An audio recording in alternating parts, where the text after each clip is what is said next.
engagement, and luxury experiences that leave a positive footprint on the environment and local communities.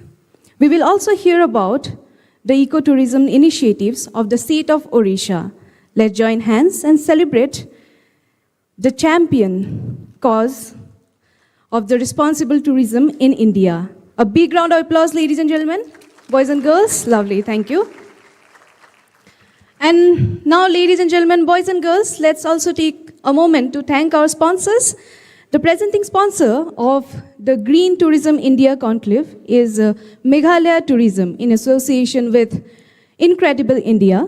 The Green Tourism India Conclave is powered by Odisha Tourism and Arunachal Tourism and other states of Northeast. Thank you so much, and huge round of applause for all the sponsors, ladies and gentlemen. Thank you. Lovely. And on that note, the Green Tourism Conclave has officially begun. Ladies and gentlemen, boys and girls, as we assemble for this momentous event, it's an honor to welcome our esteemed chief guest, Ba Paul Lyngdoh, the Honorable Minister of Tourism, Government of Meghalaya. Huge round of applause. Thank you so much for coming, sir, to the stage. Please come on stage. I would also like to request Mr. Sanjay Sindhwani, CEO of Indian Express Online Media. Huge round of applause. Dr. Vijay Kumar, Commissioner and Secretary, Tourism Department, Government of Meghalaya. Okay, he is not available right now. And Mr. Sachin Ramchandra Jadhav, Director, Tourism, Government of Odisha, to come on stage. Please come on stage. Huge round of applause. Thank you very much.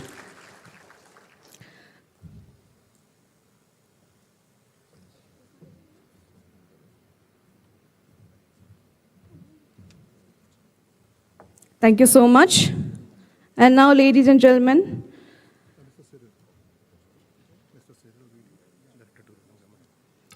and we would also like to have Mr. Cyril V.D. Diengdoh, Director of Tourism, Government of Meghalaya. Huge round of applause. Thank you so much.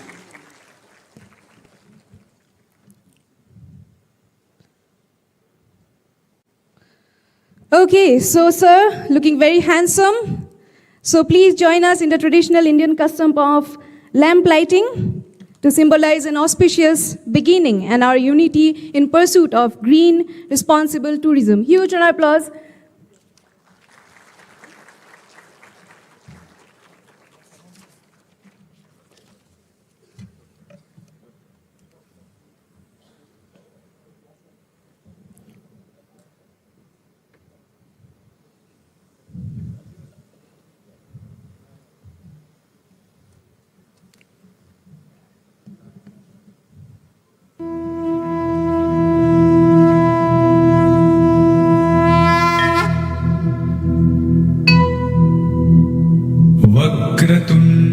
महाकाय सूर्यकोटि समप्रभा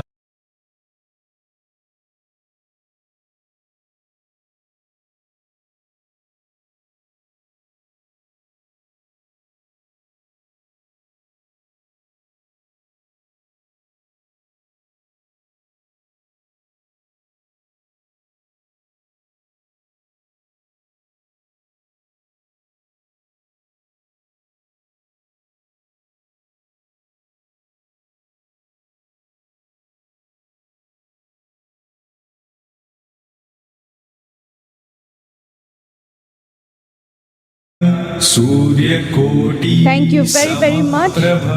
Huge round of applause. So this has officially begun. And following this auspicious start, may I now request Mr. Sanjay Sindhwani, CEO of Indian Express Online Media, to grace the stage and deliver the welcome note.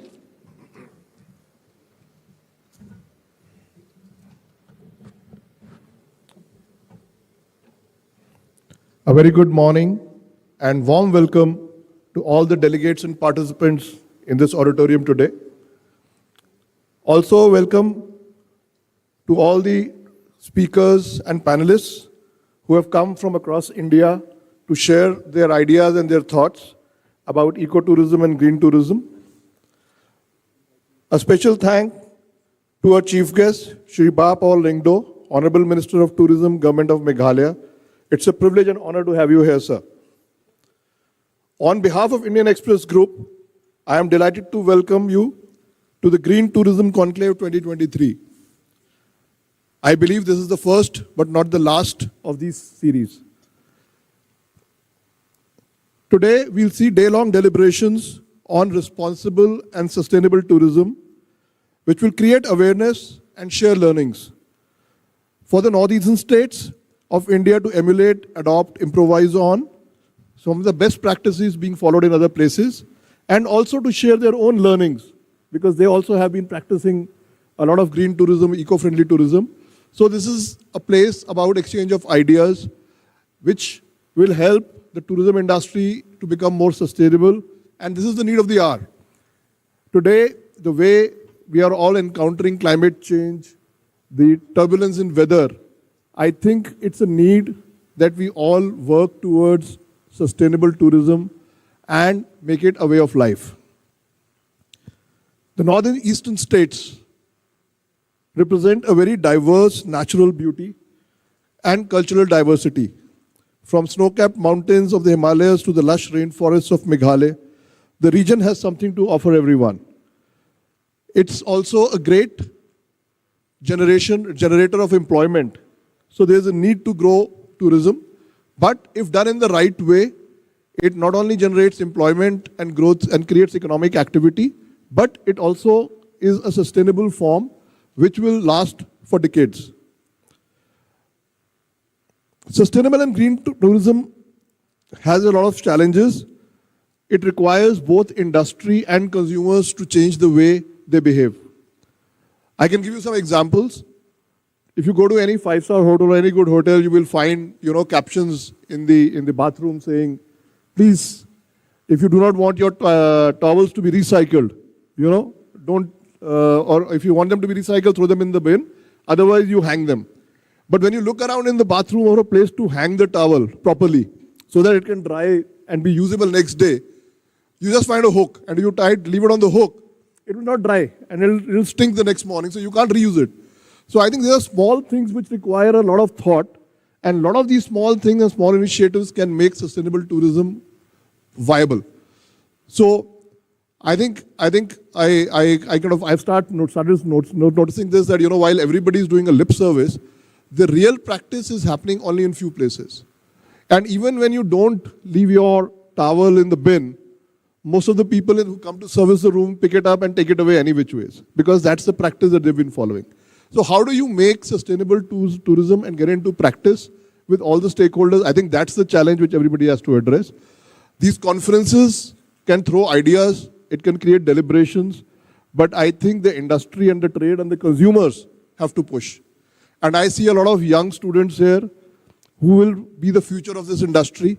And it's great to have all of you over here, because you are the drivers of the change. It is important for you to ensure that this environment and this industry is sustainable. And if you imbibe these changes and carry it forward, I think there is no stopping in making this into a movement.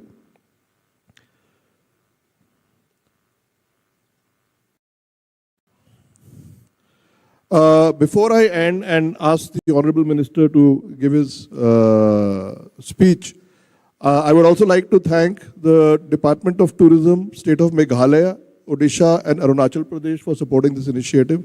I think it's a very good beginning, a very good initiative, need of the hour. I would also like to thank Mr. Cyril, Diengdoh, Director, Tourism, Government of Meghalaya, for a lot of ideas and thoughts which helped make this event possible. Mr. Sachin Ramchandra Jadhav, Director, Tourism, Odisha Tourism, and the Tourism Department of Arunachal Pradesh for supporting and believing in this event and this thought. While this event is on, it is being live cast on Indian Express, Financial Express and Jansatta. We reach out to almost 200 million users every month. You can see on the panel on the left and right, the hashtag GTIC Shillong. So let's make it trend. You can post whatever you like from this event. Let the learning spread. Let the message spread. Let's make this keyword trend today. Our editors and marketing team will be supporting you. So whatever you say will be retweeted and reshared from our channels. And once again, thanks to all of you. I hope we have a very productive and enjoyable conference. Thank you.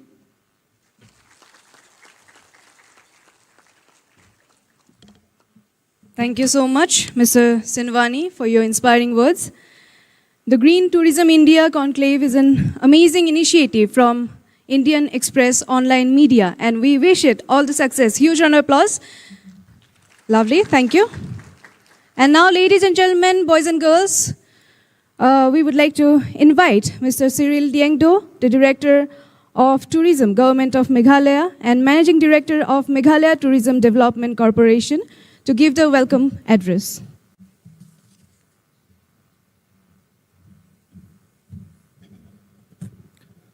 Thank you very much. Honorable Minister of Tourism, Government of Meghalaya, Lyngdoh, Mr. Sanjay Sindhwani, the CEO of the Indian Express Online Media, and the entire team from Indian Express Group, Mr. Sachin, Jadhav, Director of Tourism, Government of Odisha, all the distinguished panelists, speakers, invitees for today's conclave, all the other distinguished invitees, tour operators, hoteliers, tourism stakeholders, and dear students, ladies and gentlemen, and friends from the media. It gives me great joy to be here today to, first of all, welcome and our Honorable Minister of Tourism, Government of Meghalaya, Lyngdoh, to this first edition of the Green India Conclave that is being hosted here in our beautiful city of Shillong in the state of Meghalaya. We welcome you, sir, and we thank you for your support and guidance in the department and for really championing the brand of Meghalaya tourism that wants to promote green initiatives, sustainable and responsible initiatives.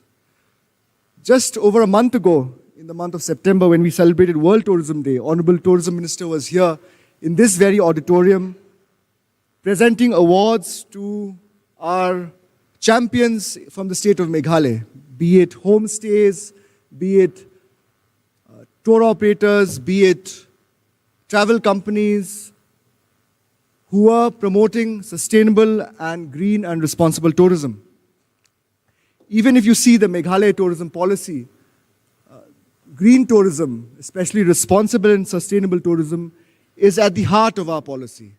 Because we realize that in the state of Meghalaya, and I'm sure in the Northeast in general, that green tourism, responsible tourism, sustainable tourism is the only way forward. Because we have to take communities forward, we have to take people together.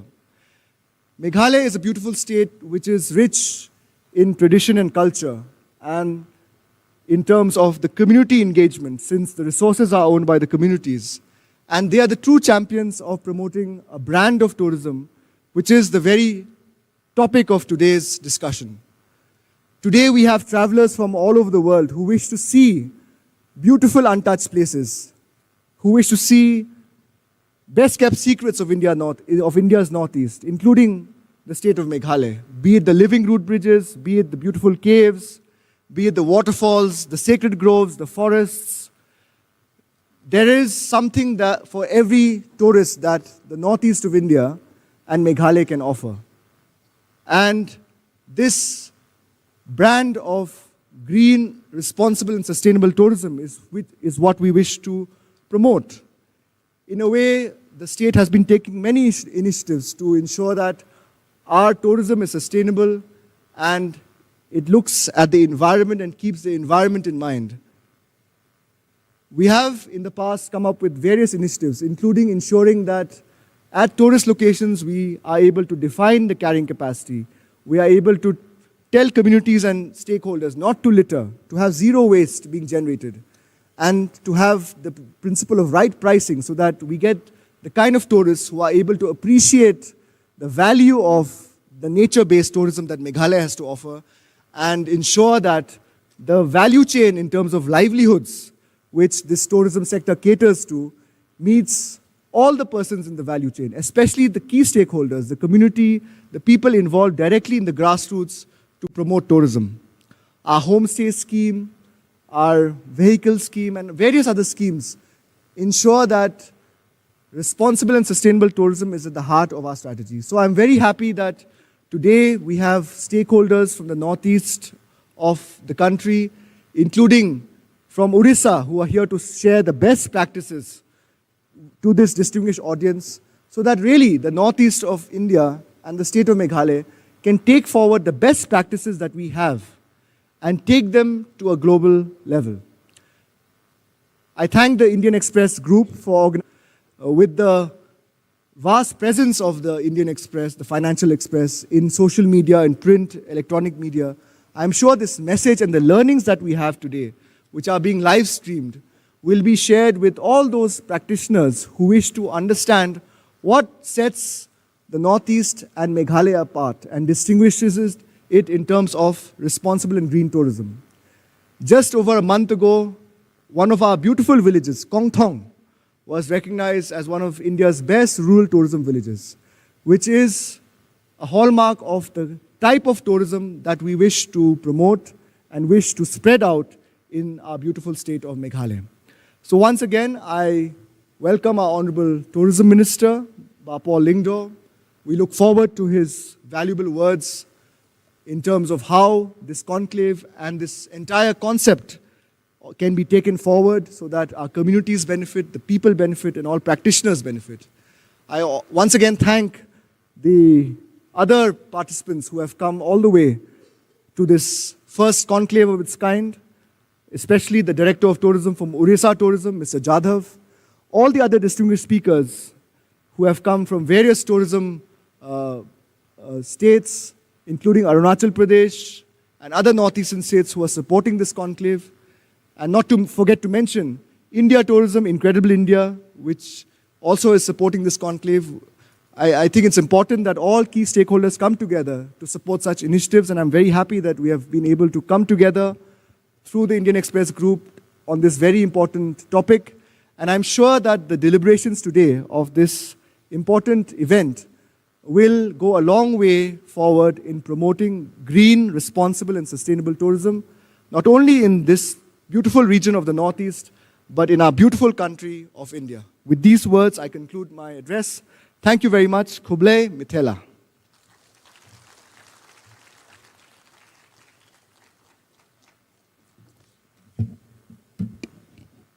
That was a lovely speech. Huge round of applause again.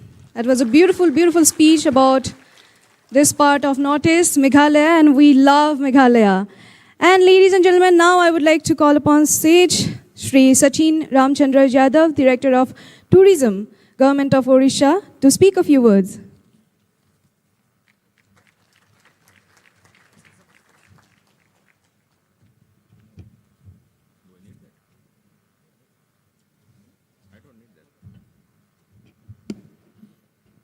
A very warm good morning to all of you from Odisha. In Odisha, we call Jai Jagannath. Honorable Minister Tourism, Government of Meghalaya, Mr. Paul Lyngdoh, Esteemed Director Tourism, Meghalaya Tourism, Mr. Cyril Diengdoh, CEO Indian Express Group, Mr. Sanjay Sindhwani, the stakeholders from various states that have come to attend today's Green Tourism Conclave of Northeast, and the leaders of tomorrow, the students who have come to witness this conclave. My warm greetings from the state of Odisha. When the proposal from Indian Express came to us, we thought for a moment, what role could Odisha have in a conclave which is being held in Northeast with a specific focus on the issues of tourism sector in the Northeast, the opportunities of tourism in this particular part of India. Then during the deliberation within our department, we concluded that tourism cannot be seen in isolation. It's an interactive sector. It's a sector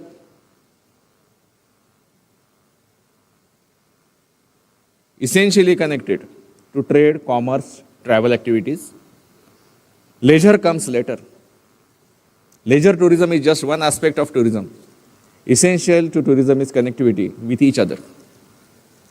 And India as a whole, we need to look at the tourism sector from India tourism perspective also. The piecemeal efforts of every state in silos will not lead to any fruitful product. So we decided to participate in this conclave as a partner state. Although traditionally Odisha is not part of northeastern states, but we are one India. And with this feeling of fraternity, Odisha decided to take part in this conclave. Another reason was learning. We believe that we have a lot to learn from each other. The tagline of Odisha is India's best kept secret. Now, in his speech, the Director of Tourism Meghalaya also called Northeast as India's best kept secret. And indeed it is. Northeast also deserves the tag of India's best kept secret. Why not? It's a tagline. So we believe why this tagline is required. In Odisha also, last 2-3 years we have been listening to these things. Now that the promotion of Odisha, the connectivity of Odisha, the air connectivity, surface connectivity, rail connectivity, water connectivity has improved immensely in last 4-5 years especially. Then why it should be called secret? Now it's time to unveil the secret. Nevertheless, the tagline suggests one important thing, that there is a lot of potential which is waiting to be unveiled, which is waiting for people to visit these states, these areas. It should not be secret anymore. So we are also eager to shed this tagline as early as possible. So should Northeast. The major bane as far as tourism is concerned for any state, be it Odisha or be it any of the 7-8 states of this region, is the remoteness. Now that remoteness component is vanishing every day. Connectivity has improved. More and more number of hotels are coming up. So what is tourism sector essentially if we look at it? We will deliberate it in our panel discussions also. But let me mention these things.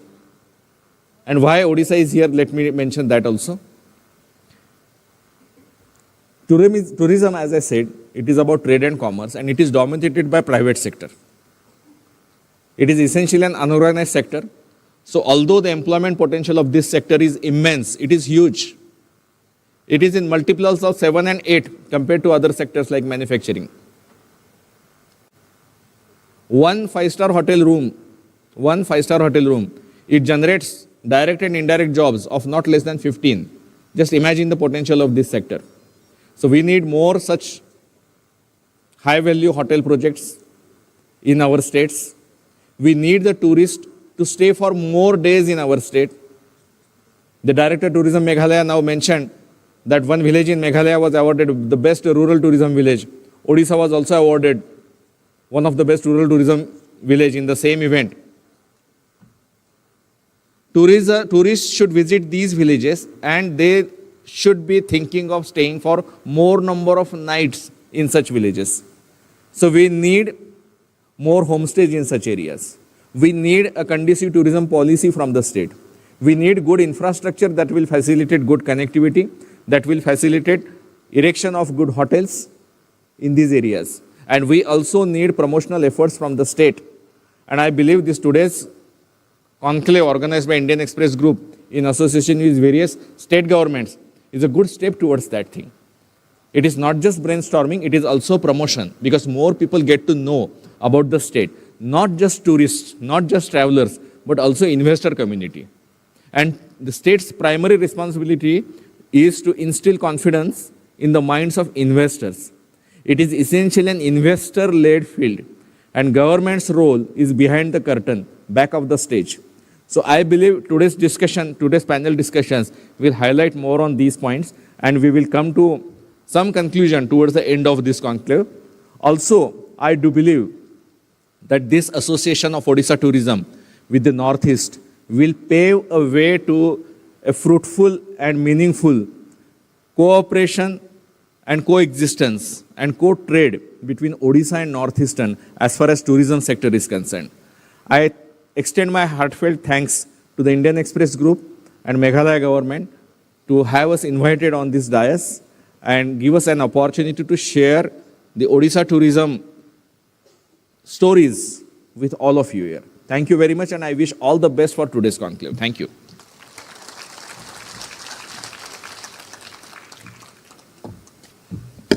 That was so lovely, Mr. Jadhav. And of course, he spoke about connecting Odisha and northeastern states in case of tourism and others. So huge round of applause for that. That was very important. Thank you. And now, ladies and gentlemen, boys and girls, I would like to request Ba Paul Lyngdoh, the Honorable Minister of Tourism, Government of Meghalaya, and the Chief Guest of the Green Tourism India Conclave, to the podium and share his thoughts with us. Let's welcome our Chief Guest with a huge round of applause. Thank you.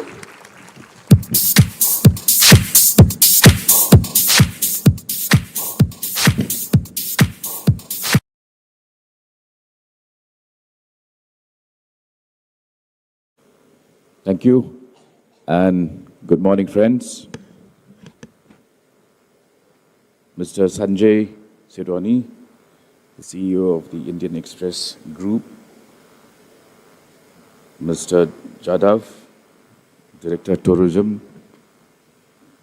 the State Government of Odisha, ladies and gentlemen,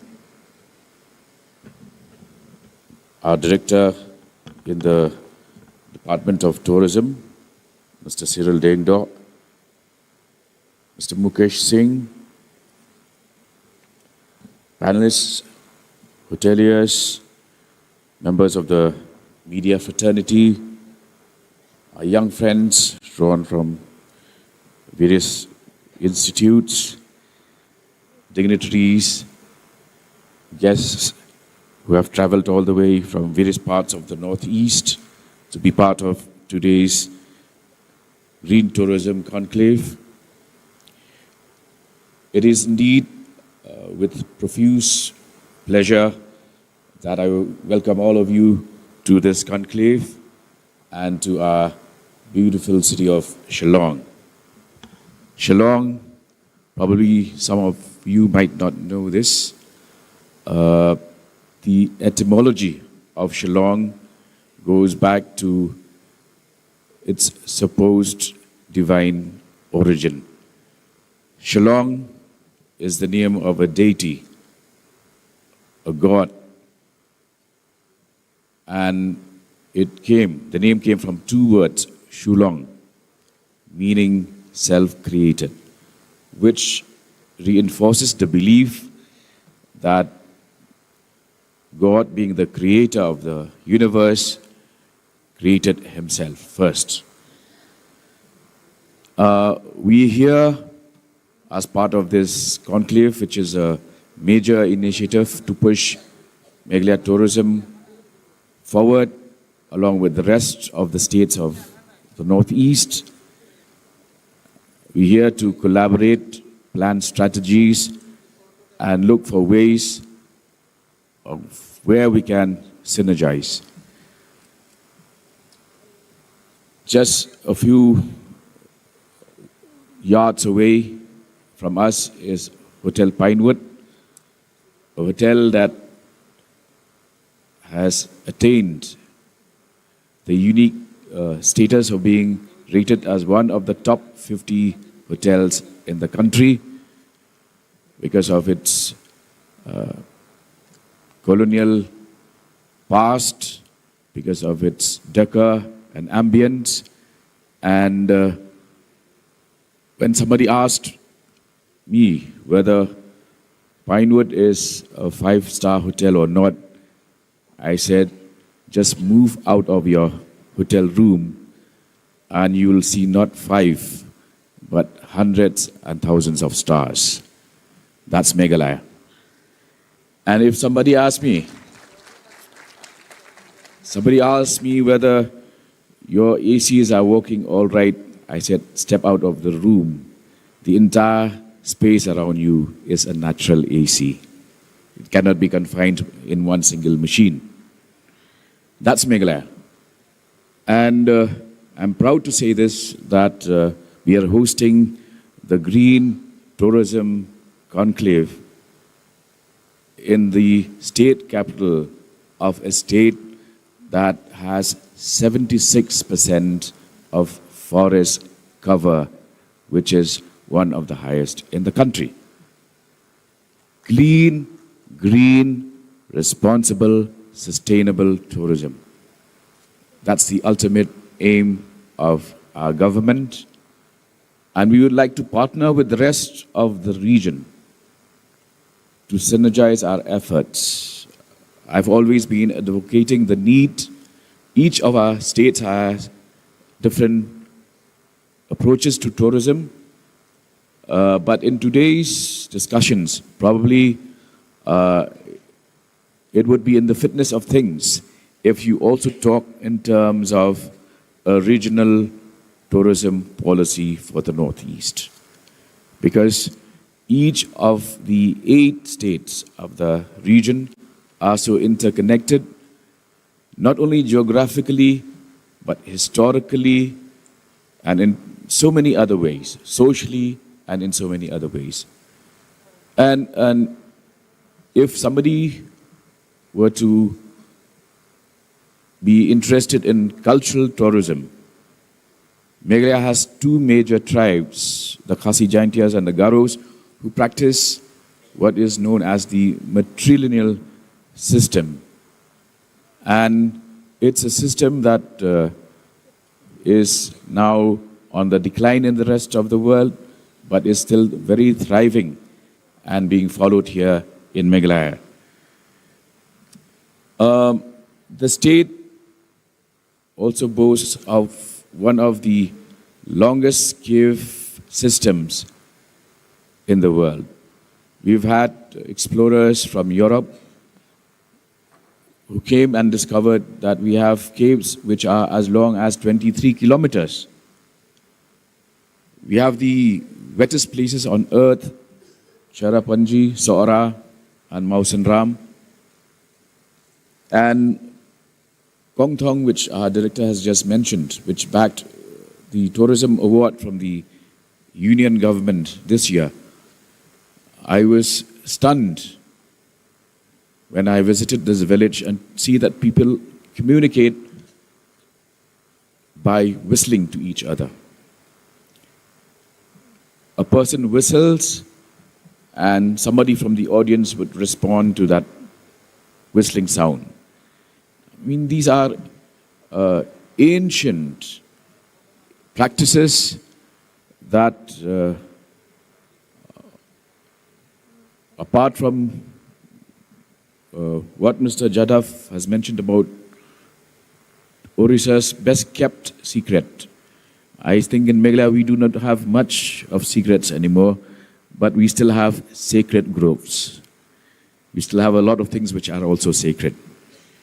And therefore, Meghalaya is an untapped, uncut diamond, and I would implore and urge upon all of you to join our effort in promoting green, clean, sustainable, responsible tourism, which we are doing our very best to cultivate and encourage. I could see that you have a whole day of deliberations and discussions, so I'll not prolong my speech, but let me share this with you. This is a state worth spending time in, worth discovering, and a lush green trees, the greenery around, the forests, the whistling villages, the living root bridges. These are a few of the natural wealth that the state possesses, and rather than confining yourself to just this hall for the day, I encourage you to find some time, take a walk outside. We are in the oldest state capital of the Northeast, and also our villages in the vicinity of Shillong have some of what you could see in Stonehenge is something that you can easily find as you walk out of this center to discover the monoliths and the megaliths which our ancestors had erected years ago. Not to forget that we also have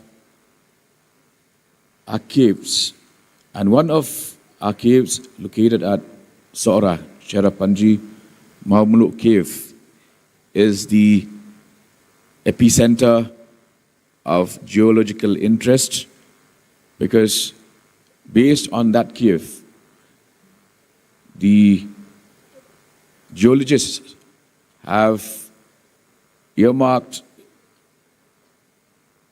the age known as the Meghalaya age, which is the age of the earth 4,200 years back until 1950. So friends, I wish your day-long deliberations the very best. I'm very thankful that Indian Express Group has come forward to partner with us in this event. I'm sure that with the kind of reach and publicity that you have with you,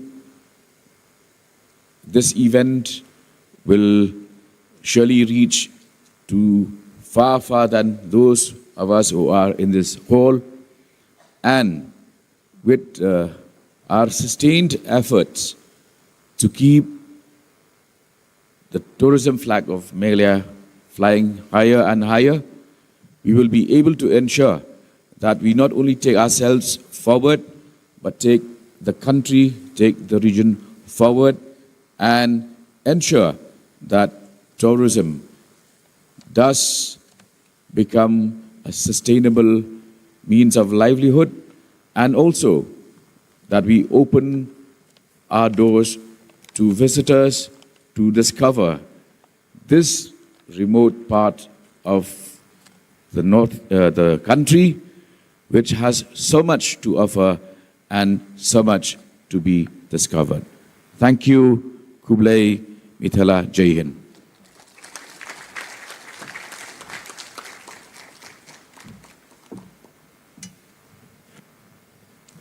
Thank you so much, Lyngdoh, for your inspiring address, and of course for throwing light on so many facets of tourism in Meghalaya in Northeast.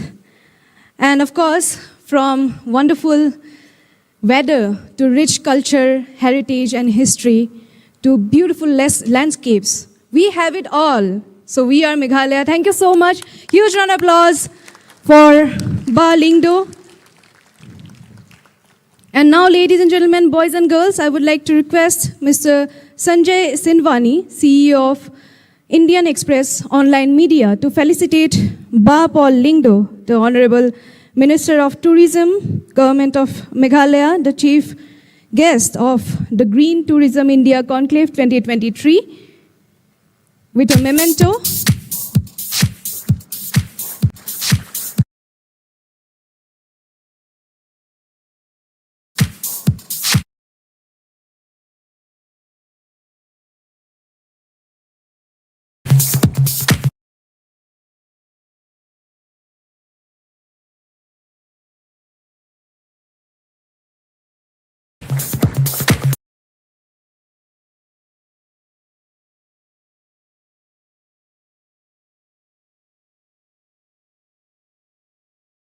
Indian Express Online Media to also felicitate Shri Sachin Ramchandra Jadhav, Director of Tourism, Government of Odisha, with a memento.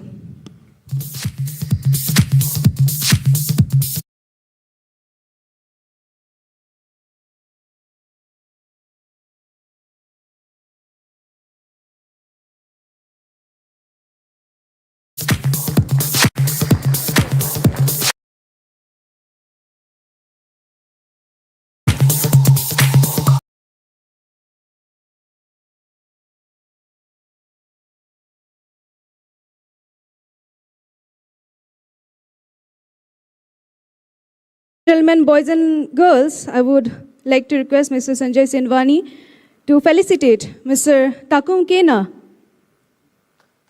Huge round of applause. From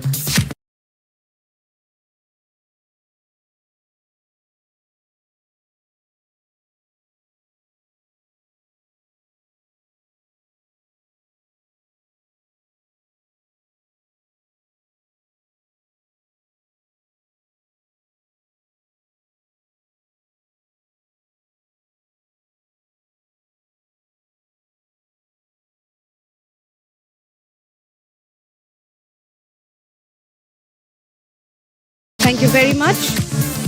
And now, ladies and gentlemen, boys and girls, to extend our heartfelt thanks to Lyngdoh, Honorable Minister of Tourism, Government of Meghalaya, I would now like to request Mr. Mukesh Singh, Senior Vice President, to deliver a vote of thanks. Huge round of applause.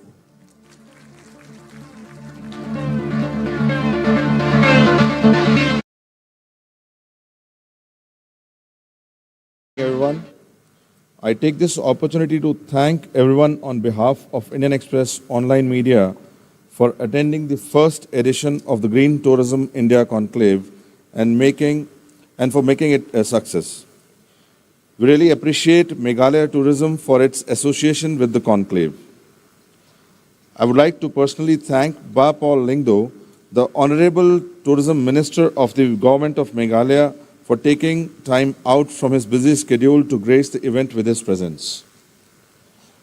Our endeavor is to conduct this conclave annually across all the northeastern states and put spotlight on the green and responsible tourism in the region.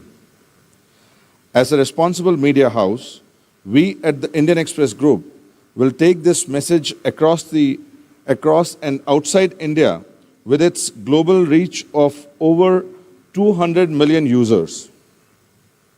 As a follow-up of this conclave, we'll carry this message of sustainable tourism practice followed by northeastern states among tourists globally. I would like to thank once again Meghalaya Tourism and our special partners Odisha Tourism, Arunachal Pradesh Tourism. Also would like to thank the partners Assam Tourism, Manipur Tourism, Nagaland Tourism, Sikkim Tourism, Tripura Tourism. Thank you.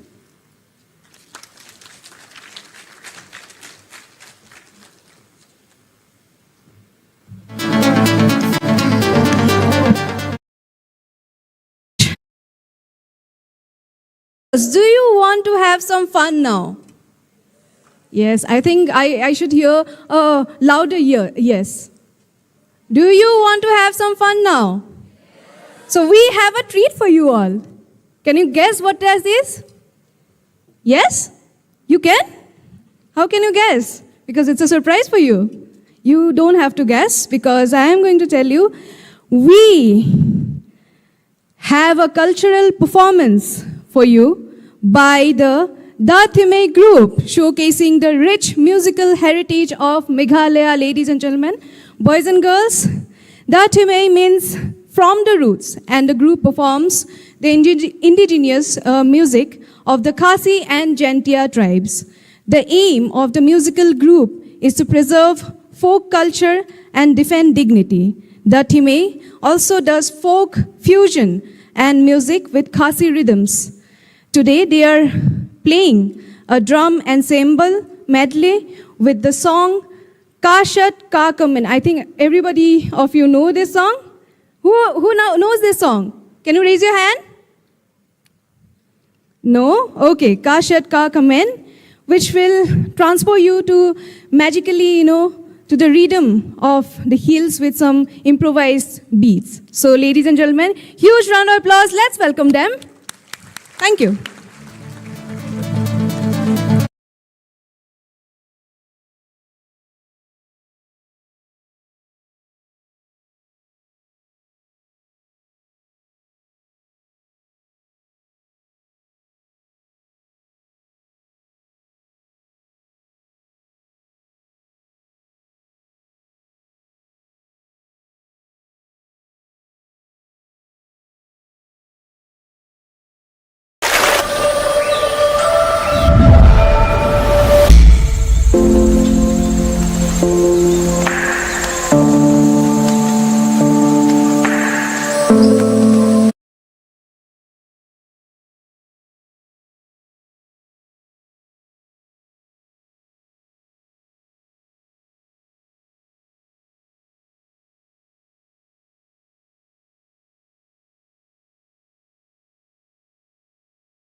Hangea Romero Oro Choka Japada Ring De Toka Titing Nong Peng Nong Toka Hai Kiteng Nong Boda Hai Japa De Boda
we forge our future on the foundation of our roots, our old wisdom.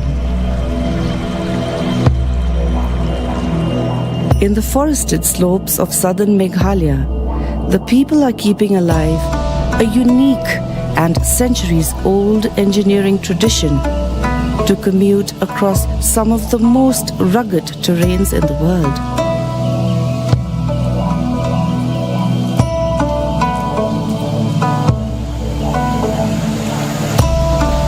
Kedai-kedai ka jingking jri jongi kinong war sini bangi perenkam ke banyat banjeng kilom kiwa kiret kilho te lengbai nei sembak barit kami kini ki deng jri bani saya ke deng jri lengbai ni thit barit kanne sebok aset hadin sapo san posnam ki sami kita ki thit bah bagi belong banyat ni seong ki jingking jri.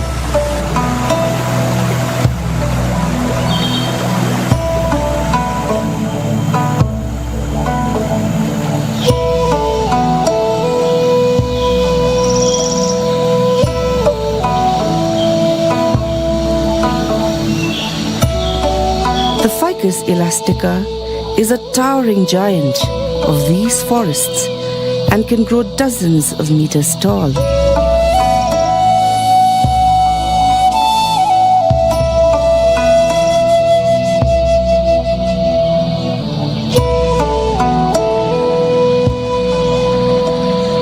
The bridge weavers ingeniously manipulate the aerial roots of the tree to grow into bridges that help people negotiate strong currents, insurmountable crevices, and raging waterfalls. For many generations, living root bridges formed part of networks of forest trails that the mountain people used to take their wares to the plains markets.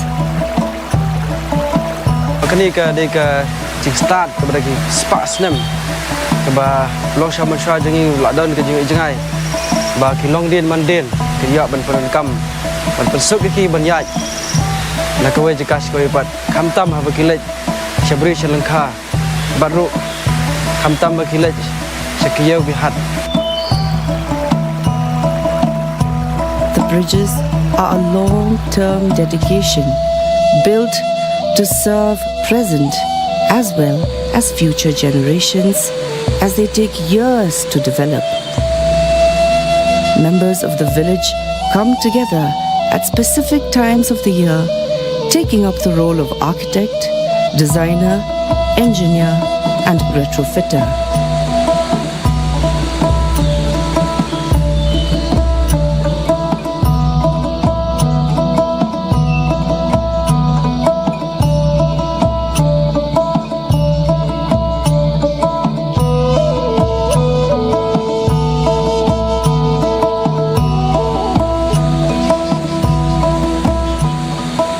As we seek meaning and solace in a complex world, it is time to go back to the roots. Find peace in these beautiful wonders of living architecture. Meghalaya welcomes you.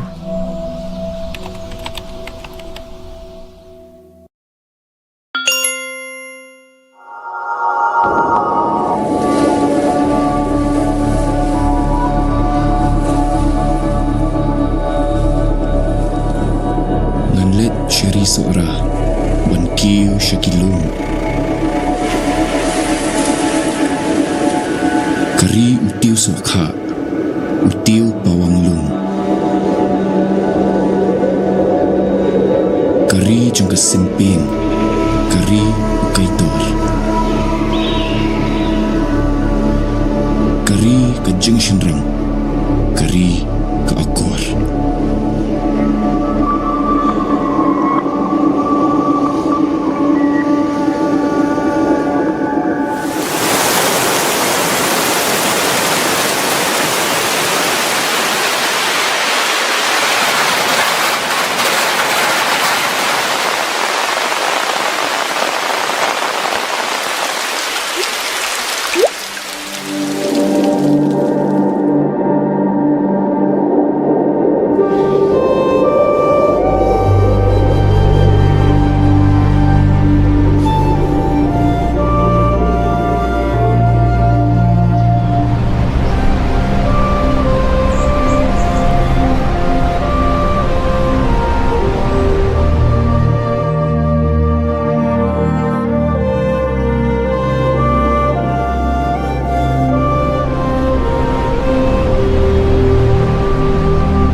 Lovely. So once again, huge round of applause for that lovely performance.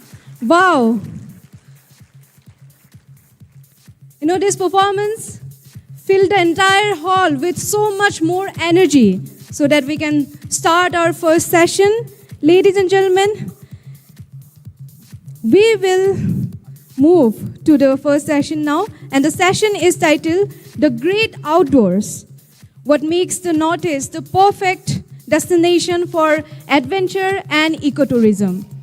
So we have an esteemed panel ready to share their insights. I would now, ladies and gentlemen, like to invite them on stage. So, first of all, Mr. Vinayak Kaul, with a wealth of experience in adventure tourism. Mr. Vinayak Kaul, Director of Snow Lion Expeditions and former Honorary Secretary of Adventure Tour Operators Association of India, has been instrumental in promoting the adventure and ecotourism in India, including the Northeast. Huge round of applause for him. We are so glad to have you, sir.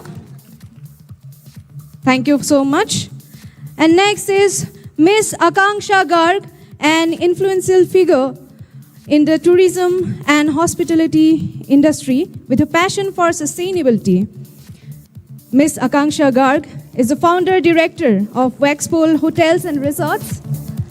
She is also an executive committee member of the Adventure Tour Operators Association of India's Women's Collective. Huge round of applause. Thank you so much, ma'am, for being present here with us. And now, Mr. Prabir Banerjee, CEO and co-founder of River Journeys and Bungalows, which runs Wild Mashir near Tejpur. Mr. Banerjee has played a significant role in the development of ecotourism and conservation in the Northeast. Huge round of applause. Thank you so much, sir, for coming here and joining with us. And now I would like to invite Mr. Shahbar Hussain. Shahbar Hussain of Chain Reaction is an adventurer to the core and specializes in adventure motorcycle and jeep tours of the Northeast. Huge round of applause. Thank you so much, sir, for joining us here today. And now, ladies and gentlemen, I would also like to invite our distinguished moderator, Mr. Oken Taiyang. Mr. Taiyang, who hails from Arunachal Pradesh, is a pioneer in tourism in the Northeast. He serves as a member of the National Tourism Advisory Council and is chairman of the Northeast chapter of the Adventure Tour Operators Association of India. Huge round of applause. Thank you so much for being the moderator. And now, ladies and gentlemen, I would like to request Mr. Taiyang to take the session forward.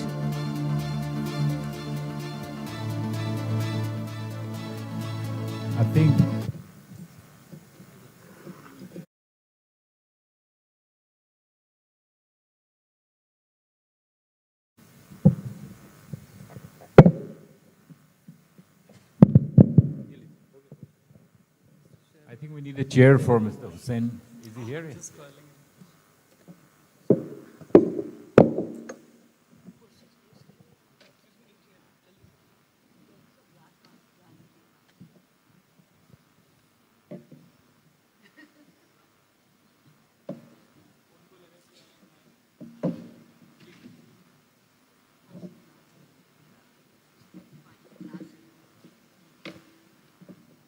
All good?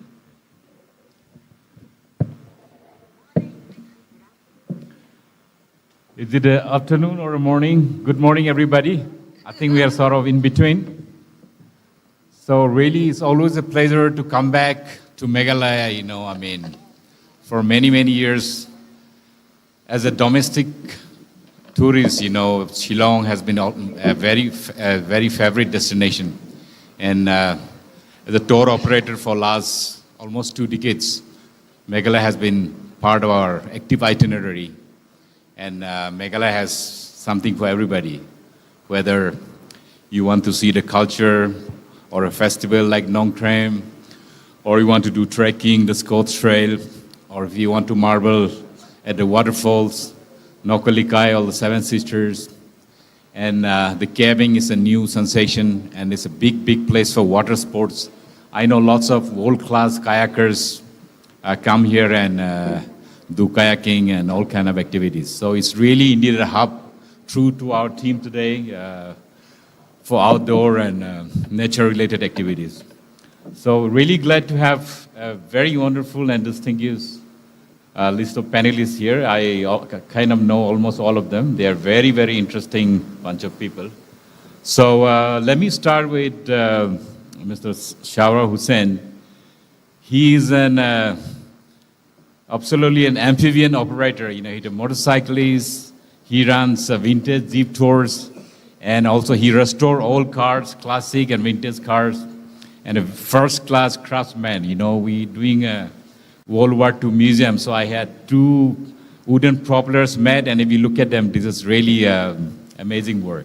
So Shawar, you know, you've been connected with outdoors for many years, and I've taken part in some of your motorcycle trails, and you go to very remote places, you know, all over the Northeast, you know, including Meghalaya, Nagaland, Arunachal. So I'd like you to share what draws people to, you know, these remote parts of Northeast.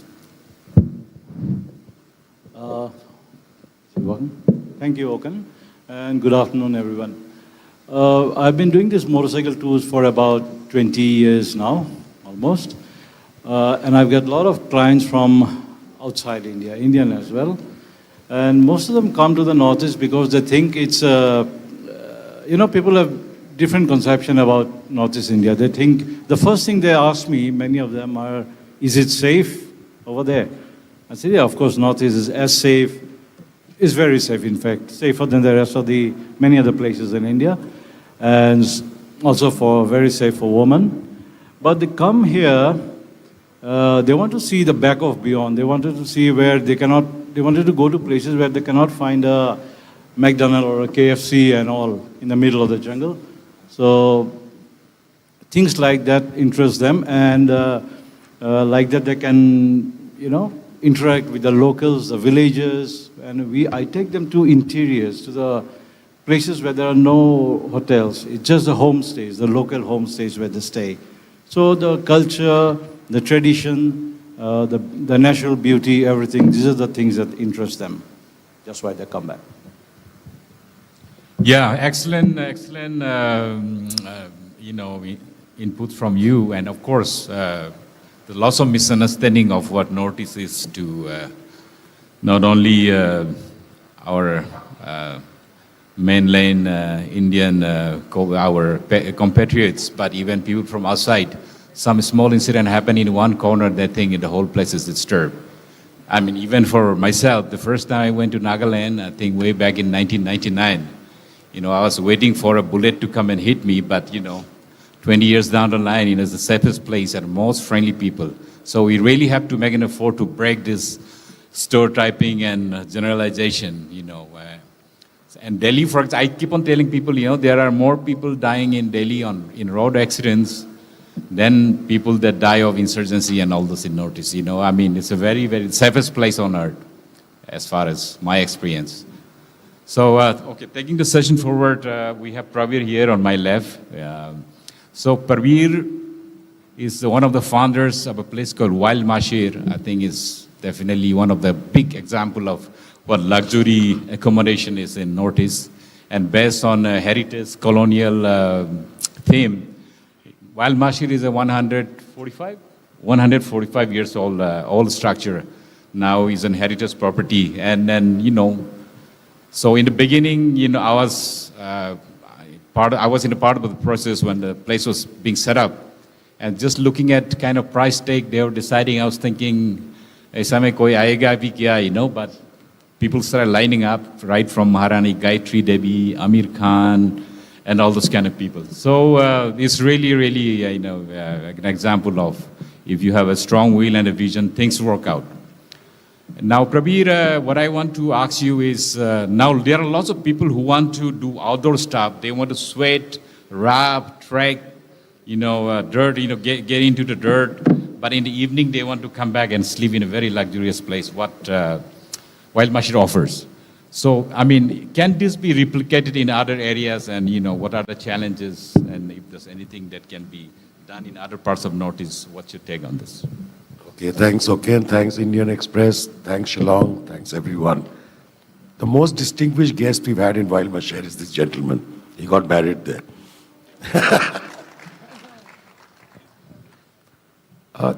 Let me just take one step back, okay, and I'll just take 2 minutes.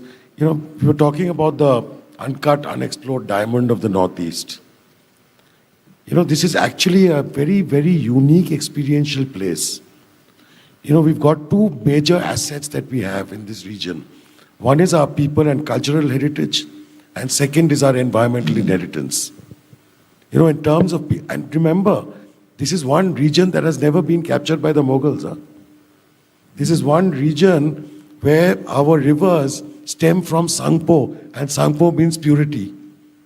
And that river, the Brahmaputra, in peak monsoon season, stretches to 25 kilometers in width. That is the power and the might. And this gives life to our botany, to our flora, to our fauna. We have 30 game sanctuaries and national parks. One of them is a floating national park in Imphal. Okay? We've got 70% of the country's population of orchids. We've got 13 forest systems. We've got 2 UNESCO World Heritage Sites. We've got the blind Gangetic dolphin with probably the highest sonic sense in the world. We've got wild horses called feral horses. We've got the big 5. We've got 2,000 species of butterflies.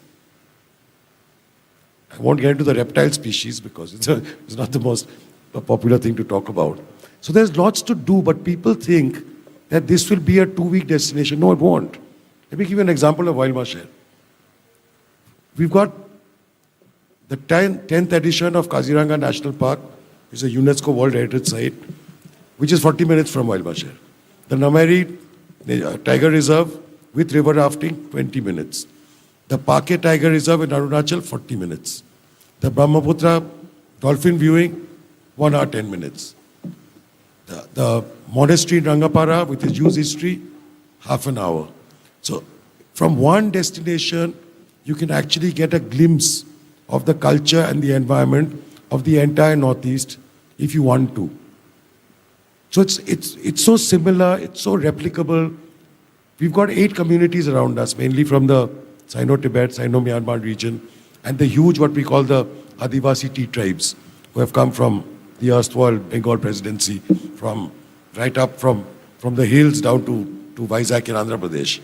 So we've got the people strength, we've got the cultures, we've got the cuisines, we've got the beverages. I mean, can you imagine thongba being made from millet in Sikkim, and rice beer, which has got so many names in this region, being made from white rice, black rice, red rice. We are a winery in ourselves here. So we've got adventure, we've got wildlife, we've got everything. Now what do we do in the evenings? We educate people about ourselves. Right?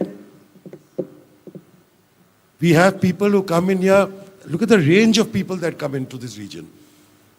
From historians to environmentalists, to naturalists, to wildlife enthusiasts, to spiritual people. Do you know that this region has the confluence of every single religion of the world, including Judaism and Sikhism?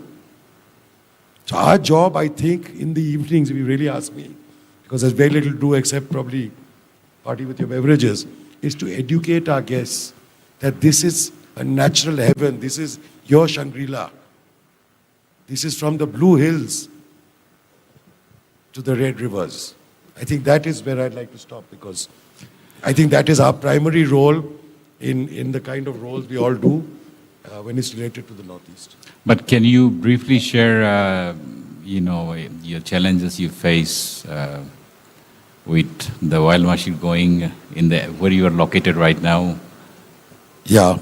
See, we are located inside a tea garden, which we believe is quite a unique kind of a thing.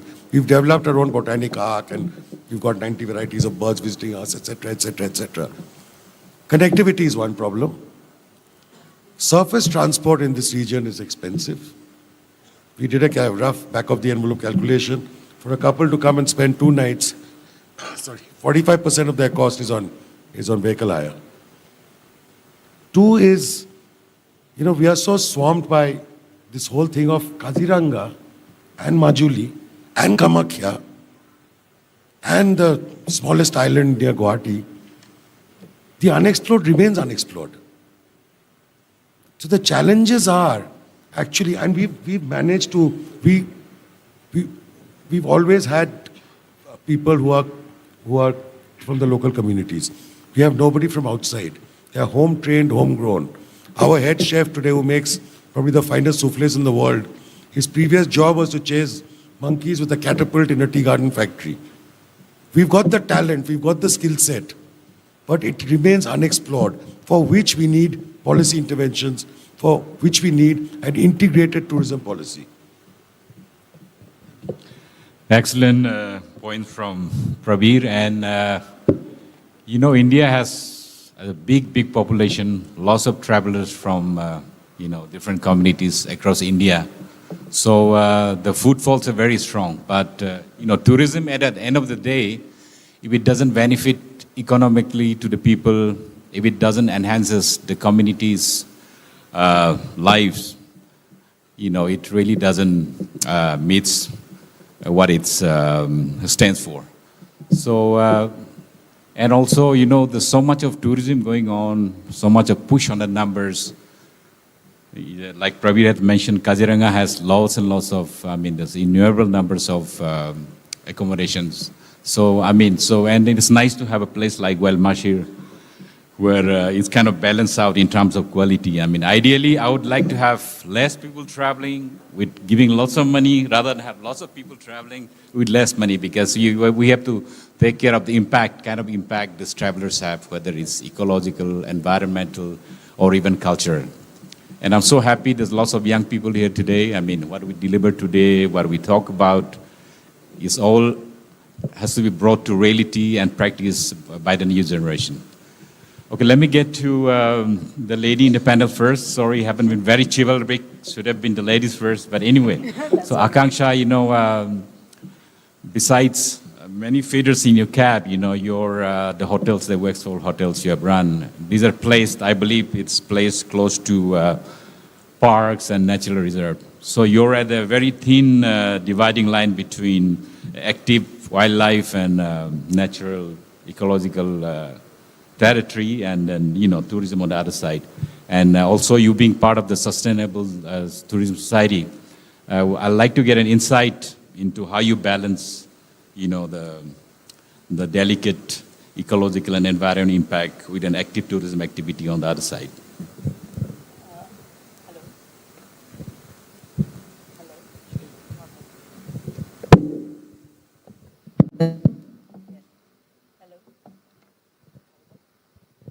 Hello. Hello. Yeah. Thank you so much again, and a very good afternoon to everybody here. So I work in the wildlife sphere. Just to give you a big background, my spaces are boutique, wildlife resorts, and I work on a space of adventure and wildlife tourism. And this is also a very niche market, similar to what we have in the Northeast. You have these great outdoor spaces. You have a lot of natural heritage, which we need to preserve.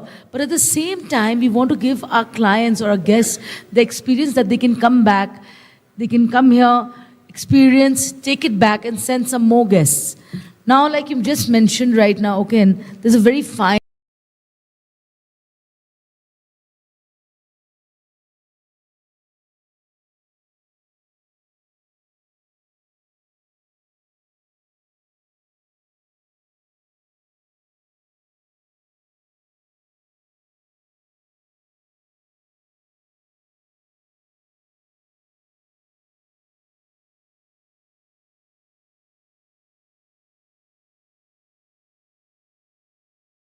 line about maintaining sustainability. Maybe I think if I can understand the question correctly, what you want to become a Mumbai wala? Because when people are coming from the city to such an exotic destination, you have to let the destination remain exotic. You can't Pravida mentioned earlier, this destination remain exotic. You can't, like Pravida mentioned earlier, that, we don't want a KFC, we don't want a McDonald's. You want to come and have the local cuisine, and that's what we were looking for on the way yesterday while we were traveling here. I do understand there are a lot of travelers who find comfort in their own home cooked food, but at the same time, we have to be very proud of the heritage, cultural heritage that we have. So in the Sundarbans, Pench, Kana, we all practice one very simple concept of not creating waste. We have a lot of travelers who come. We have amazing numbers, 20 rooms, maybe 10 rooms, check in, check out on a daily basis. Guests get their waste from the city and come to stay with us. But we have a very clear policy. You can carry your waste back with you. Because being in a rural location, we don't have waste management in place. And I think for that, like you mentioned, Prabhida, that all the states need to work together and develop a fantastic circuit. So there can be a wildlife circuit where you can go to Parke, you can go to Manas, you can go to Kaziranga, which are known. But of course, there are many, like we heard earlier, that there's 70% of Meghalaya is green. So there can be certain species that we can site there and make a circuit so that Shillong is not stressed. We're able to route guests to different directions. And similarly, it can be done from a cultural angle. And I think that's the way we do it. By spreading the tourists to go to different areas and not coming to one space at one time. Does that answer your question, or would you like to Yes, add it more? does. Excellent inputs, and really some things we should imbibe and put into practice. So now we're running short of time, but we have my friend Mr. Cole here. You're a veteran from Etui, Adventure Tour Operator Association of India, and we know he's done lots of things in our region as well. So, Northeast is a big space for outdoor stuffs, adventure tourism. Like Pravir had mentioned, Siang, which originates from Mansarovar, flowing through Tibet as Sangpo, then Siang in Arunachal, then there's the Brahmaputra in Assam. So it's known as one of the best rivers for whitewater rafting in the world.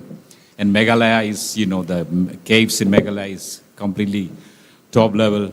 But one of the biggest concern is when people go out to do this kind of things. There are certain risks involved. When you're climbing a rock, you might fall off and even die. And then when you are rafting on a grade 4, 5 whitewater, you might flip and you might die. So I think it's very important. We must have our safety measures and safety protocol in place. Unless that happens, the risks of losing lives or getting injured is always there. And also when tourists come, quality tourists come, they would always ask, are you certified? If somebody has a heart attack in some situation on the track, do you know what to do? Or if somebody breaks a leg, on a rock climbing, do you have a personnel in your outfit who know how to handle the situation? So Mr. Cole, I would like to get your views on how do we put these things in place so that we have a quality tourism in the region. Thank you, Okin. Good afternoon, everyone. So you tell me we are short of time and then you want such a large topic to be discussed here. So 10 minutes, I know, but they're not all for me, but I'll try. So adventure is a topic which probably needs weeks to discuss, if not months, and that too when you talk about Northeast. In the last 3 years, COVID has had huge impact on our lives, personal, professional, everywhere. And what has it taught us? COVID has taught all of us the importance of health, outdoors, and being with yourself. And what better place can be there than Northeast of India? There is so much to explore here. If you ask me why should people come to Northeast, first thing comes into my mind is the people of Northeast. Culture, the huge diversity, cuisines, which Akanksha was mentioning.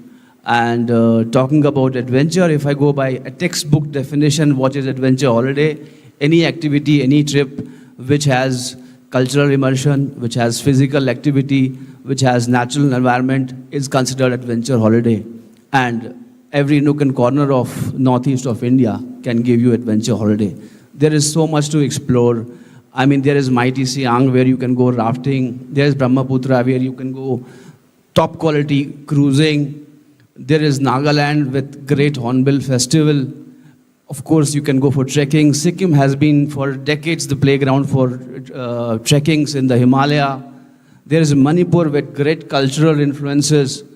And the potential is immense in the northeast of India. It's just that we have to keep trying, we have to keep exploring. And of course, we have to maintain that balance of not going over the board, which has been a little case in some of the scenarios. Talking about what you asked, okay, outdoors, safety, it's such an important topic. I mean, see, accidents are kind of an inherent nature when you do adventure activities, but there is a thin line between an accident and being careless. We, as Snowland Expeditions, have been in business for more than 30 years, and our focus always, apart from giving our customers a huge experience, is to make sure they are safe, is to make sure we are responsible. We always have been saying that, I mean, as a customer also there are responsibilities. Of course, as an organizer, as a service provider also, there are responsibilities. If I talk in terms of a service provider, it's our responsibility to promote responsibly, first of all. We should not promise the moon to the customer. Of course, then it comes operate responsibly, to be very sensitive towards the locals, to be making sure that your money or the customer's money is reaching the last mile. And that is where adventure is very different than other verticals of tourism. It takes the money, it takes the dollar to the last mile connectivity, because you have to employ locals no matter what. You can't bring a pony or a pony man from somewhere in Delhi or somewhere in Mumbai. You can't have a local cuisine guy from somewhere different part of the city or region. Doesn't matter if it's northeast or other parts of India. So it takes the money to the last mile. In terms of customers, it's important that they choose responsibly. And also, when they travel, it's important that they travel responsibly. And it is huge amount of effort which is required to sensitize people. How to conduct themselves when they are traveling. They have to be sensitive when they are moving around. They have to make sure that they at least have a little bit of idea where they are going, not to shock yourself. Just book a holiday and land up there and you don't know what gear you should have been bringing. Of course, the responsibility lies with the operator also. But in terms of making it more safer, Ministry of Tourism, Government of India, state governments, I know, have become very conscious now, are working hard in putting guidelines in place, in putting regulations in place. And the answer to your question, okay, is sensitization. We have to keep sensitizing people, because adventure in India is growing leaps and bounds, especially in the last 3 years. It is going to see a huge shift in the next 10 years, I can tell you that. It is getting into $1 million industry in the coming years. And this is the time when we all have to be very careful towards our next steps. For Northeast, I would say Northeast is doing great in many verticals. Of course, there can be errors, there can be mistakes, but Northeast has other Himalayan states to look up to. Why should you make the same mistakes with the other Himalayan states have made and then again go the same journey? So the importance is sensitization, having workshops like these, meeting more people, and being very clear that you will not compromise with quality no matter what. Thank you, Mr. Cole. That was an all excellent points. Well taken. So, a very interesting session indeed, and we almost running out of time. But let me say again that Northeast and Meghalaya is indeed a very, very special place, and our USP is definitely our natural and cultural heritage. And if we don't have consciousness of our sustainability and responsible tourism, then things can go wrong way. So I think it's very, very important where we should take a stand where what kind of tourism we want to conduct here. I've been coming to Meghalaya, like I mentioned, from a long, long time. I mean, first time I went to Living Root Bridges was in 1999, so you can imagine. And those days I used to wonder, why don't I see any tourists here, not domestic, nor white people. And then there was a lull for, I think, almost close to 10 years. Then all of a sudden, there was a rush. Now you see those lovely places. The canyon, what's the canyon? Duya? That, yeah, Lightroom, you know. I mean, there was days I used to go out in the morning and I'll sit for an hour, nobody would turn up.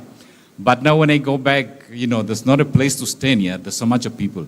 So we have to ask ourselves, you know, I mean, do we have to keep this going, or we have to retrospect? I mean, it shouldn't be always push for the numbers unless it becomes unenjoyable for everybody. So I think we must have a USP, we must have a branding. I mean, I would give, for example, Bhutan as an example, you know. So Bhutan is a beautiful, beautiful country, but I always say it's not more beautiful than Meghalaya or, you know, part of Arunachal. But the way they place themselves, you know, like low volume, high end. Why do people go to, why do DiCaprio, Jack Nicholson, and Meryl Streep go to Bhutan, but they don't come to Meghalaya? Because, you know, they have placed themselves. If they want a place where they could stay paying $2,000 a night and completely being left alone, they have a place. So I think it's about time we need to balance the kind of tourism we get here. So unless we have a USP, we have a clear branding of what kind of place you know, we want to sell ourselves, either collectively or individually as a state, then I think we might be in some kind of danger which we, you know, will regret later. I mean, look at Thailand, for example, is such a beautiful country, very, very conservative in terms of culture. But, you know, accidentally it turns out to be, you know, what the kind of image Thailand tourism or when people go to Bangkok is. So I think we need to understand where are we going. So thank you, everybody, again. I hope this was an interesting session for all of you, and hope to see you again. Thank you very much. That was a lovely session. And if you have any doubts, you can ask. We can have 3 questions. Any questions? Just raise your hand. Oh, you. He raised his hand. Okay. Anybody, any questions? Okay. Please stand up and ask your question. Can you give him a mic? Yeah. Thank you. Hello, everybody. I am Pradeep Kumar from Northeastern Hill University, first semester in my PG. I have come from Bihar. So my question is, what are the challenges or what are the steps being taken to improve the pollution made by the companies which are just destroying the natural vegetation, especially in the northeastern areas? So that's my question. I wish we had somebody from the government to answer that, but I mean, from what I know as a layman is all the regulations, ecological, environmental rules are in place and they are world class. We just need to put that in place. So I'm sure, especially places like Shillong, you know, where the administrative mechanism works very well. So I'm sure those are taken care of. But I think this is something you can discuss with the government agencies. But on our part, our motto is always clean, sustainable, green kind of tourism. But tourism is just one industry. I mean, it's called the smokeless industry, so you cannot, you know, come strongly on us, but I'm sure these things are in place. Thank you very much. Anybody else? 2 more questions? There's one person. Okay. Thank you so much. It's a great session from all the mentors who are here and everybody here. Good afternoon. My name is Prakash. I'm from Assam. I am a part of a travel company which is Camp Adventures. We are a sustainable travel company. So my question here is, how do we measure the sustainable aspect? How do we know that you know, we are more sustainable? Like, let's say, for example, Sikkim has banned plastic bottles. And can we take more measures? And my second question is, how do we deal with these adventure activities? Like, let's say I am a mountaineer and a paramotor pilot. So we don't really get adventure gears or, let's say, training or support. So when we talk about adventure in ecotourism, the first question goes with sustainability, how we measure. And the second is, how do we get trainings, more trainings and more, you know, adventure gears to all the states? Hello. Thank you so much for your question. So I will take the sustainability question and I will leave the adventure one with Vinayak. So sustainability does not only mean plastic, you know. It has multiple facets. And today, if you're coming here, all of us are here, you've all traveled. Did you travel in a group or did you travel individually? Even that affects your carbon, right? How much carbon emission are you catering to? Sustainability also means what do you do on a day-to-day basis, in your daily lives. It also means how your operations are done. Are you working on electronic mode?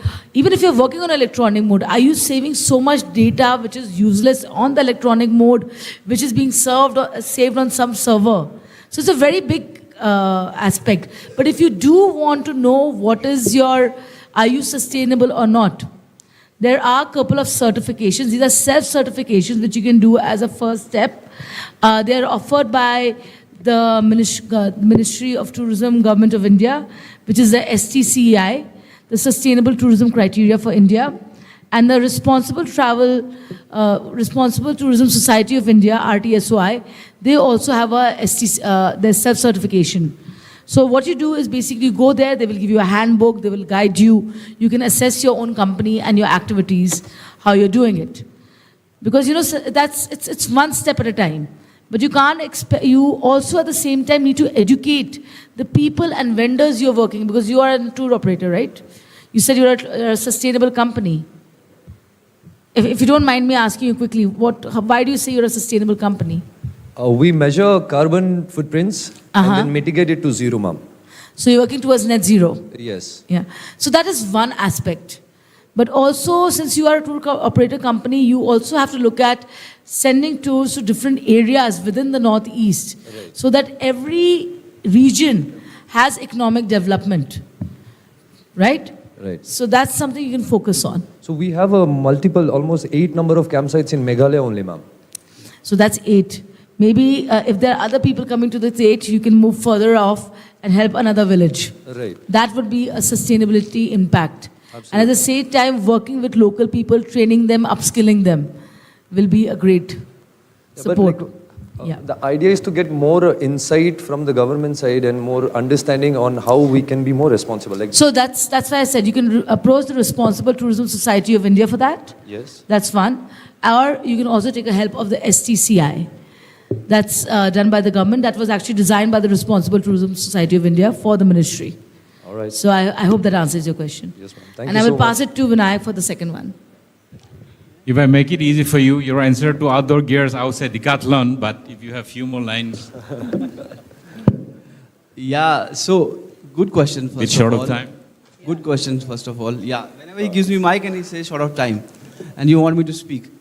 So, as an industry, we are facing this issue, outdoor gears, also the other things which you mentioned. I would say, as a company, you should get in touch. You should become a member of Ministry of Tourism, get their approval. Why I'm saying, and also become the national body for adventure tourism, which is Adventure Tourism Association of India, which is ATOI, because it exposes you to what is happening nationally and internationally in terms of getting gears in different places. It's a challenge. We as association, as trade bodies are requesting, fighting with the governments to make it as cheap as possible, to waive off the excise duties, import duties, etc., etc. But with my experience of about 2 decades, I can say it is all about being in touch with the circle, getting more of exposure, attending seminars like these, and being in touch. You can get in touch with your state governments. I'm sure there are policies. I'm sure there are many grants available which can help you in the issues like these. Thank you. Thank you so much. ATOI is the national body for adventure tourism. So anybody who's in adventure tourism activities, I encourage them to take membership. Our young Samuel Dua is a member here, so he'll lead the torch in Meghalaya. And thank you again, everybody. Thank you very much. Thank you so much. We would definitely like to associate ourselves with ATOI and like ma'am said, the Responsible Tourism and the STCI, right? Thank you. Thank you.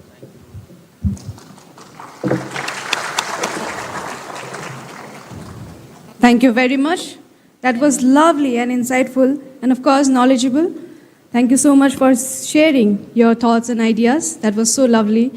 And now, ladies and gentlemen, I would like to invite on stage Mr. Sanjay Sindhwani to felicitate our panelists, Mr. Vinayak Kol,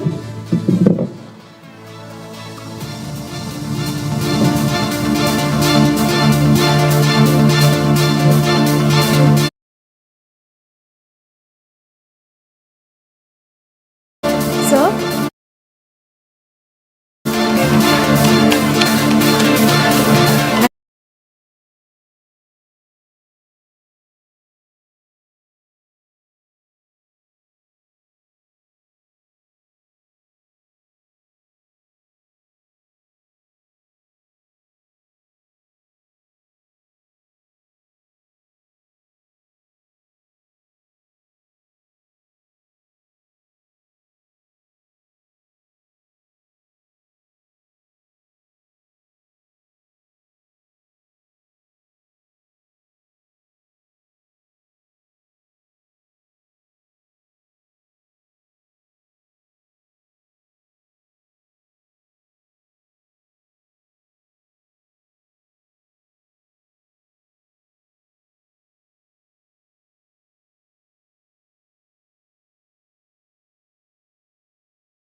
To thank our sponsors, that is Meghalaya Tourism, Incredible India, Odisha Tourism, Arunachal Tourism, and other states of Northeast. Thank you so much. And ladies and gentlemen, let's take this program forward. And now we have the honor of welcoming Shri Sachin Ramchandra Jadhav, Director of Tourism, Government of Odisha, who will present his views. I would request Shri Jadhav to come to the stage. Let's welcome him with a huge round of applause. Thank you very much, Jadhav ji, for that.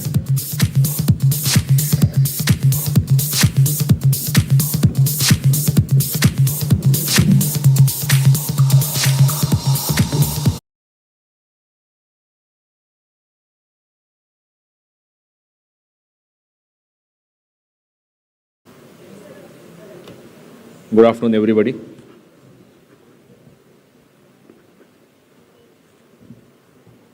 I understand this conclave is not about promoting any particular state. And that's why I would like to make this presentation as relevant as it could be for today's discussion.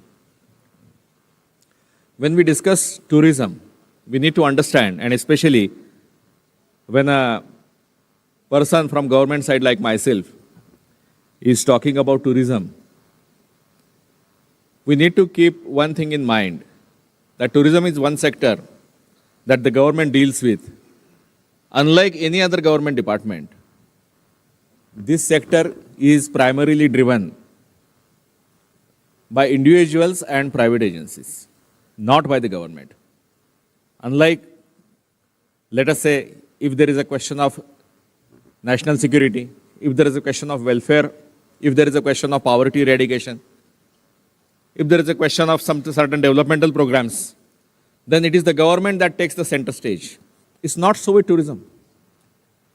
Tourism is essentially driven by the travelers, business travelers, leisure travelers, and by the private organizations and agencies and companies. It may be travel companies, tour companies, it may be hotels, it may be amusement parks, it may be even hospitals. There is medical tourism. It may be educational institutions which drive traveling. So what is the role of the government? So in this regard, I would like to mention that there are three perspectives from which this tourism sector can be viewed. Number one is the traveler's perspective. What a traveler looks at, what a traveler needs. He needs good place to stay. He needs hassle-free travel. And throughout this, he needs good services. This is service sector. And if budget options are available, definitely he will like to say, unlike elite travelers who do not mind spending high amounts if they get good services. From the business perspective, what is important is business viability, of course, and they also need a lot of government support. And from government perspective, what the government thinks or should think for the tourism sector is, number one, benefit to the state. What is the benefit to the state? It is the revenue that accrues to the state exchequer. Number two, employment for the people of the state. The government should take care of those things. And for that employment, skilling. The government should look into the skilling. And most importantly, to attract and incentivize the private sector to come to the state, to invest in the state, and to run successfully operations in the state. And most importantly, the last aspect is promotion. Promotion, branding of the state. You have seen the various logos. Logos is part of branding of the state. How good you brand your state. How good you promote the positive image of the state. So while we are discussing these things, what we do in Odisha from these lines, I would like to present. It is a learning experience, sharing from my side, and I am listening from the side of the Northeast and other states as well as the panel discussions, so that I can also get insights and learning points from Odisha. So this is a snapshot of Odisha's positive image. You all know about 15-20 years ago, Odisha was known for all the wrong reasons. Starvation deaths, devastation by super cyclones, repeated cyclones, poverty, hunger. These were the reasons for which Odisha was in news. Since last 5-6 years, the scene is definitely changed. Good governance model. Our Honorable Chief Minister, under his leadership, we have won several awards as Best Administrator. Odisha is one of the few states which have been able to reduce poverty substantially over last 1 decade. We are number 2 achiever in sustainable development goals in the country. We are the prime manufacturer of aluminum and steel in the country. And since last 4-5 years, we have been consistently among top 3 investor-friendly states. We are a large state. We are 9th largest, area-wise, 11th largest population-wise. We have 482-kilometer long coastline. We have 19 sanctuaries, 2 national parks, 1 tiger reserve. We have more than 34% of forest cover. We have 62 tribes, which we call indigenous people, in our state, comprising of almost 1/4 of the population. All these tribes have distinct culture, distinct languages. We all boast of tribal diversity in India, especially in Northeast India. But many people, they do not know the tribal diversity in Odisha. There is one undivided district of Koraput in Odisha. It is adjacent to Bastar district in Chhattisgarh, which boasts of 12 distinct tribes, which have 12 different dialects. Such a huge diversity in a small geographical area as one small district that Odisha boasts of. Odisha has everything to offer. You name it and it is there. Odisha is a land of temples. It was a laboratory of temples once upon a time. Bhubaneswar, the capital city of Odisha, it is called Mandir Malara Shahar. There are more than 1,000 temples. And the oldest temple having continuous worship in the world is in Bhubaneswar. That is called Parashareshwar Mandir. From 7th century onwards, the worship in that temple has never ceased in history. Lingaraj temple complex in Bhubaneswar has 108 temples in the premises. You name any deity, and you will have a temple there. Even the temple of Yamaraj, it is also in Bhubaneswar. So these things, they are priceless heritage of our country. Apart from the monumental Sun Temple in Konark, Sri Mandir of Lord Jagannath in Puri. So Bhubaneswar is home. And not only these 3 places, but the rest of the state also has many ancient temples and relics. Buddhism, the Buddhism as it is known to the world today, it originated from Odisha. Not many people do know these things. That is why we call Odisha India's best kept secret. The famous war of Samrat Ashok and Kalinga. It was fought on the battle of river Daya on the outskirts of Bhubaneswar city, that is capital of Odisha. And it is from there, from that Kalinga war, 12 years after that, Samrat Ashoka, he got converted to Buddhism and he spread his message of peace to the entire world. It started from Odisha, and the various heritage monuments, Buddhist monuments situated in Odisha, more than 200 ancient archaeological sites of Buddhists, they are discovered in Odisha. So there is a triangle, we call it Diamond Triangle, Ratnagiri, Udaygiri and Lalitgiri, which has hundreds of old stupas, 2-dimensional and 3-dimensional stupas. One of the most ancient stupas in the world. They are found there.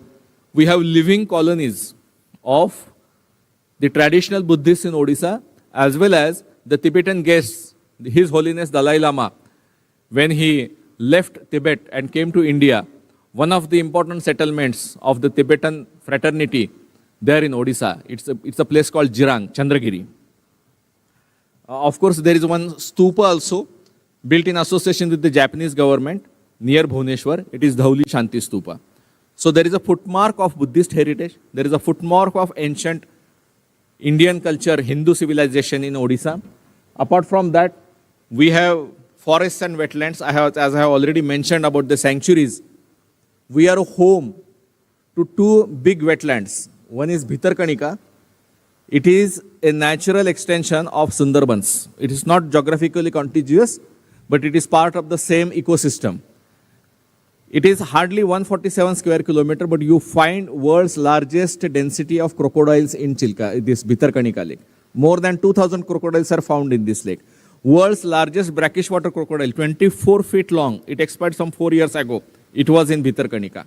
Even today, any tourist goes there, he can easily watch the crocodiles swimming along the boats. More than 350 bird species are found in Chilka alone. They are migratory birds, migrating from China, Siberia, Eurasia, even from African countries. They migrate to Bhitarkanika and Chilka. Chilka is Asia's largest inland lake. It is a brackish water lake. It is again a Ramsar site declared. We have major dam sites also, forests, and we have products. We have opened this forest to tourists. We have arts and craft tourism. We have ethnic tourism. We have a series of festivals. The state also supports festivals, and the people spontaneously on their own, they organize a lot of festivals. Odisha is a state. They say in a calendar there are 12 months and there are 13 festivals in Odisha state. And if you believe me, there are far more than 13 festivals. Government taking cue from these things. We have selected 7 locations across the state, and we have launched a luxury product. There is a reason why government decided to launch this product and invest in these things. As I mentioned to you, any private investor, when he would venture into these kind of projects, it needs lot of capital investment, and it may not be feasible for him. If you see the locations of this name, many of you may not be knowing these names of these locations, except maybe Konark and Hirakud. Other places you may not be aware of this. Daringbadi, maybe some people may be knowing. The very reason that we chose these 7 locations is to highlight the less explored but scenic locations. But only scenic location does not mean that these places are tourist destinations. Unless you give connectivity, unless you give good places to stay, unless you offer a good product for the tourists to engage with, tourism is not complete. So we decided from the government side to introduce all these components to these scenic locations. The geography is available. What is necessary? Necessary is investing into these things, creating a product that will give employment to the local people and extraordinary experience, luxurious experience to the travelers coming to these places. So at Konark is famous for a sun temple. We decided to diversify Konark into a sea beach destination. So there are 3 beach destinations here: Konark, Bhitarkanika and Sonapur. These 3 are beach destinations. The Satkoshia and Hirakud, these are riverside locations. Daringbadi and Putsil, these are hill locations. So 7 locations, 7 diverse places, 3 types of scenic locations and a glamping experience. These Satkoshia, for example, Satkoshia is a river gorge, 22-kilometer long gorge. River Mahanadi cuts across the mountains. And it flows straight, in a straight line it flows. And it is situated at such a location that you stand on the location and you see the river straight, tearing the two mountains. If you are offering a glamorous, luxurious product in such a location, then high value tourists will come. In previous panel discussion, I witnessed this discussion, high value tourism. One of the speakers was saying, why the Hollywood celebrities would go to Bhutan and not come to India. He mentioned Meghalaya, but I would take it as India. Why he will not come to India? He will go to, there are so many locations. Shillong and other places in Northeast, they are scenic, very scenic. I do believe that Northeast can definitely afford such kind of experience. Satkosia, take for example. It is no less scenic than any location in the Northeast or Bhutan or anywhere in the world, if you ask me. Extraordinarily scenic. Even people from Odisha who had not gone before this location, after eco-retreat, they went there and they were they said, for so many years we are staying in Odisha, but we did not know such locations as Sonapur Beach, Satkosia, Bhitarkanika, they existed, and such products are available there. So I believe this is the primary duty of the government, to put its investment into these projects. We spend huge money into this thing. We get very less revenue out of this thing. But we believe that this is necessary because this is promotion of the state. It instills confidence into the tourists that yes, if we go to these places, we will get a good place to stay, we will get good experience, it is worth spending. And it gives confidence to the investors. Yes, tourists are coming. Like in Konark, for example. After introduction of this product, we received 6 proposals of 5-star properties in Konark. For last 70 years, there was not a single 5-star property. Now 6 project proposals have been approved in Konark alone.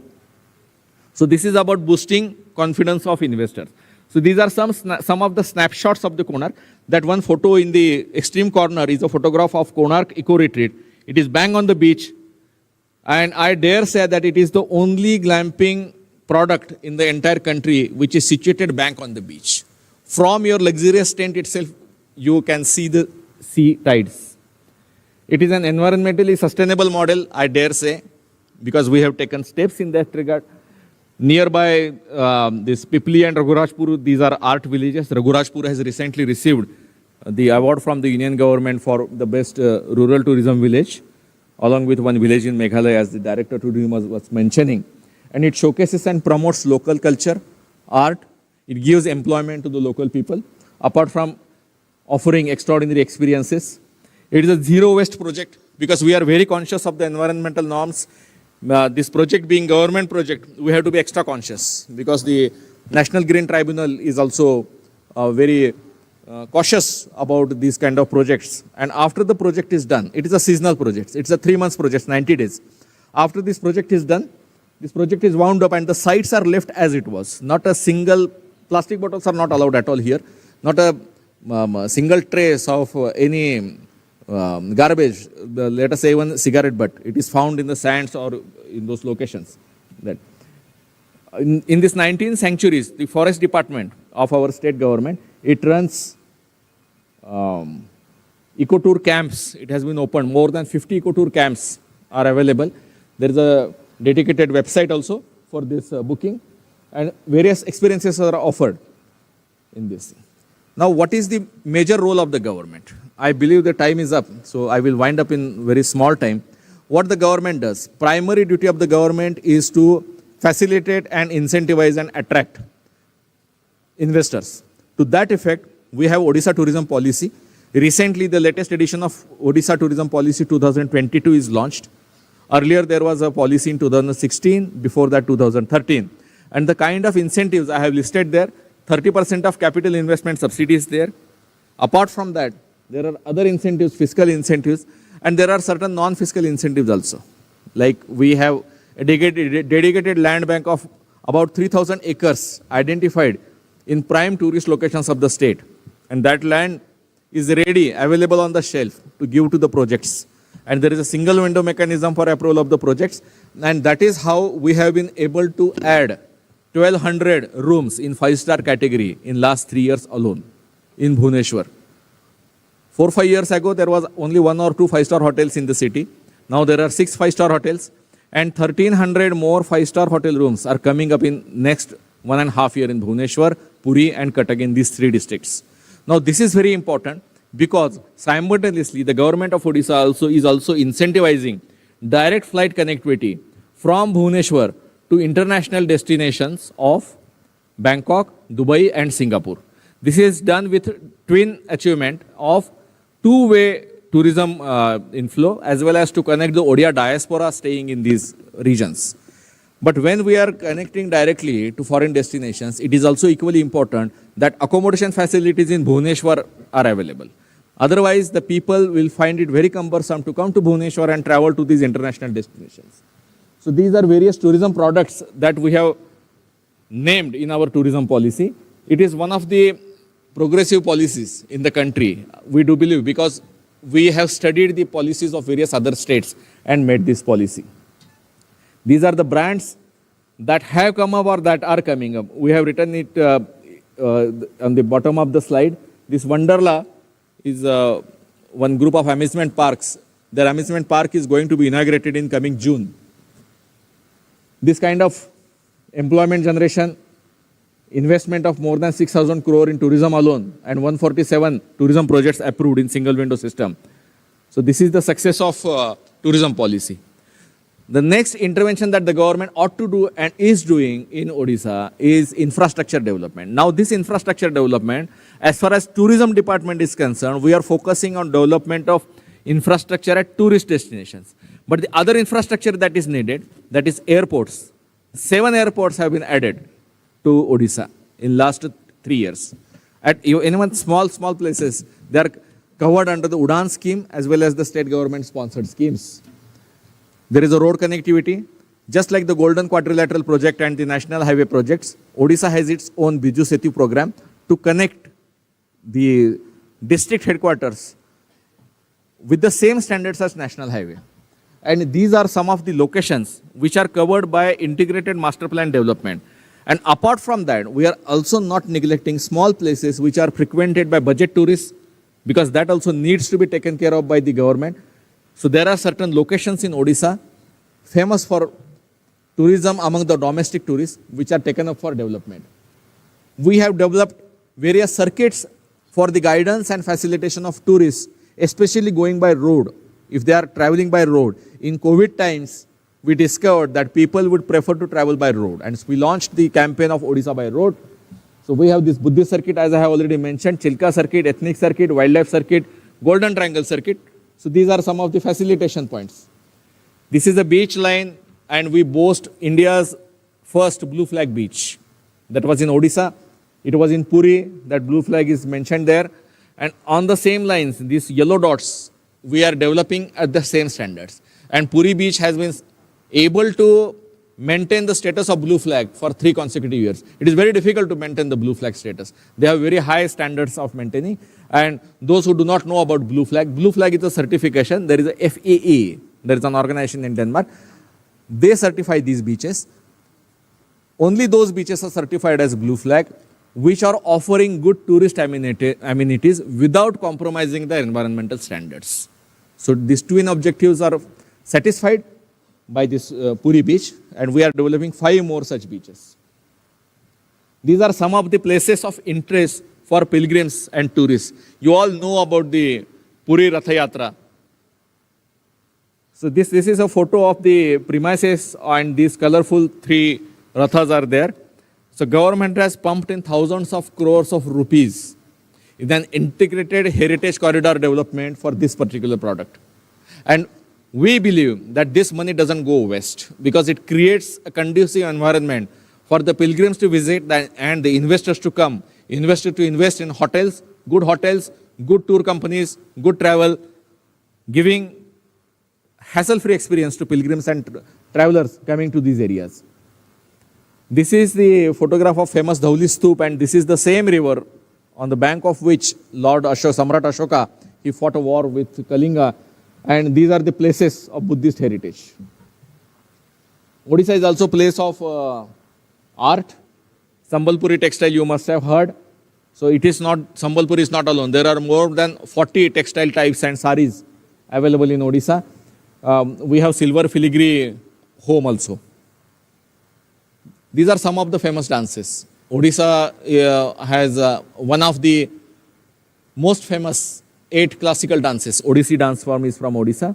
Mahari dance form is there, Gotipua. And there are host of tribal and folk dance and art forms, as any state in the country definitely has. Northeast definitely has those.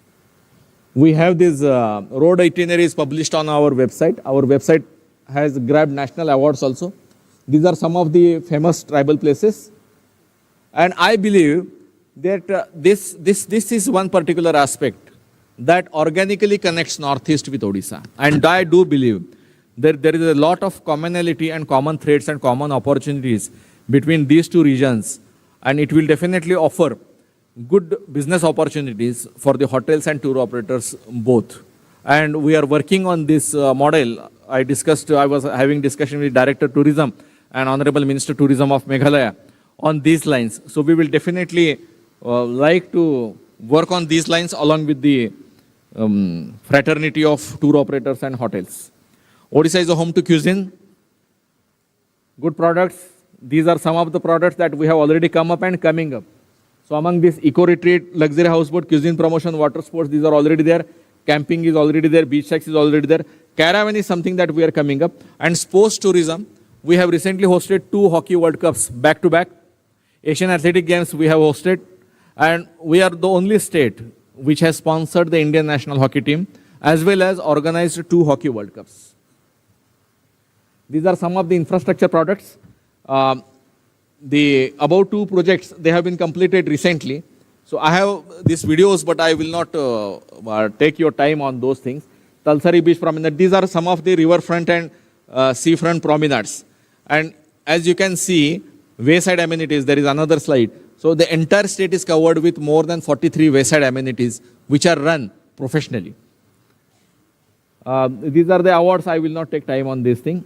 Some of the awards. This is our website. Do visit our website. This is Odisha Tourism. If you type in Google, you will find. And also, I would request you to Google Odisha Eco Retreats. So that side will also lead to the Eco Retreat side. And I welcome all of you to come to Odisha. We are sending official invite to the Honorable Minister, also to the governments of all the 7 sisters to visit our Eco Retreat and have a meaningful dialogue with Odisha Tourism. I am very grateful for giving me an opportunity on this dais to share the stories of Odisha. Thank you very much.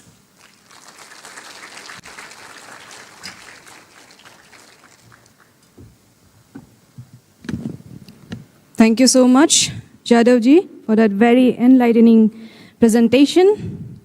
I'm sure the Northeast can benefit from the learning of Odisha. Huge round of applause for that. Thank you. Lovely. And so now, ladies and gentlemen, we will move on to our second session of the day, which is on a very pertinent topic and a subject that is especially relevant for the Northeast and indeed all of India. So, ladies and gentlemen, the session is titled Community Tourism and Homestays in the Northeast. How well has the model worked? An insightful discussion awaits with our distinguished panelists. Please join me in welcoming them on stage. Our first panelist is Ms. Manisha Pandey. Huge round of applause. Ms. Pandey, co-founder and managing director of Village Ways and founding member of ICRT India Foundation, which is the India chapter of the International Center for Responsible Tourism, brings her vast experience in promoting community tourism and homestays in Uttarakhand and beyond. Huge round of applause. Welcome, ma'am. And next panelist, ladies and gentlemen, is Mr. E.B. Blah. As President of the Tour Operators Association of Meghalaya and President of the Northeast India Tourism Confederation, Mr. Blah has observed the community tourism movement in the Northeast at close quarters and is deeply knowledgeable about ground realities. Huge round of applause. Thank you so much, sir, for being here. And next is Ms. Jashoda Chetri. Ms. Chetri, an Assistant Resident Commissioner at Sikkim House, Guwahati, has been a vocal advocate for responsible tourism practices in the Northeast. Huge round of applause. Thank you so much, ma'am, for being here today with us. And next is Mr. Joe R.J. Thanga. Mr. Thanga, founder, Jonam Tours, is also General Secretary, Association of Tour Operators, Mizoram, and a driving force behind community-based tourism in Mizoram. Thank you so much. Huge round of applause. Thank you so much for coming here and joining us today. And ladies and gentlemen, the moderator for the session is Mr. Aaron Pereira, Deputy Associate Editor, Indian Express Online Media. Huge round of applause. Thank you so much. And now I would request Mr. Pereira to take forward the session.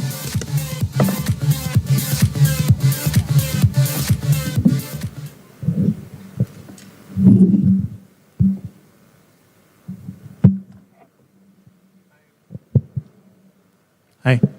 A very good afternoon. Thank you so much. Thank you, Mr. Jadhav, for your very insightful session on Odisha, much of which I think many of us sitting here did not know about. Right? Very insightful, a great perspective into what the state has to offer. Thank you so much. My panelists have already been introduced, so I won't waste your time going through it once again. Community tourism is something that has evolved from what we, always think of as a homestay. When we want to travel to a location that we're not well informed about, the first thing we do is, apart from looking at hotels, is also trying to learn from the state, get an experience of the state.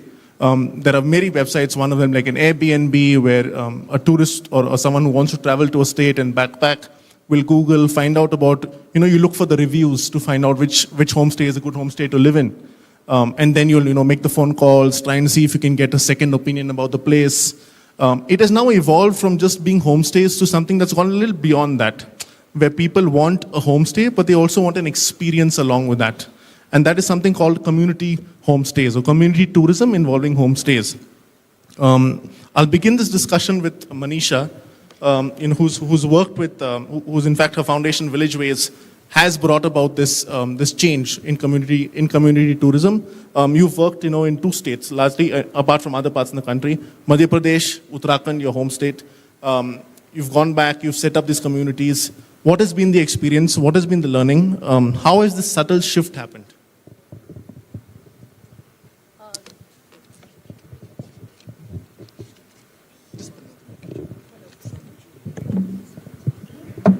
Hello.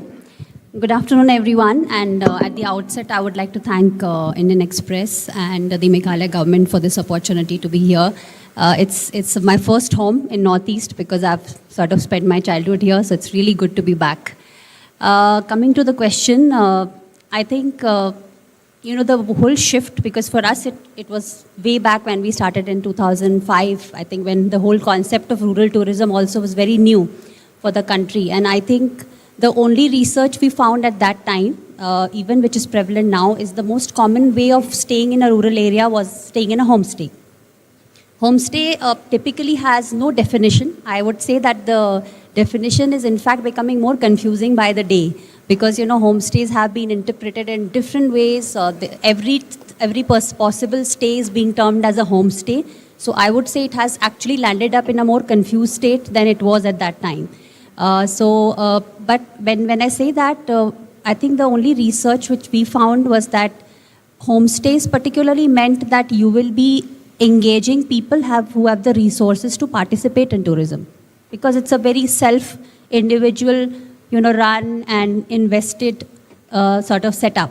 So the first step only was very deterrent to involving the communities who are in real need for a livelihood. And I think the shift has come for us because of that, is why we want to involve a community in a tourism venture, is because we want the benefits to be shared by the community and not get restricted to only few pockets in the village or, and just few families. Because eventually what we have observed now over 18 years almost of working in 30 plus villages now across India and even outside India, I think we've seen that over a period of time, money brings lot of goodness in the village. It brings the income in the village. It brings the necessary income, but it also brings conflicts in the village. So, particularly in the scenario of rural areas, to avoid conflicts, we have to look at a very robust model of tourism with the communities, which means that they are all involved.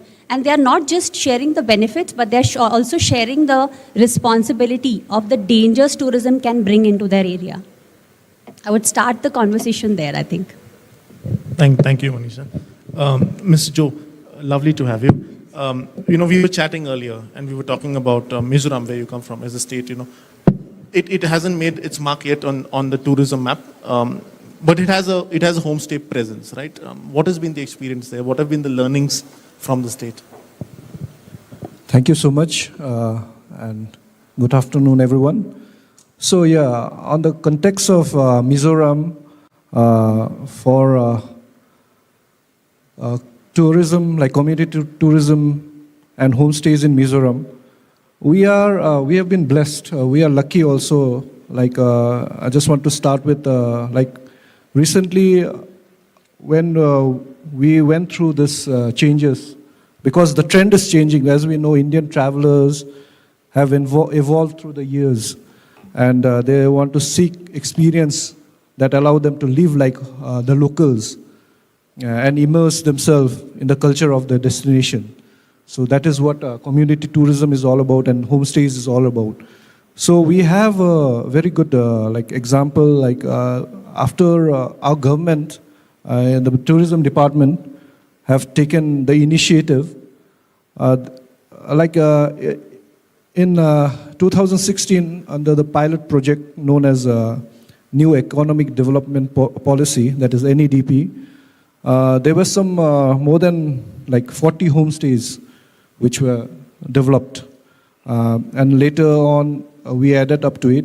And one of the example village that is known as Rayek in Mizoram, which recently got the gold category, Best Tourism Village of India 2023, recently. So it is all about community participation, where they have formed a tourism development board, consisting of all the NGOs, the churches in Mizoram, and the prominent citizens of that place. So they do cleanliness drives and beautification of the village regularly, and tender to the garbage waste also, and the waste management. So that is one of our, the Rayek village been a strong example for community tourism and home-based, this homestay in Mizoram. Mr. Bla, you've also been very well connected. I mean, I just met you today, but the number of people here that know you and the work that you've done for tourism in the Northeast, you have some suggestions, you have some insights on homestays and how they've developed in the region, in fact, benefited the region? Okay. First of all, I would like to thank the Indian Express for inviting me here.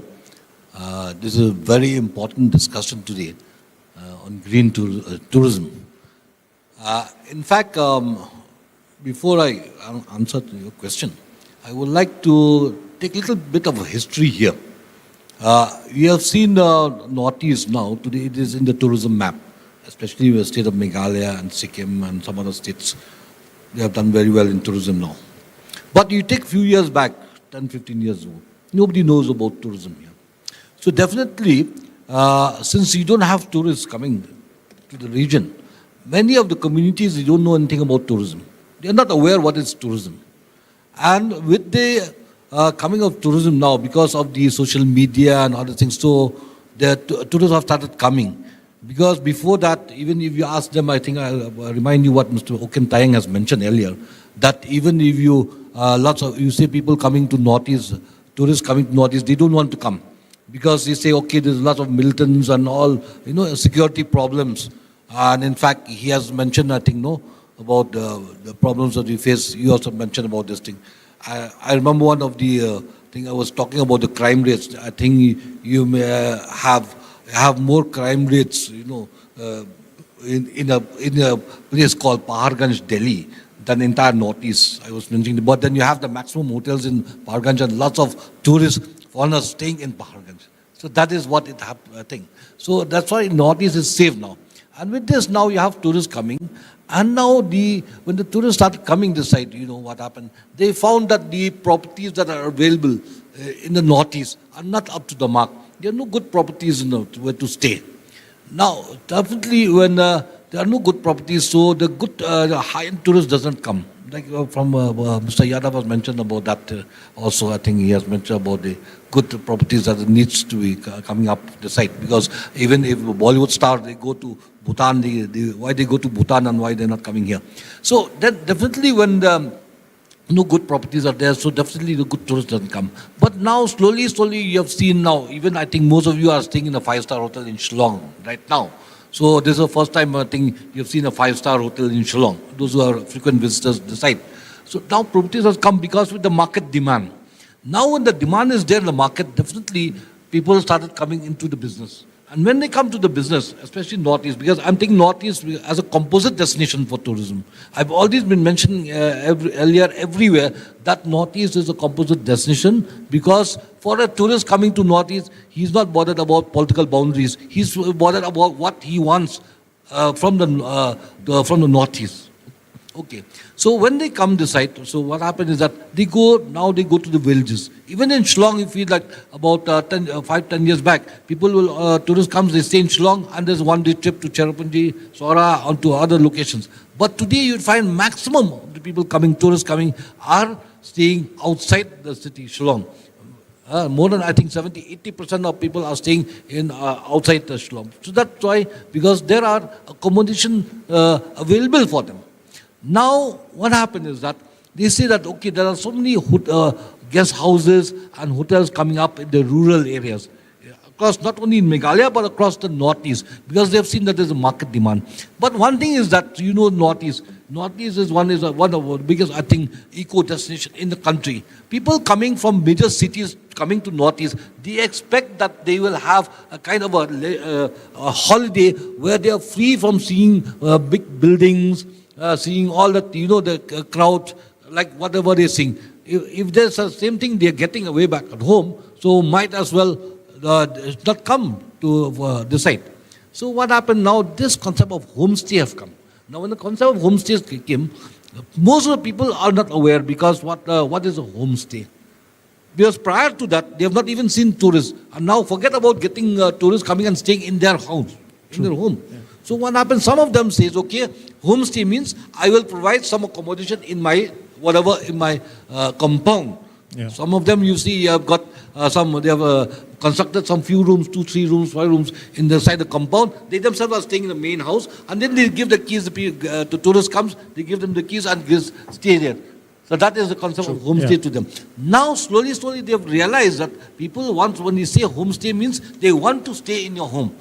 And they want to learn about your culture, they want to learn about your cuisine, they want to learn something about what you can offer to them, which they are not getting in their own place. They want to learn so many things. So that means they want to experience the life what we people, Northeast people from here are living. What kind of a life are we living? Yeah. So that is what suddenly they realize that unless they work together with the whole community, even a person coming, individual, having just a homestay in their own house, he will not be able to do so many things which the guests or the visitors require from them. So he needs the support of everyone. That is where now we have seen that the communities have come together. True. They have learned to have, you have cooperative societies. You have tourism cooperative societies coming up in this, especially in Meghalaya. And then you have learned so many other village councils also. They have come up with this. So okay, come together. So let us have something which thing. This is a very good thing because what happens is that finally we can know that how we will be able to sustain tourism here. Yeah. Let me bring in Jashoda also here. Sorry to interrupt. How is this helping the local economy, especially in a state like Sikkim, which is very environmentally sensitive? We recently had a flooding experience, but when footfall increases, and thanks to social media over the past 5-7 years, you've seen a huge increase. Instagram, in fact, is one of the big boosts for people who want to come and click pictures in the same spot that their friends have, right? But what is the contribution that brings to the local economy, right? How can the local economy be involved in such communities? Before I get into that, let me give you a brief background of how homestay movement started in India and from where. It started in a place called Tinchule in Darjeeling, near Darjeeling, and after that Sikkim and Kerala were one of the first states to pick up the homestay movement. And in our 30 years of training homestay owners, what we've realized is it plays a tremendous role in empowering the community, especially the women. It is directly related to women empowerment. Ma'am here would vouch for that. And what Blasa just said, please do not confuse homestay with Airbnb. You know, the owner will give you a set of keys and the rooms are outside the house. That's not homestay. Homestay is where a person will come to your house, be a part of your family, eat what you cook for them. They do not get to demand what they want to eat. They eat what we eat, the local, freshly produced and procured items. So coming back to your question, in Sikkim we have seen tremendous development in the homestay movement. And we have different categories of homestays, and along with banning water bottles and plastic, we have even banned the leasing or subletting of homestays. That's a recent policy of the Sikkim government to safeguard the interest of the first generation entrepreneurs, you know, who will open their hearts and homes to strangers. But again, it has to be a win-win situation for both the parties.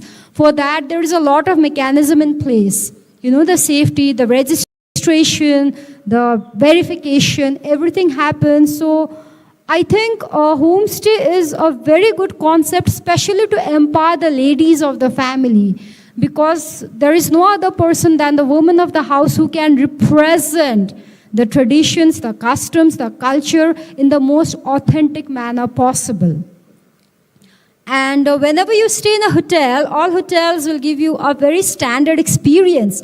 But in my travels, no two homestays have been alike wherever I travel, length and breadth of the country. So the owners also must take pride in their uniqueness. Their USP is the uniqueness, you know, the food they prepare, the way it is prepared. Everything is so unique to each homestay. So we have to respect that, and both the parties need to have some kind of sensitivity towards each other. And Sikkim, I'm very happy to tell you that it's leading the way when it comes to homestay model, and they are doing very well. And yeah, the government gives a lot of subsidies, you know, there's a lot of encouragement and push to entrepreneurs to start their homestays. And yeah, we can just, you know, maybe sit after the session and discuss how we can take it further. And I am of the opinion that it's very important that all of Northeast comes together to make this homestay movement stronger. You know, because by default, we lead very eco-friendly lives in the Northeast. So our food is very natural, you know, by default organic, people are nice, places are interesting. So yeah, we must come together and strengthen this movement. True. Manisha, could you, sorry, you want to add something? Can I add? Please do, what please do. She mentioned. This is what she said, that, okay, we need to encourage a lot of community homestays in Northeast. They are the people from Sikkim who taught about taught others about community homestays. Recently, when I was in Nepal, Eastern Nepal, I was shocked that they have 37 community homestays in Eastern Nepal. And I asked them, I think most of them learned about homestays, community homestays from Sikkim. They came here. So that is Manisha, very quickly, if you could, you know, help us understand through your organization, and you're also part of the India chapter of responsible tourism. How can these benefits actually help the community? You know, and there are some initiatives that you've taken. So maybe our audience would like to know. Well, actually, we have been more or less doing our work on a research basis. So trying to study the impacts that tourism has brought into these communities as well as environment. Because our first 5 villages were inside a protected area, wildlife protected area. So there are some examples which can be shared with everybody as sort of a benchmark as where we have learned the lessons and where things have worked. And you know, lately we have been working with the government and sharing these experiences for that purpose. So community overall, I will give you a few anecdotes which might help, because you know, otherwise just giving theories won't really matter. So we have, like in our first region where we worked with 5 villages inside a sanctuary, wildlife sanctuary, there were serious problems with the forest department and the communities. And it is very common thing to be seen almost in all parts of our country, wherever the villages are located inside any protected area. So the straightforward answer is relocation, but frankly, no village really wants to relocate. So over a period of 15 years, now that we talk to our guides who have been trained in local flora, history, they are walking with the guests and they are very fluent in English. They speak well in languages. I think when we ask them, they give us an example that earlier when they were young kids, they would, throw stones at the birds because it was more like a game for them to kill the birds. And now they all, whenever they are walking with the guest or irrespective, even if they are walking alone, they like to identify the bird. So they open a book and try to learn the name so that every year they can, upgrade their knowledge about the local birds. And to the extent that this, from last 2 years, we've been organizing a birding festival.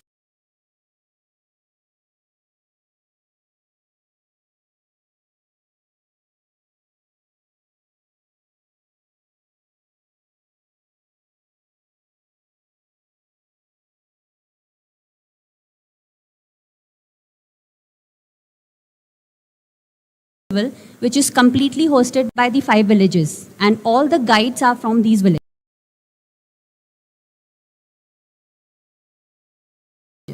So this is an example of how they have themselves started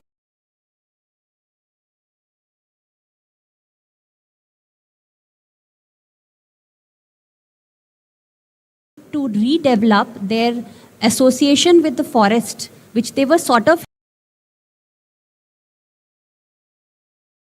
hating at one point.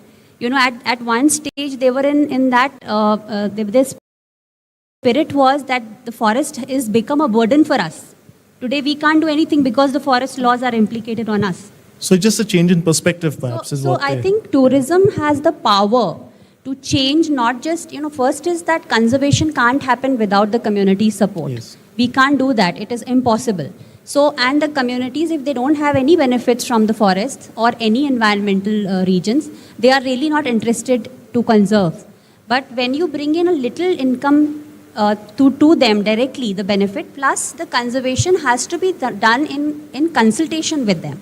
I think that is where the whole balance comes. And even the forest department in couple of our meetings have said that they have seen so many positive results in an area which they were having very serious problems of, how to engage the community or just talk to the community. So I think there are so many such examples, Sure, but yeah. yes, I mean, overall there are many benefits which rightly done can bring to a community. Thanks. Joe, very quickly, if you could, and in fact, very interestingly, your organization, Zoram Tours, and now you've just told me your daughter is also starting to, enter the same industry, which is very impressive. But in terms of, visibly increasing the prominence of homestays, community homestays, in terms of marketing, in terms of promotions, any ideas, any suggestions that you have that you can offer to other states as well? Things that you've realized have benefited you and your organization a lot. What are the learnings? Yeah, thank you so much. And it's good to see the future generation of tourism industry or stakeholders all sitting here. One of the Blasar is here. So we have a group, we have a confederation, like Northeast India Tourism Confederation, where we actually through this, we look after each other, like all the states of the Northeast, for responsible and sustainable tourism in the Northeast. And as mentioned, we have 7 sisters and 1 big brother. So Sikkim is always there, especially in tourism. We always take the guide or all the whatever ideas, most of the ideas we get. So through this, we are corresponding with each other.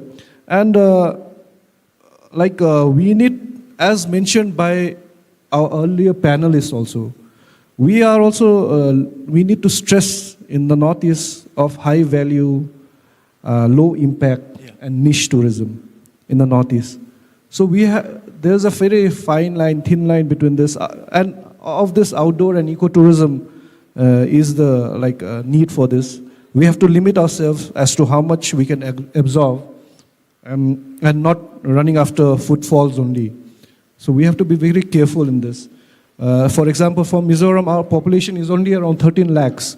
And so we should and feel that we should have proportionate visitors for the state. That is why. And one more thing I just wanted to say is that only through community homestays or community-based tourisms we can bring in clean money. That's one thing which we've been discussing also as partners in the Northeast. So this is a very important industry, like smokeless and clean industry. So that is my talk on this. Thank you. I'll leave this open-ended. Anyone wants to answer this can. What role does the government play here? In terms of changing policy, in terms of, sometimes a small change really helps in terms of, say, I don't want to say reducing mass tourism, but bettering tourism, bettering footfall, ensuring better quality tourists. That in the earlier panel, so they discussed having people stay for longer, right? And it's not just a one-day weekend experience, but it's a week-long experience that you enjoy the entire region, because each state is so different, each culture is so different. Are there policy changes that you all can talk about, that you all perhaps want to see? Meghalaya, our state, have come up with a homestay policy. So they are encouraging all people, those who are taking a homestay. That's why they're giving financial assistance to those who are coming up with the homestays. This will be very helpful, because what happened is that the financial assistance that they're giving is, you cannot imagine. I'm just giving an example. If it is for rupees 10 lakhs, okay. Now they've linked it with the PMEGP scheme. So what happened is that 35% is given by the by the state, and another 35% through the PMEGP scheme, and totally about 70% is subsidized. So if you have 10 lakhs investment for homestay, you have to spend only 3 lakhs, and that too also is from the bank. I think only 1% is from your pocket. So that definitely this encourage people to come up with homestays, because most of the homestays are all in the rural areas. People cannot afford. So this is one thing which the Meghalaya government has come up, and I think because Meghalaya government also, the thinking is that is always for niche tourism. We want niche tourism. We are looking at the Bhutan model also, that because we don't have, we cannot afford to have mass tourism here. Where carrying capacity of the place is much, much below whatever the footfall we are receiving right now. So for sustainability of tourism here, for this homestays package that given by the government is one of the initiatives that Meghalaya government has done quite a good job. And we hope there are many takers, because their targets also, the government target is huge. It is, I think, recently also our ministers mentioned about 5,000 homestays. That was our initial target the next 1-2 years. Yeah. So we hope that people will come and take this package. Thank you. Yeah. Sure, please. I do know that, homestay policy as a policy has been almost coming up in all the states, considering that the union government also is giving a lot of stress to rural tourism. Having said that, I'd give an example of the state of Madhya Pradesh, because we have been working there for at least more than 2 years now. And what they have done is, when you talk about homestays, one is the development of homestays, and the second is how you market it. And to be honest, the marketing bit is also very tough, because in the longer run, when the government will exit after the infrastructure is ready, the communities at every level, whether it's an urban homestay or a rural homestay, will need some hand-holding for marketing, and the right type of marketing, so that they are also very, they find confidence in what they have started. Otherwise, there may be reluctance and they may back out. So I think one of the good things that they have done is outsourcing, at least getting some PSOs, which are the project support organizations, to come in place. So wherever they are building the homestays, they have engaged outside agencies, NGOs, companies, like-minded social enterprises, who come and work with the communities. And that could be the local level organizations, but I don't think that only government policies will do the thing. Because eventually the communities will need the hand-holding for at least a year or two after the setup is already made. Because the more challenges come when the guests start coming, and what type of travelers will go there, who will do the marketing. I think those are the policy level questions which I think government could look at the policy level when they do these kind of funding for the homestays. And apart from that, when I talk about especially in Northeast, one of my personal worries is that it's at a stage when things are developing. Meghalaya has already done very well, and I think it's the leader here in the northeastern states after Sikkim, of course, where things are happening. So I think a documentation of what has been the experience would be very, very helpful for the other states, because they have the experience of how it has been. Is it really working for the communities? What do the people think about it? Where are the gaps? Correct. I think that kind of an analysis would be very helpful for other states now. Would you like to add something to Shuda? Yes, we could have some knowledge sharing because we have so much to learn from each other, and Sikkim would be more than happy to help you, whoever wants to, join hands with us. And it's very important to have this sense of ownership. I see a lot of youth here, they have the potential to be first generation entrepreneurs. So that sense of ownership and belonging is very, very important, whether you run a hotel or a homestay. That we have to keep in mind. And we should always urge the government to come up with the best practices that will, conserve and preserve the very ethos of what drives us in the homestay sector and tourism as whole. Yeah. Sure. I think we'll have some. You want to say something? Or we can take 2 questions if there are any. Please feel free to put your hands up and we can just pick. Anyone? Any questions for a panelist?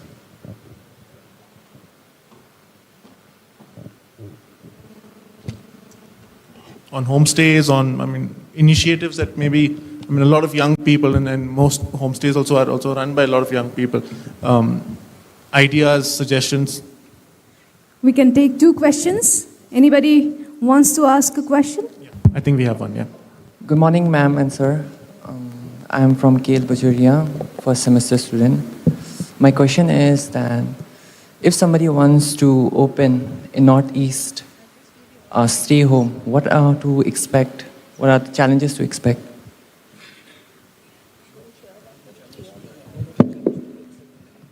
What challenges to expect? What challenges to expect? Okay. You want me to answer that? Okay. No, he asked that question. So there will be challenges because you're a student, no?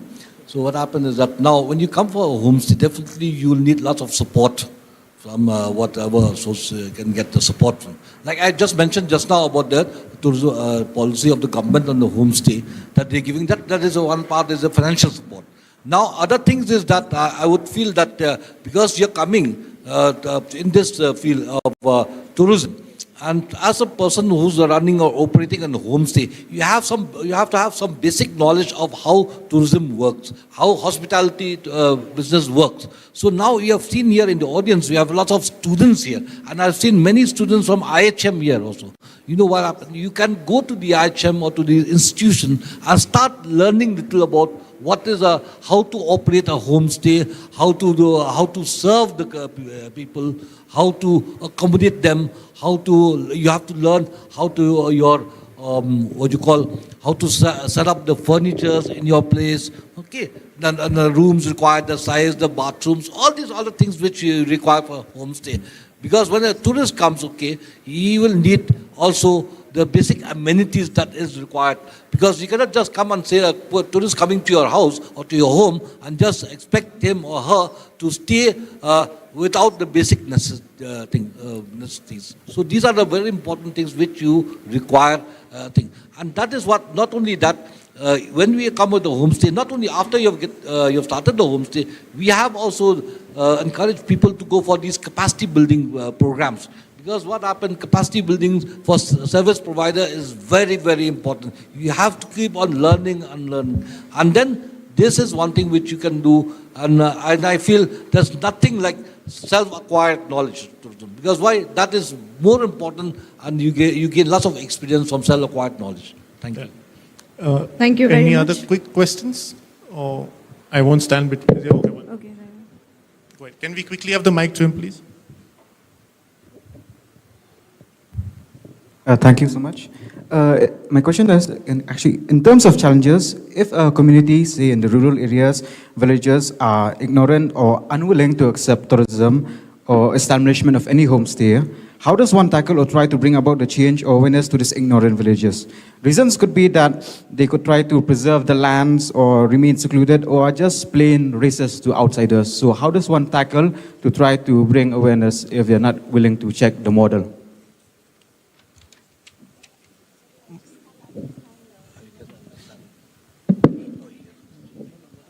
Let me explain about your question, to Madam. What happened is that you are talking about the local communities. I'm talking like in Khasi Hills, in the Meghalaya here, we do have the village dorbars, like a panchayats, If the local community within that area, within that their jurisdiction does not want to accept tourists to the area, how do you, create such an awareness where they will eventually allow it? See, one of the key things when you start working in any area is keenness from the community side. That is a critical thing because, if you don't have keenness, if there is a resistance from a community for tourism, you need to respect that. So an idea could be to do something around it rather than directly approaching that particular area because, you will not be able to engage. First of all, the keenness of the community is directly related to the experience of the guest. So if there is not that much enthusiasm in the community, then I think eventually when the guests start coming, they will have that lack of experience in these villages. So I think first thing is to identify the area where there is keenness. There is no sense of approaching an area where there is no keenness. It could be an area around it, perhaps, because they can have something to see evidently on ground, and then maybe they will be convinced. Because, when tourism comes, people are very curious about tourism. Some of the communities do show resistance because they think that they may have to, maybe they will have to fall back on their principles, maybe they will have to, cover the demands of the guests. So they don't have confidence or they have a lack of reluctance is there. So I think I would not suggest from our experience that you approach that particular area in the first go. That could be a phase 2, but phase 1 has to be where there is a keenness from the community side. And, I just want to make one small point, just if in case I'm allowed with the time, is that when we talk about the travelers, type of travelers, this niche word is used quite a bit, but I have a little bit of difference in my mind about it. The reason is when COVID happened, most of us were affected because inbound totally stopped for 3 years. We were actually only dependent on the domestic tourists. And we knew that domestic tourists may be more demanding than the international travelers. We were not working towards it before that. We were finding that international guests will be easier to handle. But having said that, I think they are a more permanent base for marketing. And, looking at the current scenario, climatic, political, everything, let's not be over-dependent on also the niche and also the, international travelers. We have to respect the Indian guests also. I'm not saying that we will do, but and it's all about creating principles in what you do. And you don't have to deter to, not follow those principles. I think once we all create principles in our businesses, we are ourselves filtering the type of travelers who are coming there. Absolutely, yeah. So I think that's just a food for thought. Yeah. I think we're well out of time, so I'll wrap up here. Thank you so much, everyone. Thank you to the audience for patiently listening to us. Thank you. If you all do have follow-up questions, feel free to reach out to them. Our esteemed guests of panelists here. I'm sure they'll be happy to engage with you, answer your questions, help you, in fact, even build up your own homestay. Thank you so much. Thank you very much. Ladies and gentlemen, now I would like to call upon stage Mr. Mukesh Singh, Senior Vice President of Indian Express Online Media, to felicitate our panelists. And we will start with Ms. Manisha Pandey. Huge round of applause. Thank you so much for joining us here today.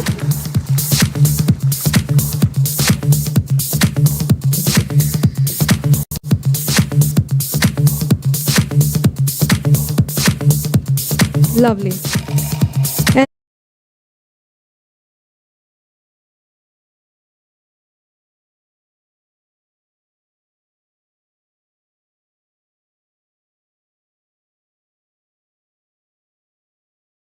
Miss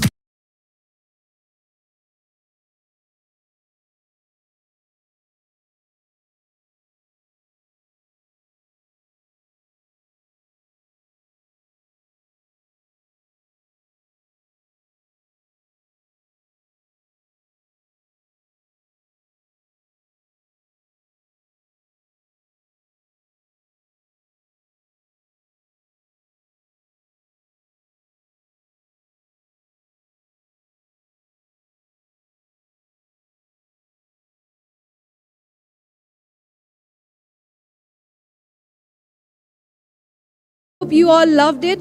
And I think the first row young ladies are very, very hungry. I can see that in their faces. So it's lunch time. So let's have our lunch and of course take the opportunity to have some lunch and get back our energy and get back here by 2:15. Remember the time, 2:15. 2:15. Thank you very much. And conference number one, conference room number 1.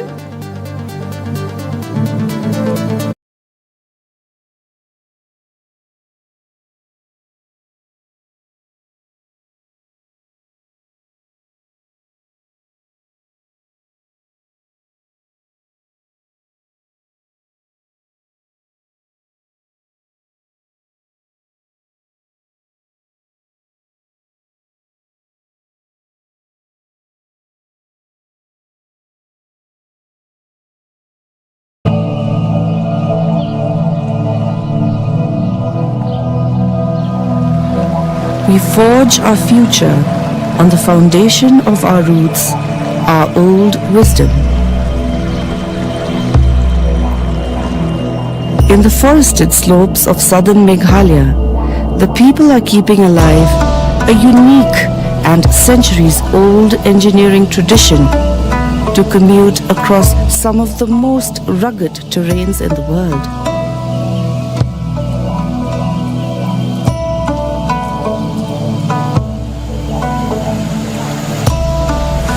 Kedai ka jiking jri jongi kinong war sini bangi perenkam ke banyat banjeng kilom kiwa kiret kilho te lengbai nei sembak barit jami kini ki deng jri bani sayak ke deng jri lengbai ni thit barit kanne sebo akiset hadin sapo san posnam ki sami kita ki thit bah bagi belong banyat ni seongi ki jiking jri.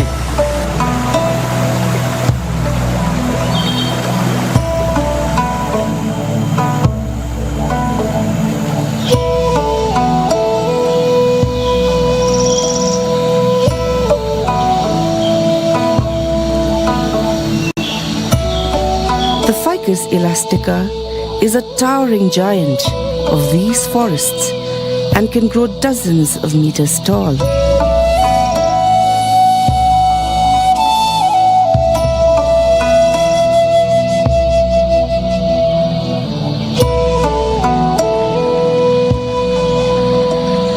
The bridge weavers ingeniously manipulate the aerial roots of the tree to grow into bridges that help people negotiate strong currents, insurmountable crevices, and raging waterfalls.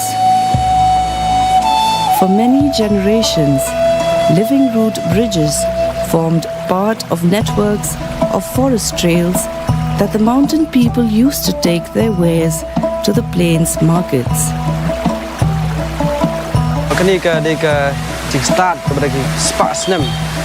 Ba long sama sha jengi ladan ke jengi jengai ba ki long din mandin ki ya ban peran kam ban persuk ki ban yai la ka we jikas ko ipat kham tam ha ba ki lej chabri shalangkha baru kham tam ba ki lej shakiyo bi hat.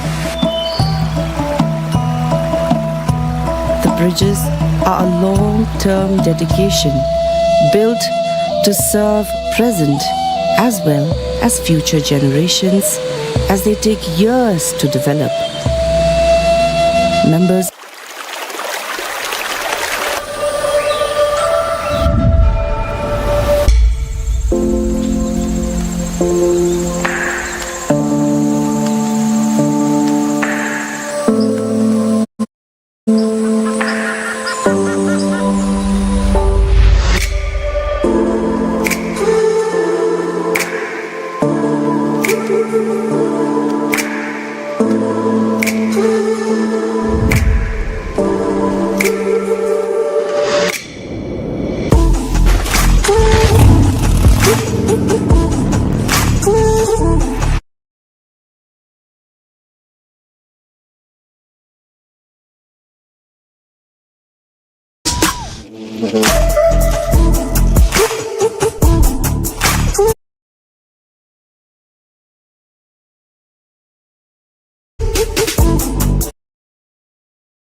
Woo!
dangea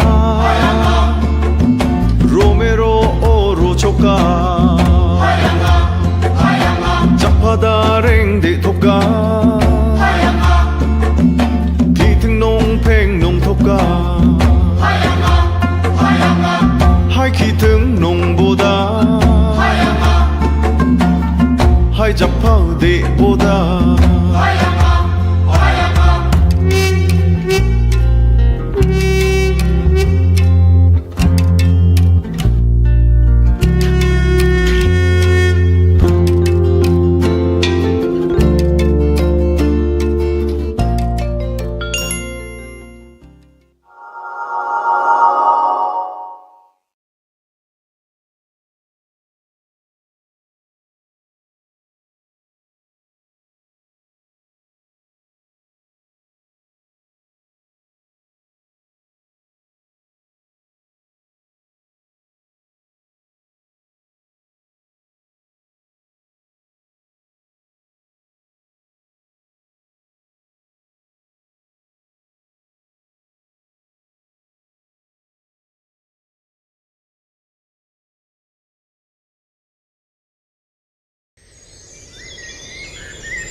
to nature.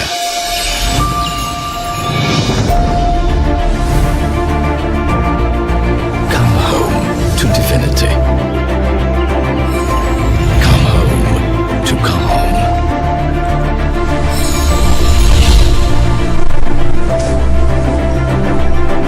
Come home to the world of art and craft.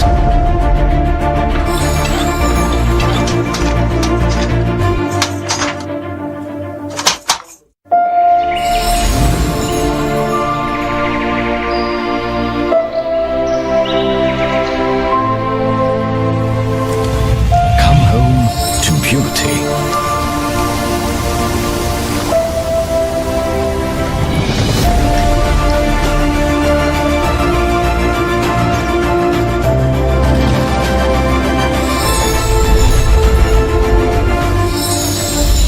Come home to nature's nest.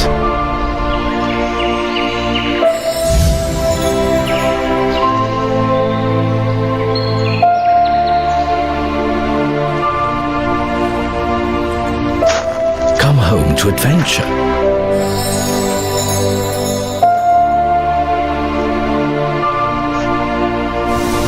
Come home to self-discovery. Come home to serenity.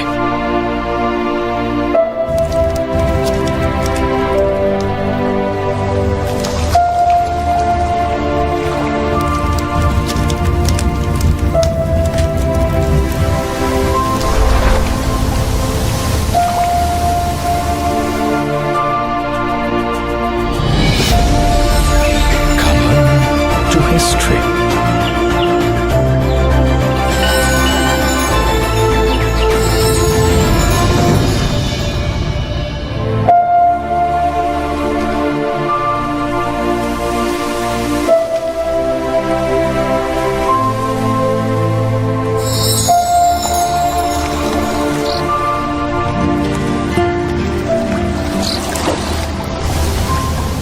Come home to eco in Odisha.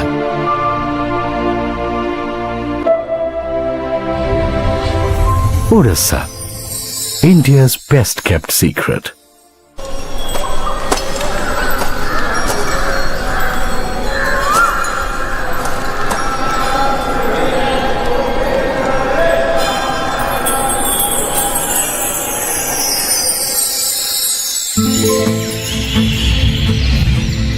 Discover beauty.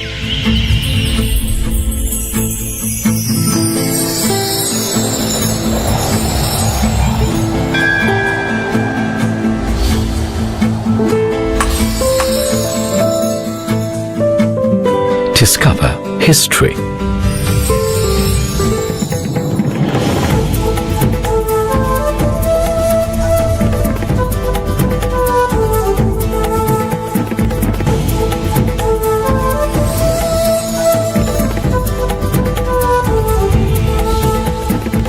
Discover spirituality.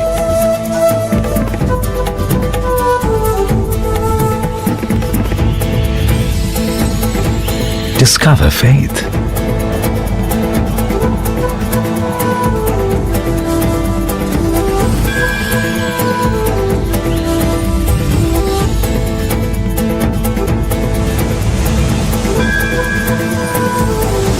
Discover tranquility.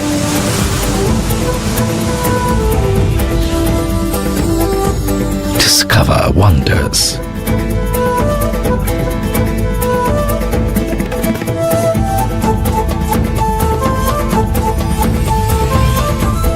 Discover your inner self.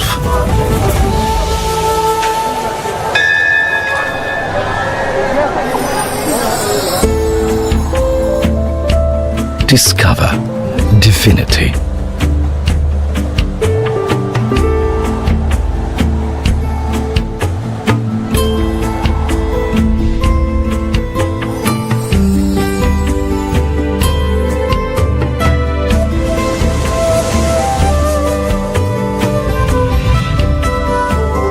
Discover art and craft.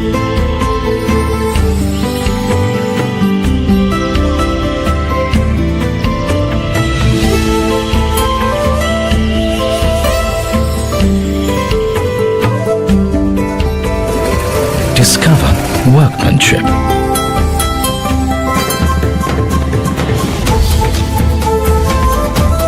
Discover peace.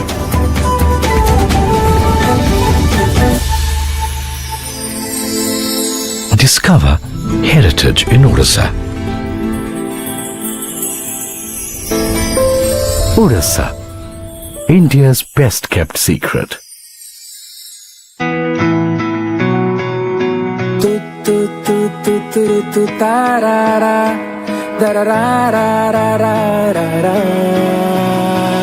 अनजानी सी राहें खोले अपनी बाहें कुदरत के मीठे राज चल इनको गले लगाएं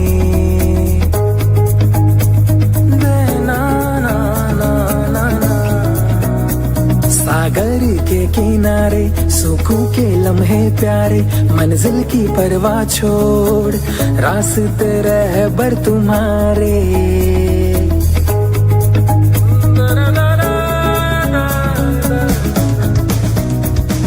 सफर सफर में रहे हम सफर खुशियों के पल है चुराना सफर सफर में रहे हम सफर अभी तो दूर हमको जाना सफर Come explore Odisha by road.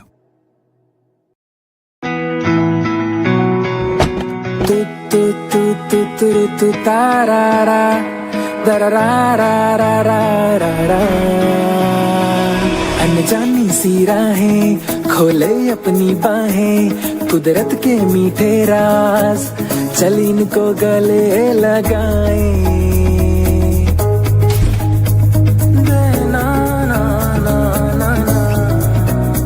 सागर के किनारे सुखों के लम्हे प्यारे मंजिल की परवाह छोड़ रास्ते रहबर तुम्हारे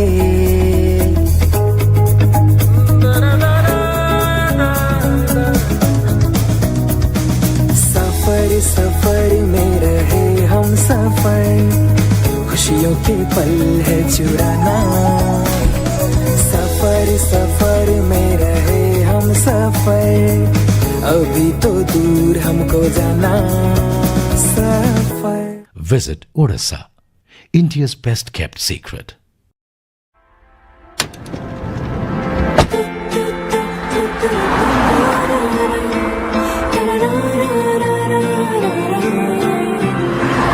अनजानी सी राहें खोले अपनी बाहें कुदरत के मीठे राज चल इनको गले लगाए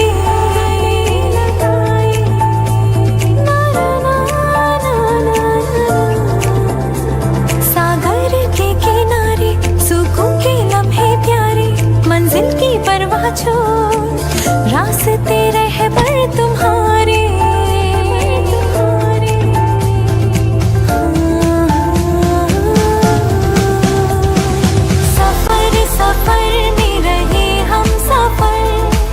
खुशियों के पल है चुराना सफर सफर में रहे हम सफर अभी तो दूर हमको जाना सफर Come explore Odisha by road.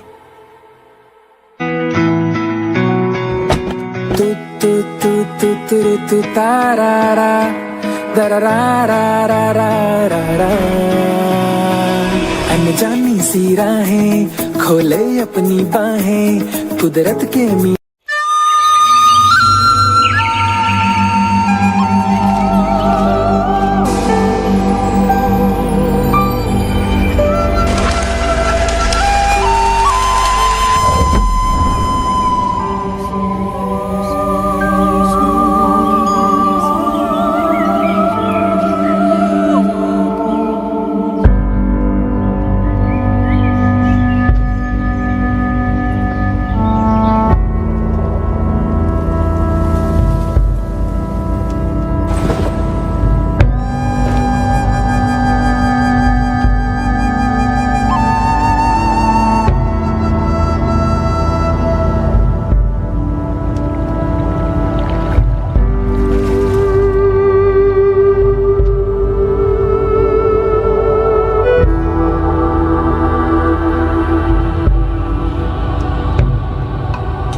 Arunachal's Namsai and Lohit region beckons you. Leave aside the stress of urban life and revel amid a slower pace where chaos gives way to calmness.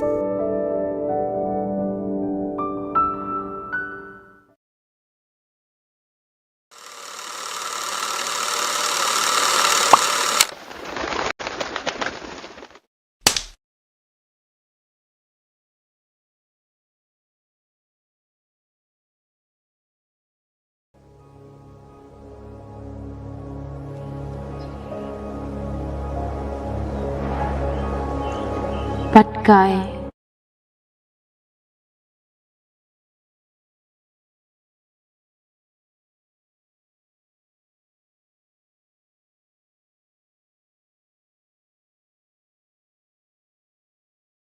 Lo bonga lomen. Now siết là bon kan ngô cả kan mi cái chiều gang kai. Tirat Jogova, Ngan with the Hena, Sokpacento Sana.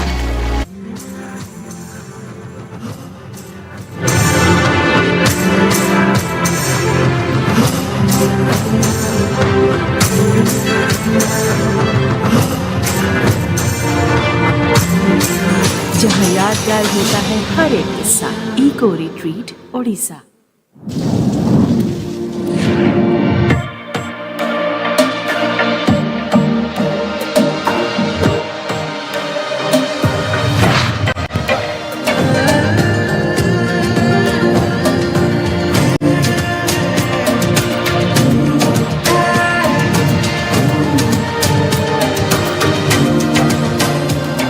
जहाँ यादगार होता है हर एक किस्सा eco retreat Odisha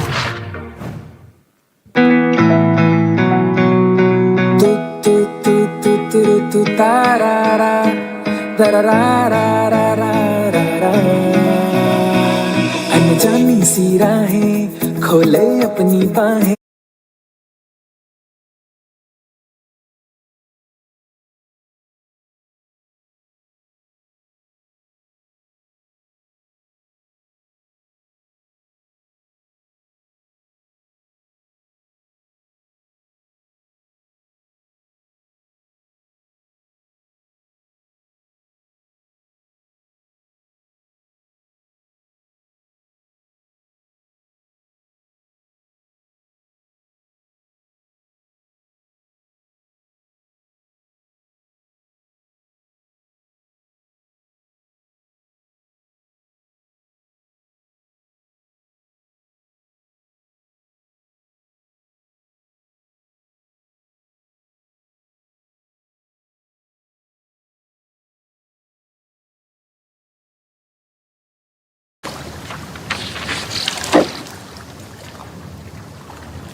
Come home to nature.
to eco in Orissa.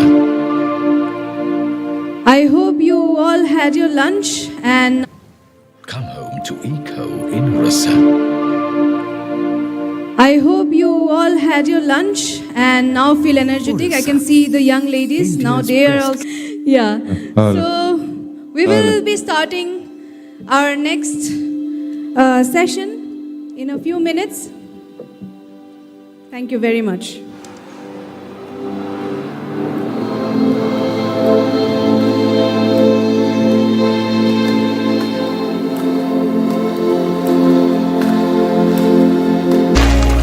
Ajat junga jusa hong hadange boy halen Hạ công ra của tổng lô mà Chú thì sản phụ Phong vịt sắc sắc Tác hít đặc trả trên vịt họ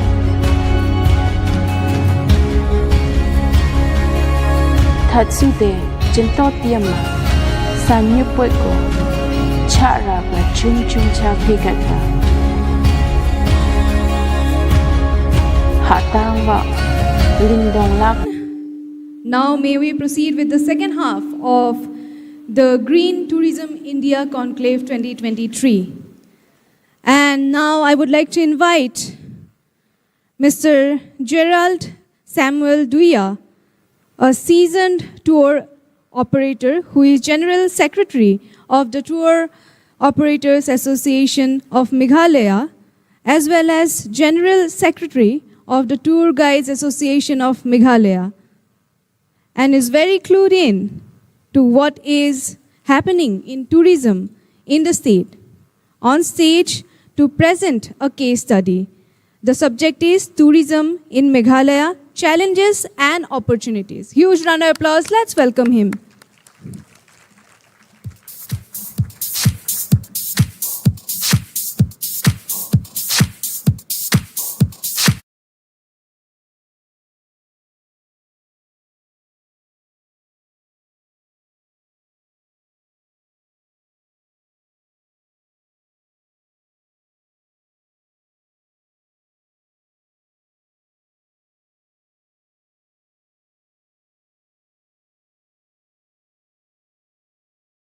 Can I have a mic? Mic.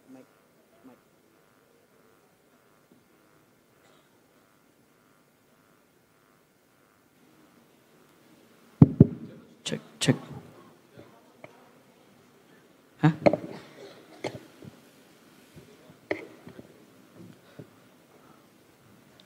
Very good afternoon to everyone. I hope everyone is getting energized at the moment because we just had lunch. So I'm Gerald Samuel Duya. I run a tour operator called Duya Trailblazers based in Meghalaya. And I'm also General Secretary for both the associations, that is Tour Operators Association of Meghalaya and Tour Guides Association of Meghalaya. So a little bit about the case study that has been set. First of all, I'd like to thank Indian Express for inviting me to present a case study on the challenges and opportunities of Meghalaya tourism. So here, as you can see, Meghalaya is located at the south ridge of the northeastern region, and we have there's a highlight of a red color, and that is the official government logo of Meghalaya, and that is also the official Meghalaya State Highways logo. Here are some facts about Meghalaya. I will not go into details because all of these facts can be downloaded from the internet. And some facts about the tourism in Meghalaya. What are the attractions of Meghalaya tourism? So we basically, all of us know that we have the rainiest place on earth, that is Mausanram and Sora. And we also have several caves. We also have the longest cave system. We also have the longest sandstone cave in the world. And we have the bioengineering marvels, that's the living root bridges, that are ingenious creations by the forefathers. And we also have the matrilineal society. And we have the three major tribes, that is the Garo, Jantia, and the Khasi. And so to say, within these three tribes, we have around 21 sub-tribes. We have various cultural festivals, various commercial festivals as well. So let's talk and discuss a little bit about the challenges and opportunities that Meghalaya has. So first of all, we have the lack of infrastructure. So to say we have various issues regarding the five-star hotels where people back in the days they have a lot of problem in their accommodation. But with the government intervention, we have 2 five-star hotels, and also we have several homestays. Looking at it as a challenge is because we're talking about infrastructure from homestays, from restaurants, from amenities, highway amenities, and so on and so forth. We still have a bit of lack. Our destination is based on nature, and that's why it's seasonal. So most people, they come here to look at the monsoon, and some they come here in the dry season to look to experience the caves, to experience the crystal clear waters, and so on and so forth. And we also lack skilled and passionate service provider. So if you're not passionate about the things that you do, we'll basically just end up about doing things without giving quality experience to our guests, to our visitors of the state. And there are several conflicts between communities where, when it comes to tourism, when it comes to revenue, when it comes to commercialization of certain tourist destinations, they always end up, having a fight. So this in turn, it leads to a commotion where certain situations have been imposed section of 144 CRPC also because of the clashes between communities. And there is something about influencers. It's not that I'm against influencers, but the way that they over-promote and the way that they market these places, these pristine places, these are also challenges for us tour operators, for us tourism stakeholders, where pristine places have been publicized. It's been displayed on a public platform where they have thousands and thousands of followers. And what ends up is that these places, they're not yet aware about tourism, about how tourism. So people, they start going to these places, and it turns into a garbage dump. We have seen a lot of examples in various nations in the state. And there are also high concentration of tourists in high footfall destinations. So there's no spread across the other destinations, which leads to overcrowding, mass tourism, and so on and so forth. And we also talk about carrying capacity. Back in the days, I think so 3-4 years ago, I wrote an article where I saw one photograph that around 70 to 80 people were jammed in the Living Root Bridge. And so to say, a Living Root Bridge was grown, where around 20 or 30 people will be commuting in a day. That is the local people. But when tourism comes, when the footfall rises rapidly, that Living Root Bridge will not have its care, because it is basically a natural resource, and we have to maintain it, and we have to take care of the routes and related maintenance.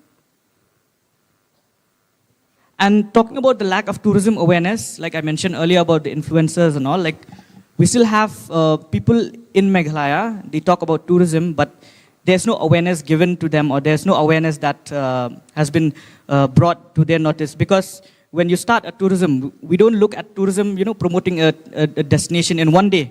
We look at sustainability, we look at so many other things that will create a sustainable and a long-term tourist destination. And we have also lack of government. We also lack in implementing the government policies. We have the policy, but so to say, implementation is not at grassroots level, so it's not as per the policy. And just ignore that Sarah law, I made a mistake on that. But basic hygiene and hygienic amenities. So to say, I've visited several dhabas, several hotels and resort. When a tourist, suppose if I'm a tourist going to these places, I need to use the bathroom. But when I go there, I got shouted because I use the bathroom in the hotel. But as per the law, there's a law that was passed during the British law. I don't know if you know it or not. It's called the Sarais Act 1867. It states that it's a free. It states that it grants free access to public restrooms in hotels and restaurants and so on and so forth. And you can also get free drinking water, and even it should be pet friendly. So these are some of the things that people are not aware. Like the stakeholders themselves, they're not aware. So it creates a bit of a commotion when tourists come to these places. And there's a lack of maintenance of various heritage sites, and also lack of safety and security for tourists, in a sense that some tourists, they prefer going to these places, to several places on their own. Whereas what will happen is, what has happened was, recently there was a rescue operation that has been done by the police in Sora side, because 2 people, they got lost in the jungle because they went on their own. They never availed the services of a guide. And similarly, some cases, previous cases, that people got drowned in the water, people, they die because all of these things are not, are not taken care of, where they simply don't want to pay much, simply they don't want to pay another extra fee for the guide. So there is no economic generation talking about that when the state government says 7% of the GDP is from tourism. But honestly, I'm doubtful about this, because, so to say, we local tour operators, we local stakeholders in the state, we pay our GST here. But when other tour operators are from outside of the state, they pay their GST in the respective state. So this does not generate revenue in some way or the other to our state, right? So, and then also there's lack of accessibility in certain areas, certain pristine areas, certain locations, and also there's lack of airport connectivity. And we also face lack of waste management, especially in the high footfall tourist destinations, where waste cannot be controlled, and at the end of the day, we don't have places to dispose these waste. And there's also a challenge in the categorization of accommodations. So what happens is, some accommodation units are named as homestays, whereas if you go to these places, they are not homestays. There are some places that people have stayed there before, but because of tourism footfall, they rented that space out to tourists, but they don't live there. So that is not a concept of a homestay.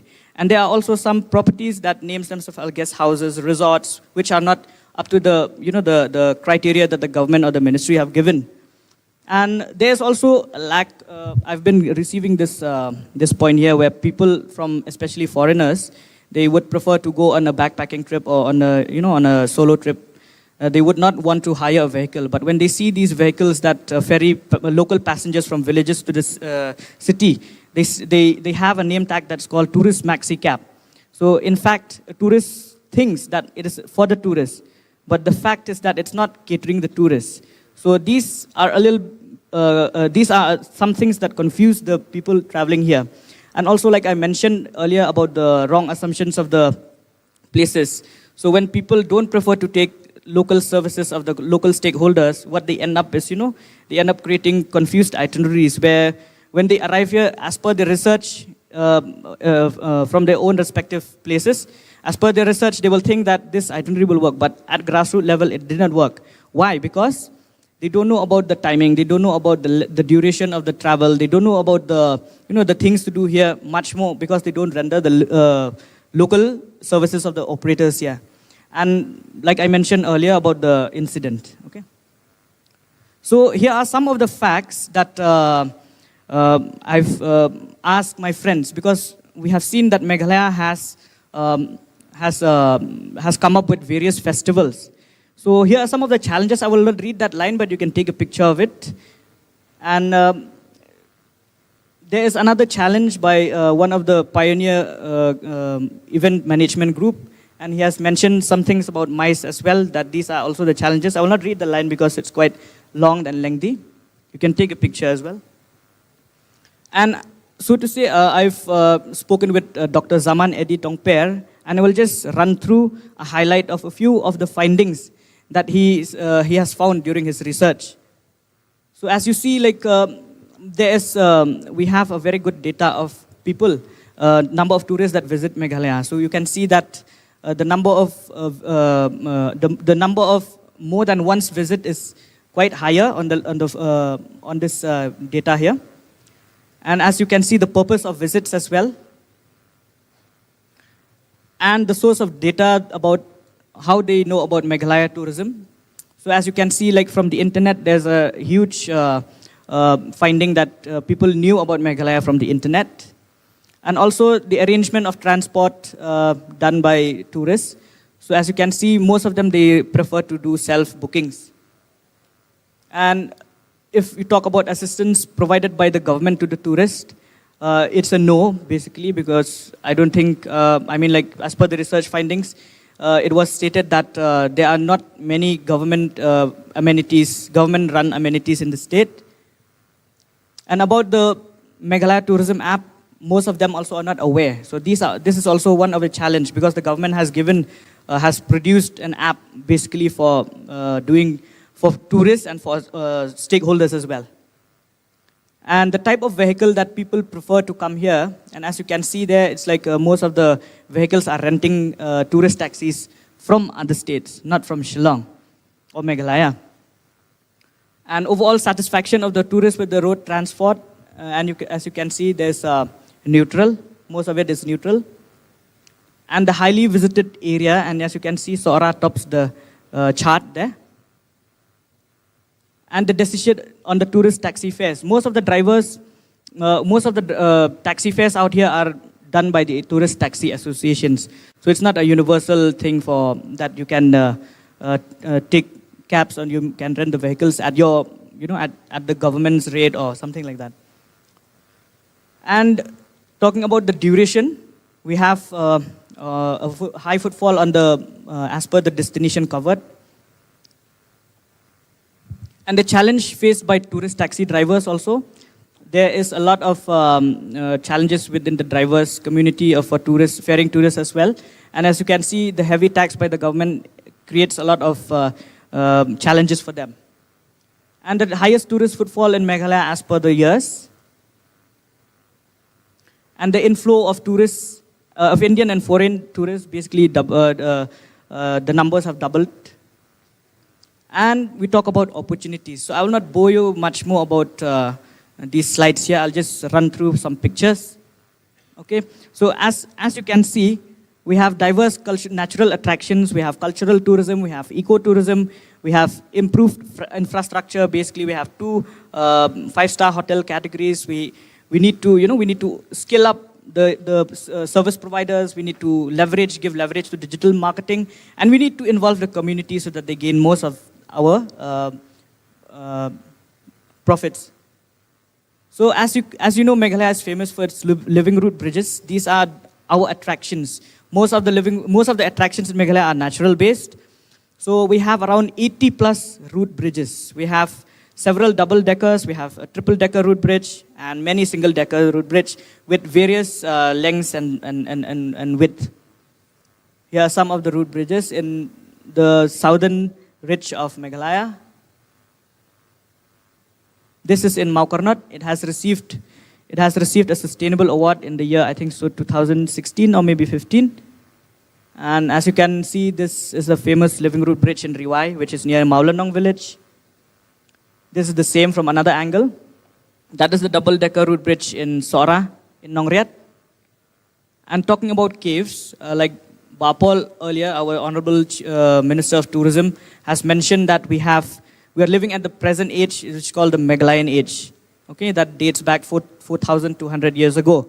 So it's a data that has been it's a debate that has been there by the geological experts and the scientists, and they have done a debate and they have concluded that the formation that they have picked up, they have done a research from Krem Maumulo, which is Maumulo cave, has been dated that it's 4,200 years ago. So here are some beautiful pictures of the caves. We have the fossils there, as you can see. And we have the river caves as well, where around 4 to 5 kilometers of the river runs through the caves. This is the hanging garden chamber that they derived the Meghalayan age from. Here are some of the river caves. And we have culture and heritage. We have the monoliths, the megaliths. We have a lot of history behind these stones, how they are erected. This is at Nartyang village, one of the highest number of monolith cluster. These are some of the colonial heritage site. This is the first church in Meghalaya. These are some of the festivals. So talking about festivals, we have 3 major tribes. We have the Jantia, Garo, and the Khasi. So this is a festival celebrated mainly in the Jantia region, where it's called the Bedingklam. It's celebrated mostly in the month of July. And this is Chatsuk Mansem. It's supposed to happen if you're still here in Meghalaya. It's happening on the 1st and 2nd of November. And this is the main festival in the Garo Hills. It's called the Wangala dance. Okay, this also will happen in November, but I'm not sure about the dates. And these are small community festivals. This is in Kongthong village. As you know, Kongthong is a whistling village that people communicate by using tunes. And also similarly, this is in one of the village in Maulangbana that they have the annual cultural fest. This is in Wakhen. In Wakhen, I will tell you, there is a society there that teaches young kids to perform about the music, the traditional music. So they have around 100 kids, 100 students learning about the traditional music. And we have the major commercial festivals. That is the number one is the Shillong Cherry Blossom. We have Hills Festival. We have Megong festivals in the Garo Hills. We have Winter Tales and Autumn Festival. And talking about arts and crafts, we are known for the Eri silk craft. Basically, it's the one of its kind where the people have practiced this traditional practice of extracting silk from eri worms. So the dyeing process for these silk also is done in a very organic manner where they don't use chemicals and other toxic substances, but they use roots of trees, they use the barks of the trees, they use the haldi that we call the turmeric and other ingredients to give colors. And so to say, this is one of the dyeing art that we're trying to revive. It's called the Pina weave or Pina culture, where people extract fiber from the pineapple leaves. So actually, when we went there, we found out that they don't extract just from pineapple. They do it from other types of indigenous plants, the native plants that grow in their backyards. And so to say, we have discovered that they also extract fibers from sunflower stems. So this is such a very nice opportunity for us to try and revive this art again. And they weave into bags, into totem bags. That is also of a cultural significance where people have been using that for generations in the traditional weddings. So we have a lot of black clay pottery as well. So the process of making these black clay pottery also is very tiring and very intricate. So we have a lot of food, we have a lot of delicacies from all major tribes and sub-tribes in Meghalaya. I think so most of you know about Jadhav and Dokhle, Dojam. Yeah. So we have beautiful landscapes. This is one of the beautiful aerial view of the Nokkalikai Falls, and the other one is of Pepe Falls in the Jantia. And this is on top of the Nokkalikai Falls edge. And this is one of the village that has the crystal clear water. I think so most of you know Shnong Padang knows Umngot River. And so to say, it's the first place that can be done, that scuba diving can be done in the river. Basically, scuba diving is done in the open waters, but this place, the clarity of the water is so clear that you can, do scuba diving here and explore the marine life inside this river. So that is the clarity of the river. I think so this photograph is viral. Everyone have seen this. Okay, so we have Warichora and the Garo Hills, that is Kinrem Falls. And we have many beautiful places. It's Lyngdoh. And also talking about adventures, we have adventures ranging from kayaking, ranging from zip lining, from rappelling, from waterfall rappelling. And now another adventure activity that is coming up in Meghalaya is called canyoning and caving. So these are the two major activities that can be done in Meghalaya. And talking about caving, basically we talk about going into the mountains, scaling heights, but actually we can scale depths as well. So this is the difference between, we need a lot of technicality, we need a lot of skills, but things like these also can be done. So some of the kayaking, that is some canyoning activity, and waterfall rappelling. Thank you.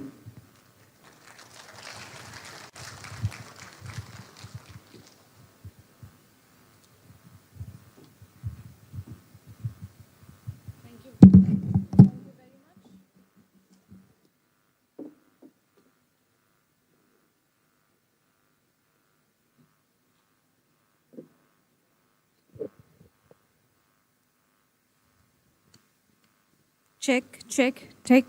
Okay. Thank you very much, Mr. Duya. That was really insightful. And we learned a lot about Meghalaya.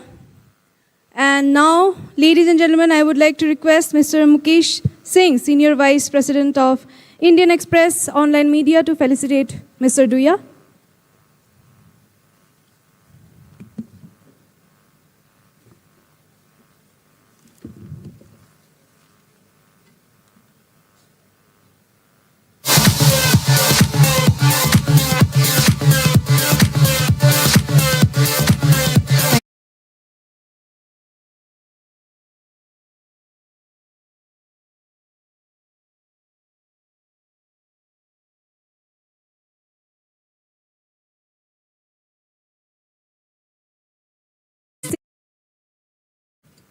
And now, ladies and gentlemen, I would like to call upon stage the distinguished panelists for the session to come on stage.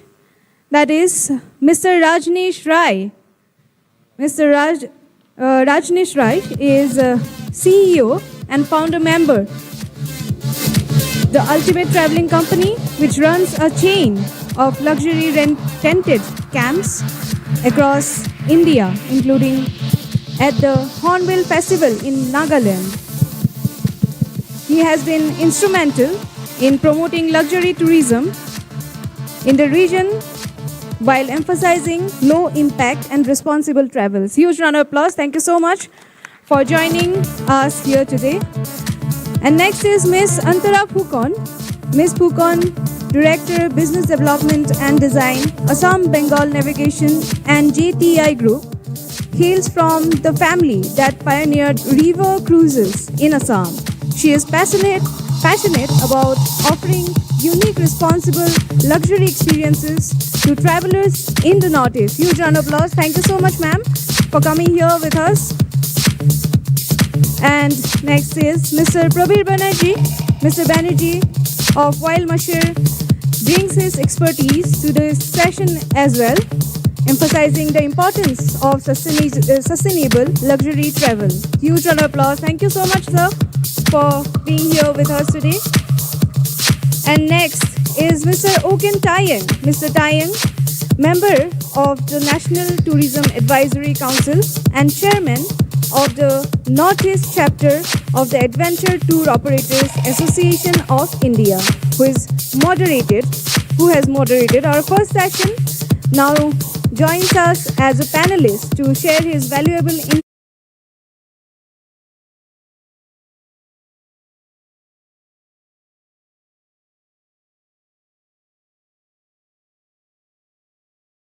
Thank you. Lovely.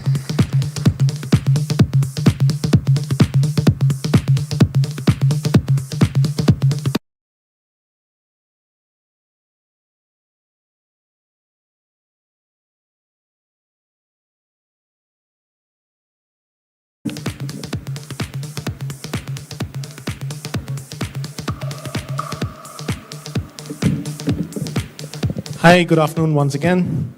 The panel today we have is quite distinguished.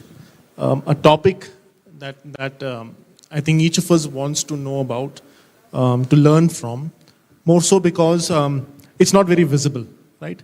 A common folk, city dwellers, general city regulars will not really experience luxury tourism. It's high end.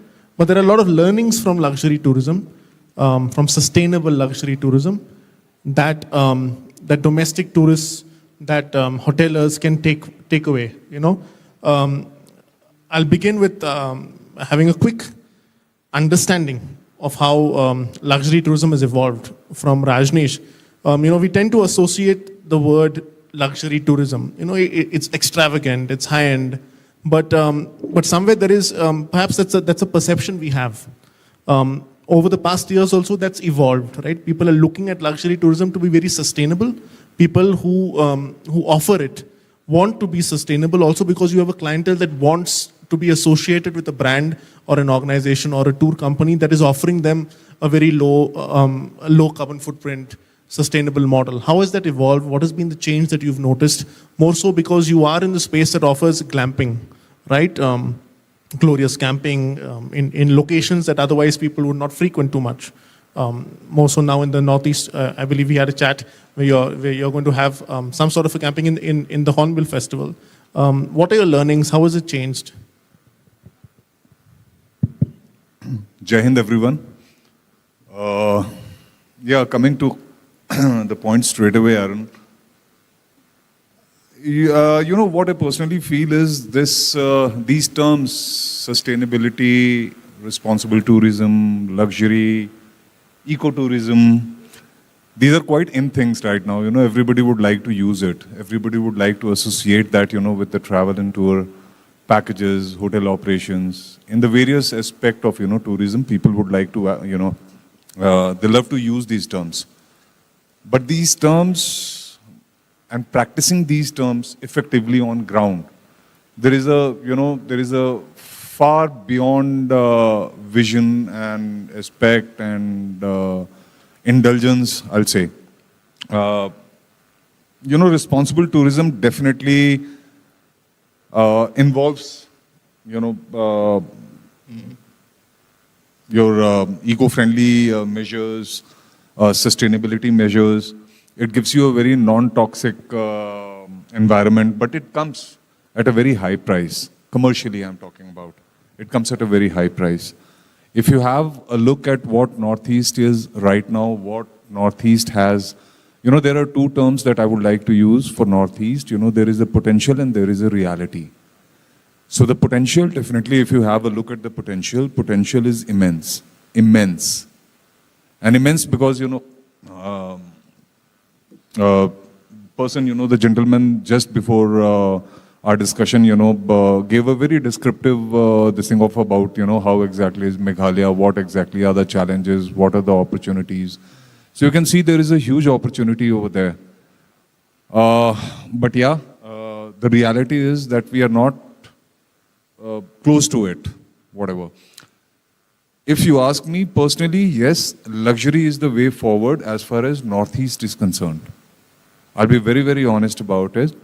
Because when you talk about luxury, we are not talking about, the services, we are not talking about the glamour, we are not talking about, everybody is talking about 5-star hotels. I agree, okay, 5-star hotels are also required, so are 4-star or 3-star or budget hotel or homestays. Everything is required, for a complete growth. But luxury is not all about, giving you 5-star hotels and traveling in those fancy cars and all that. Nowadays, if you talk about, the earthen way of living is also part of luxury. So luxury, I'm talking about luxury in those terms. When you conserve the natural resource, provide the original experience of that particular location. There are global travelers.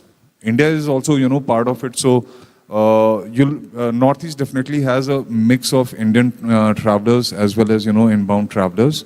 So when I talk about luxury, I talk about everything clubbed together. It's not only about, pure glamorous, accommodations and fancy cars and excellent arrangements and a very fluent English speaking guides and this thing.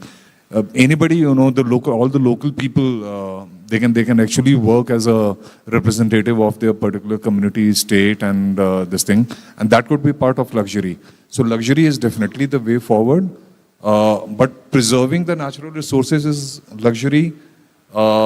Getting the entire community involved in that tourism approach is also luxury, and it should not be limited only to the bling. Yeah, exactly. Yeah. Antra, I'll come to you. You run a very successful organization, second generation now, ABN. You've put India's riverine routes on the global map. What have been your learnings? And we were, earlier having a quick chat about how through COVID you had an offering to domestic tourists, but there were learnings from that, right? Negative as well as positive, and also how you've been helping, or your organization has been helping settlements in the area, communities living around the route. What has been that experience?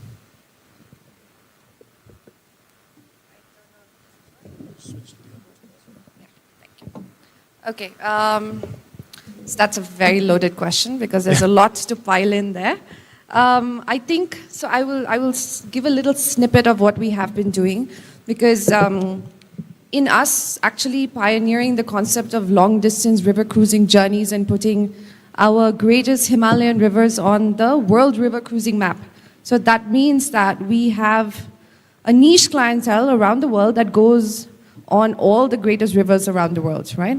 And we've put Ganges and Brahmaputra as two of them as part of the journeys. So now when we are entering into very sensitive areas, because when we started this 20 years ago, these are relatively very remote areas that you would go to. So they are inaccessible by road, accessible by river. So they have not been touched by any tourism, is far behind the radar in that regard, but also just coming in as Indian city people going into very remote people's homes. So we had to be very conscious of how we're going to impact them. So I think what we have been able to do is just basic things, of course, is, very much riverine local employment strategies, but also ensuring that we are able to distribute economically in some way or the other through all the little villages that we are visiting. That means that we don't want to focus only on, say, on the Ganges. I don't want to focus only on Murshidabad.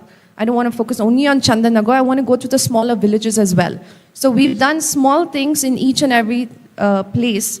So from, say, hiring local fishermen's boats, or another place we do rickshaw rides, another place, we have the little boys and girls and we go into their schools, and we ask the village headman how we can actually provide resources that will add value, not monetarily. We're not doing anything monetarily because that's a disaster in the making, but it's about pinpointing from the village headman or actually finding change makers within these communities that we recognize as them making a difference in their community as well. So we have our foundation where 5% of the proceeds goes towards that, towards community development, education, and also the environment preservation. And in employing these people locally from the villages that we are visiting, we are seen as guests instead of being seen as intruders. Correct. So we've built a rapport over 20 years now. So now coming to the other question, since COVID, it's not like we started looking at domestic market now. I think our river cruises have been available for everybody for 20 years, but we've never done very hardcore marketing. Our only marketing has been through B2B, So we've trusted B2B partners that we've been working with for 20 years now. But now, of course, COVID, that changed the picture completely because travel was not possible from inbound. So we started approaching also domestic tourists. But then we quickly realized that obviously post-COVID, we were thinking, we have to start small and start reasonably. But we also quickly realized that people not understanding what is river cruising or a layman's perspective from India is like, why do I want to go see a village? And I'm like, because it's also part of your heritage, you should learn more about your own country. And it's a different part of India completely, right? So if it's that kind of a consumer who's only looking at the price point and wants to come and make our ships an experiential learning journey of culture and natural heritage of our two rivers into a disco party, I'm going to say, hell no, please do not come. So I think we have been able to quickly navigate between the two, and you can't please everybody, but you have to ensure that your product is something that is told to them what is going to be received in a better manner. Prabir, a similar experience at Wild Masher, ensuring sustainability to the community living in the area. You were earlier talking about how you've gainfully employed a lot of people from the region. Some experiences to share?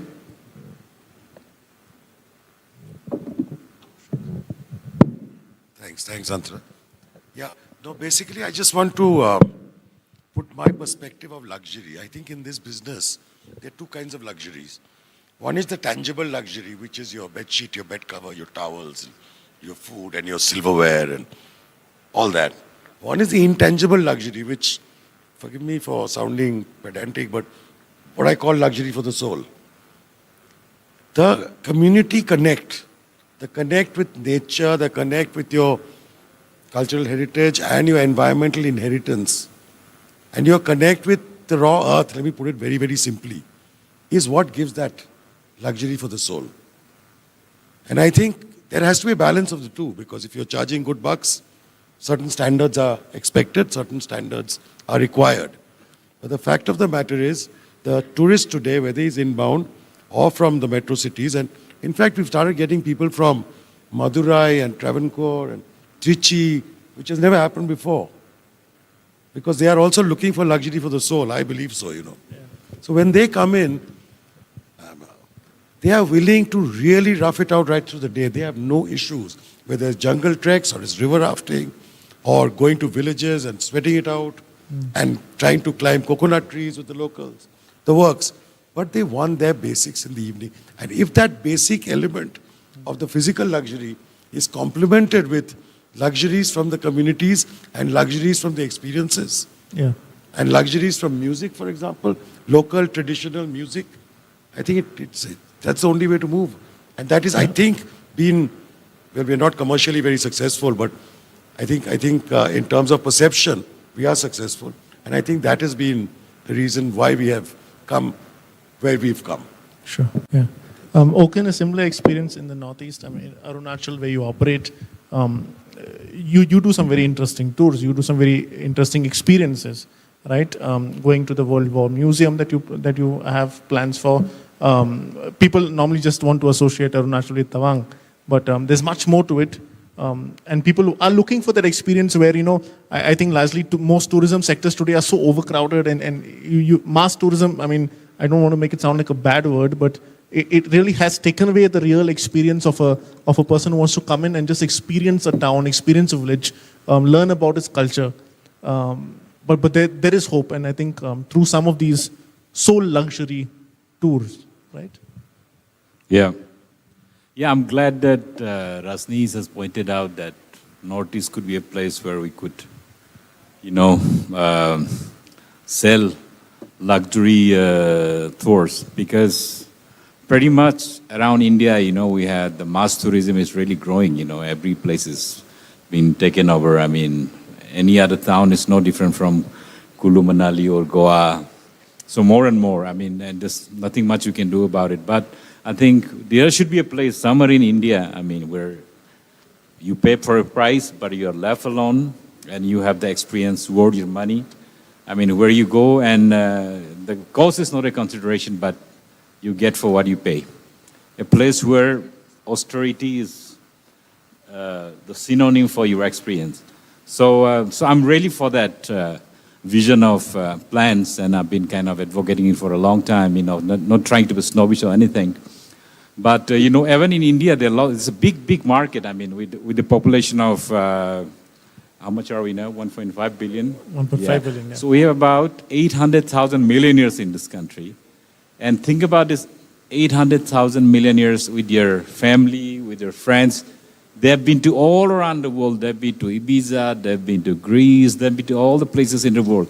Now, especially time like COVID, all the 5-star top-end hotels were sold out by these rich people, Yeah. So why don't we get them here, get them to spend their money in the Northeast rather than having to spend in, Bahamas, Tahitis. But that would only happen if we put things in place. Like tomorrow, like I said, in Bhutan, Leonardo DiCaprio goes, Yeah. Meryl Streep goes, because they have places to stay. I mean, it could be $3,000 a night, but they have a place to stay. Yeah. Now, Antra's place in Kaziranga, I mean, royal family could go and stay there because there was a place. But if there wasn't a place, then Kaziranga wouldn't have been on their itinerary. They would have gone to Bhutan, Paro, or something like that. So I think it's just because Northeast is still very raw, nothing much has happened. This is a great opportunity. It's a clean slate, and I think luxury travel is the thing we're looking at right now. So, Rajneesh sorry, please do.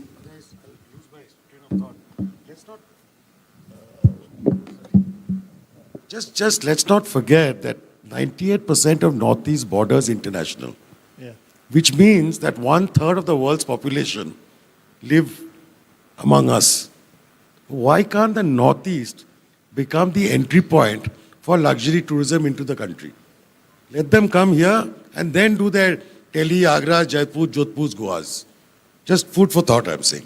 Fair enough. Yeah. But also a question worth answering. Rajneesh, from an industry perspective, what are the challenges you're facing? What are the challenges similar operators like you are facing? From a policy perspective, what do you seek to be opened up? The red tapeism, if I may, that you want taken away to enable this to maybe expand. I don't want to say scale because then it takes away from what we're really trying to achieve, but to open up rather. I very much agree to what you were saying, Aaron. While attending to what other people was, talking, I was just making a couple of notes. And the major challenges, as I said in one line, that responsible tourism is definitely very, very exciting. It leaves it's a big term. Yeah.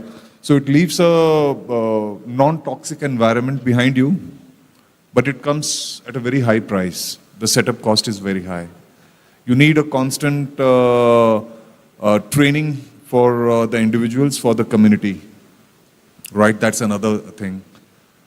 People are definitely, there are a lot many people, globally I'm saying discerning travelers, they would actually opt for something, which is highly sustainable, which is very high on responsible tourism index.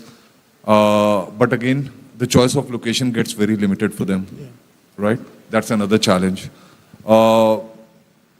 You get, there is a very less wastage when you talk about sustainable model and all that. But getting a third party approval, there are various organizations that approve you that you are on a highly sustainable, because if simply I stand and say that I am sustainable, it's not going to, solve the purpose. So that comes at a very high price, and that very limited, and it's a very tedious process actually. There is relief in tax from the government, but again, then it needs a very continuous training process, for your employees, for, as I mentioned earlier, for the community.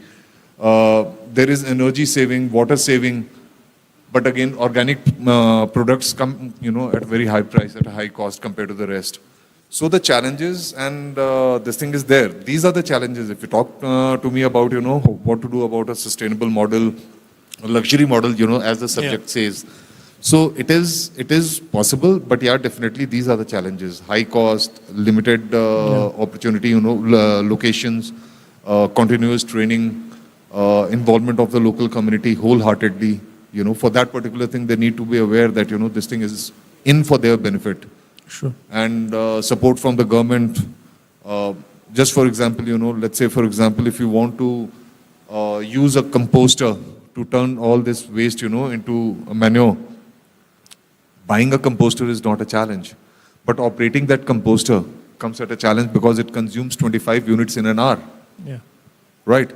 And to tackle that, let's say, for example, if you try to go for a solar power thing, that solar power, there is no organized channel or support. We all would love to, as far as our, let's say, for example, the segment that we people are in, we are operating boutique products, experiences, very limited. It's not meant for volumes. It's there for limited number of people. But yeah, we would like to get that particular support from the government, which is missing as of now. Yeah. Antara, you wanted to add something? So I think that responsible, sustainable travel, this is also very passé now. In the global sphere, especially after COVID, people are not talking, responsible tourism is something that you should have done maybe 20, 30 years ago.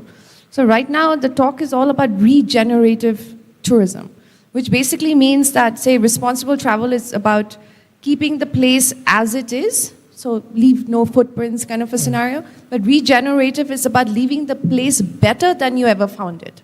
So that means that this is the time for Northeast India, because we are kind of in the crux of like both of these two, where what we are lacking in massively is that our destination is not known on the global sphere. When I go for international travel fairs, Northeast, they can, see, you have to understand the average travel company, they're looking at the whole world. So when they look at India, the only effort that has been gone through on a large scale has been Rajasthan, Kerala, Goa. Okay. And anything beyond that is for a person who really has fallen in love with India and then maybe wants to come for the second or third time. So we are far behind in the radar. So that means that we have also zero destination marketing. But now when we are doing a lot of destination marketing from the government point of view, and of course all of us put together, we are also trying to do that, we fall behind in offering quality experiential stays. So all of that has to work together, right? We have to first ensure, with the support of the stakeholders and the government, that we have a common collaborative vision in place, that by say 2030, we want to achieve these set criteria and this is part of our agenda. We are achieving all of this and all of the gamut of things has to come together. And then we can go out into the market and be like, look at all these amazing experiential stays that we have that is so inherent to the region, that is not just preserving, also adding value to all of the rural communities. We have an abundance of that. If we don't take care of that now, we become a homogeneous product like every other part of India. Nobody's coming here because all that we have in Northeast India is our incredible natural heritage, really. Cultural heritage becomes a little bit more difficult to discover, but it's the natural heritage that people are coming for first. And then comes everything else. And trust me, that doesn't take too long to get destroyed. I mean, I've seen it in places. I've seen it in. It doesn't take too long, and unfortunately, you have a boom and it's 5 years and you're done. You're out. yes. And then now, and talking about it very elaborate manner, that the government is looking at, the tourism stakeholders are just looking at bringing in big hotel chains. We do not need 100, 200 room hotels here. That's completely ruining everything. Anyway, that's my 2 bits, but obviously everybody. You wanted to has add something, Prabir? Yeah, my 1 bit after Atra's fabulous 2 bits. I don't know if the government bodies understand thoroughly, really, that tourism is a multi-sector industry. Yeah. The multiplier effect on employment on tourism, published data, is 7 times more than the manufacturing sector. If you open the business page, maybe 1 article in 10 days will be on tourism, but every day you'll have headlines on IT and industry. Yeah. It's not given its due. I personally believe it's not, because the kind of subsidies, incentives, promotions that are done for other sectors are not there in this sector. Even if 50% is done for the tourism sector, her point, his point, absolutely, I think we'll be there. Yeah. Yeah. And see, the good thing is that the Northeast, for whatever reason, lost the industrial bus. We can never become another Karnataka or Maharashtra. And maybe not also. Right? Thank God for that, actually, if you really ask me. Yeah. But then this is our industry. Correct. So please give it its due. No, actually, there is subsidy, but it's only for 100 room plus hotels. Absolutely, 100 crore. 100 So CR you're encouraging project. a different market. 100 CR ka. Yeah.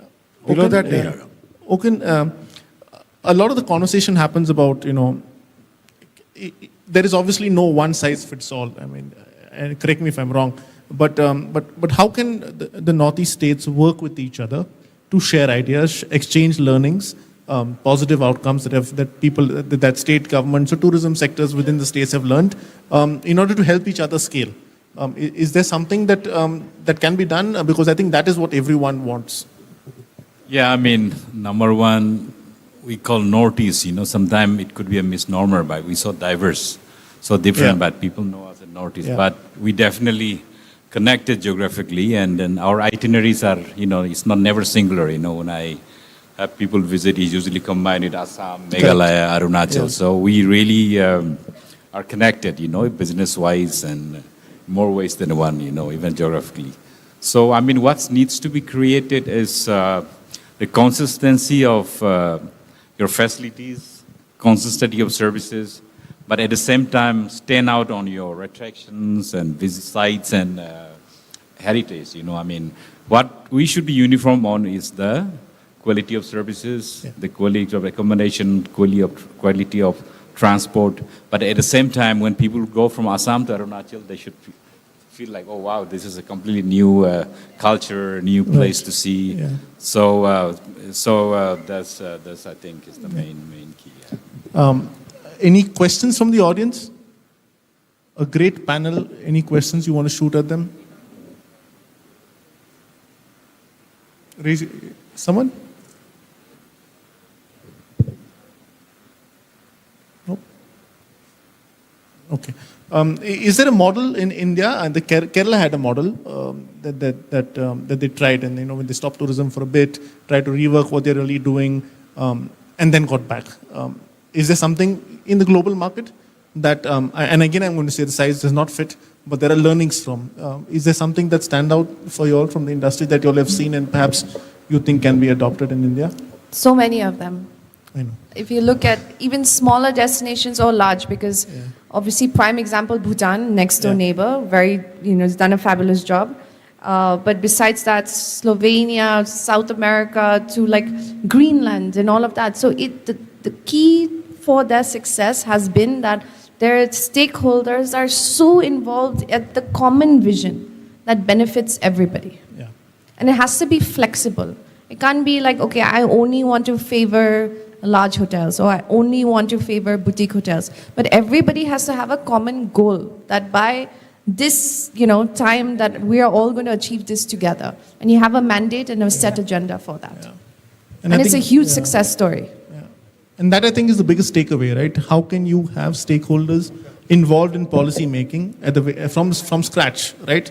And setting yourself maybe a 10-year goal, revisiting it every year, looking at what are the learnings from the previous years, how you can adapt, how you can change. And I think that will help each state, of course, different from each other, but also for the region to benefit. Thank you so much. It was lovely to have you here. Thank you to the audience. If there are any questions, I'm happy to take it, but otherwise I think we can move on to the next.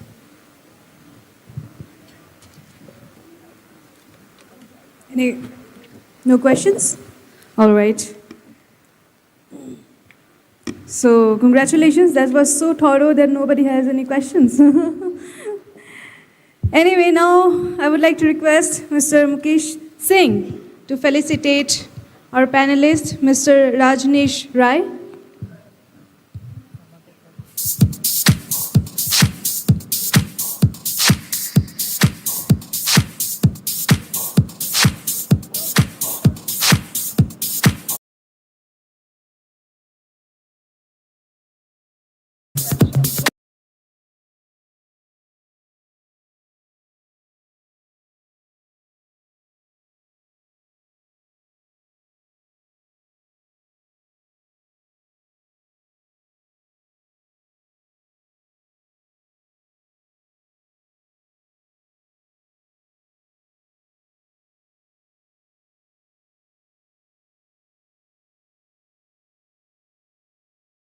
Lovely session, and we, of course, and I'm glad to learn that luxury tourism can be sustainable and responsive as well.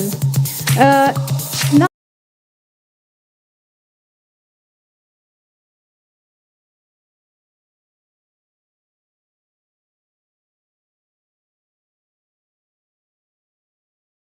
so here we are, ladies and gentlemen. Last session, fourth and final session of the day. The session is titled Tourism in the Northeast, Opportunities, Challenges, Solutions, and the Road Ahead. We have a diverse panel of experts ready to share their perspectives, and I would like to invite them on stage. First of all, Mr. Gerald Samuel Duya. Mr. Duya, General Secretary of the Tour Operators Association of Meghalaya, who just shared that insightful case study on Meghalaya, is back to share some more learnings as a recognized expert on the region's tourism industry and its potential. Huge round of applause. Let's welcome him. And our next panelist is Mr. Paramveer Sahdev.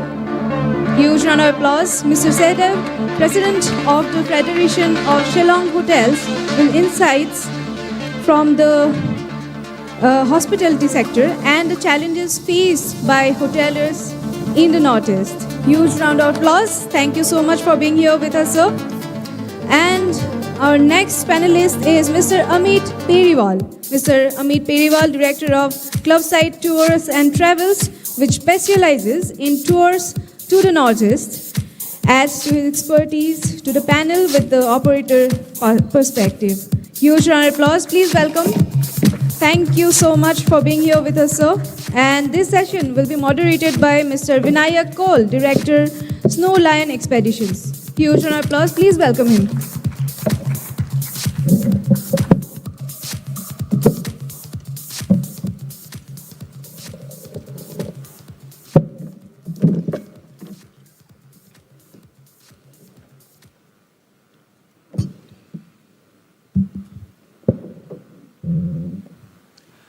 Good evening, friends.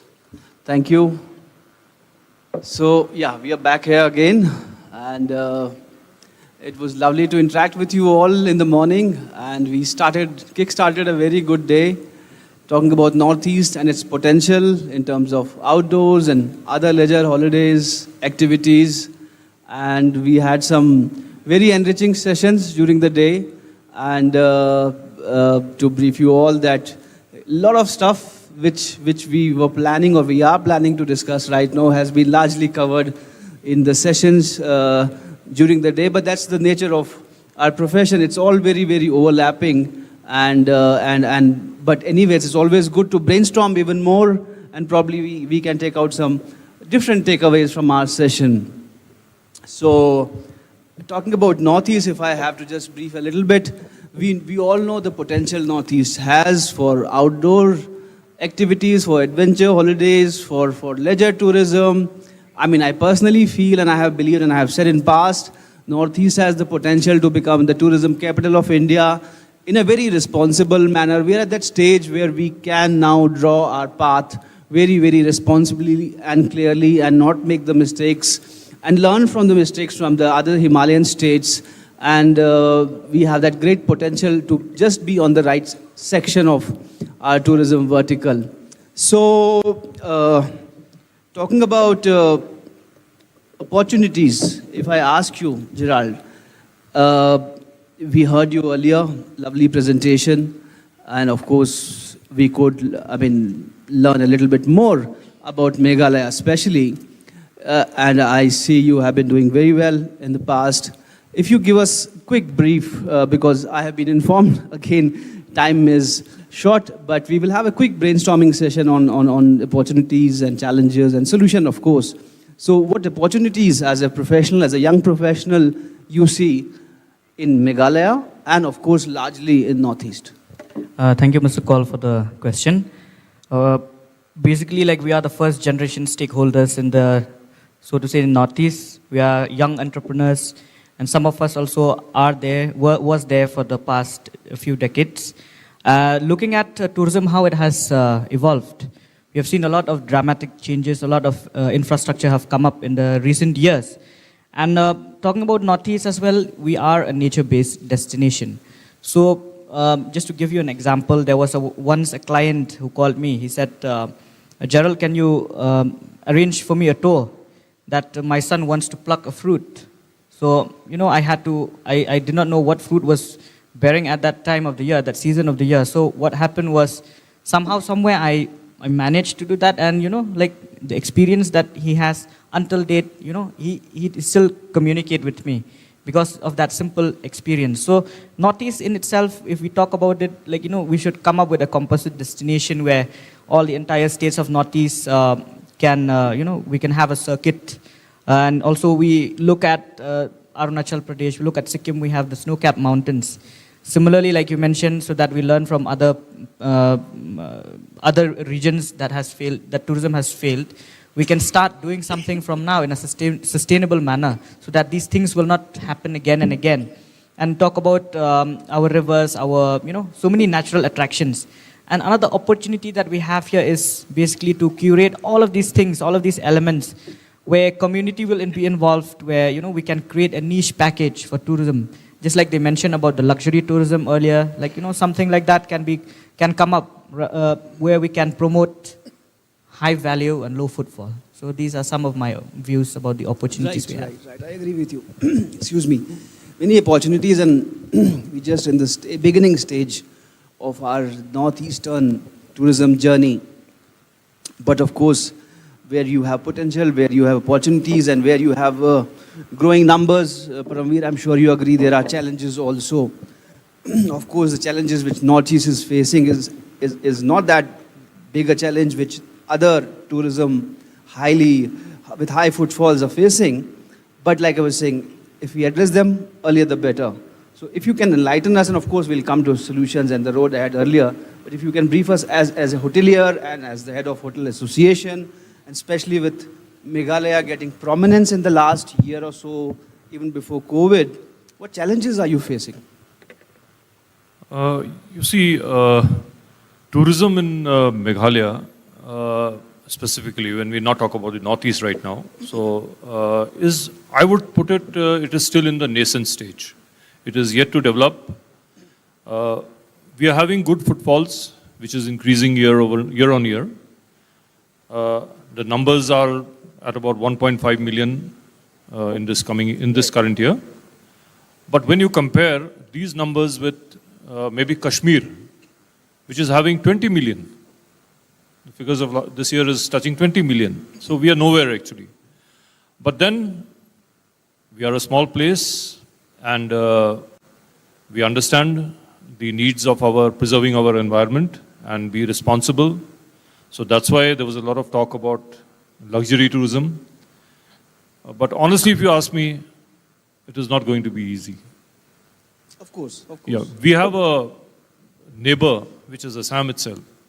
And there are a lot of people who want to take weekends off. Take their car and drive to Shillong and probably go back the same evening. Lovely drive, yeah. Yeah.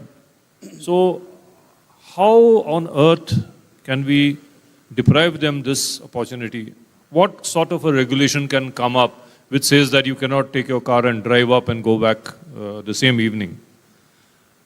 As experts in the tourism sector will put it, that this does not contribute much to the economy. We agree, as hoteliers, it is a loss for all the hoteliers that you have footfalls coming into the state in the morning and leaving in the evening without contributing a penny to the hotels. This is a big challenge. I don't know how it will be addressed. Other challenges that we have are at the government level. We've been raising these with the government a number of times. Traffic is a big challenge. You'll be surprised that because of traffic congestion in Shillong, Shillong per se has lost the tourist footfall. The tourist footfall has rather gone into the rural areas, which is good in a way, but then Shillong has been deprived primarily because of the congestion, which is there because of the traffic, followed by the other various issues like the hawkers, etc., which have taken over the city in totality. The other issues that, as a hotelier, that we face is the power issue. There is shortage of power in the state. The hotel is considered as an industry, but we do not get the benefits of the power rates that the industry should be getting. The hotel is charged at the normal commercial rate and we are deprived of power. And if I just recollect, in the last 3 months, we've been running our generators for 12 hours a day. So this is a very big challenge for the hotel sector. And the same goes for potable water.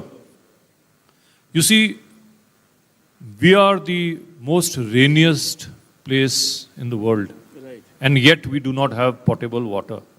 So I think there is some mismanagement somewhere. Something is wrong somewhere. Where does the water go? The government is not in a position to provide water to households. So hotels is a different chapter altogether. We are dependent on groundwater. And there are a lot of regulations in the state. There are various obstructions to have a borewell and receive some groundwater. So these challenges have to be thought about in detail, that how does the tourism sector run without power and water. Right. And I'll give you a very interesting figure as regards to drawing of groundwater. I don't know why we are so adverse to drawing groundwater in our state. The figures of all India groundwater withdrawal is about 14%. In Meghalaya, it is only 4.5%. So you would say that it is 1/3 of what the all India figure is. But the even more surprising fact is that the groundwater withdrawal in Khasi Hills, which is the prime tourist hotspot, is only 1.5%. Even though we are the wettest place. We are the wettest place and we are withdrawing only 1.5%. So why commercial establishments and hotels are not permitted to withdraw groundwater? This is the question that I pose to the government. I think they need to put some introspect that why groundwater withdrawal is not allowed when you are not able to provide us the water. When we talk about challenges, there are a few more challenges that I would like to mention. Sure. The road conditions in the state are not good, and especially the roads leading to the tourist destinations are in a bad shape. So government has to focus on this aspect, that at least the roads leading to the tourist destinations are kept, well kept.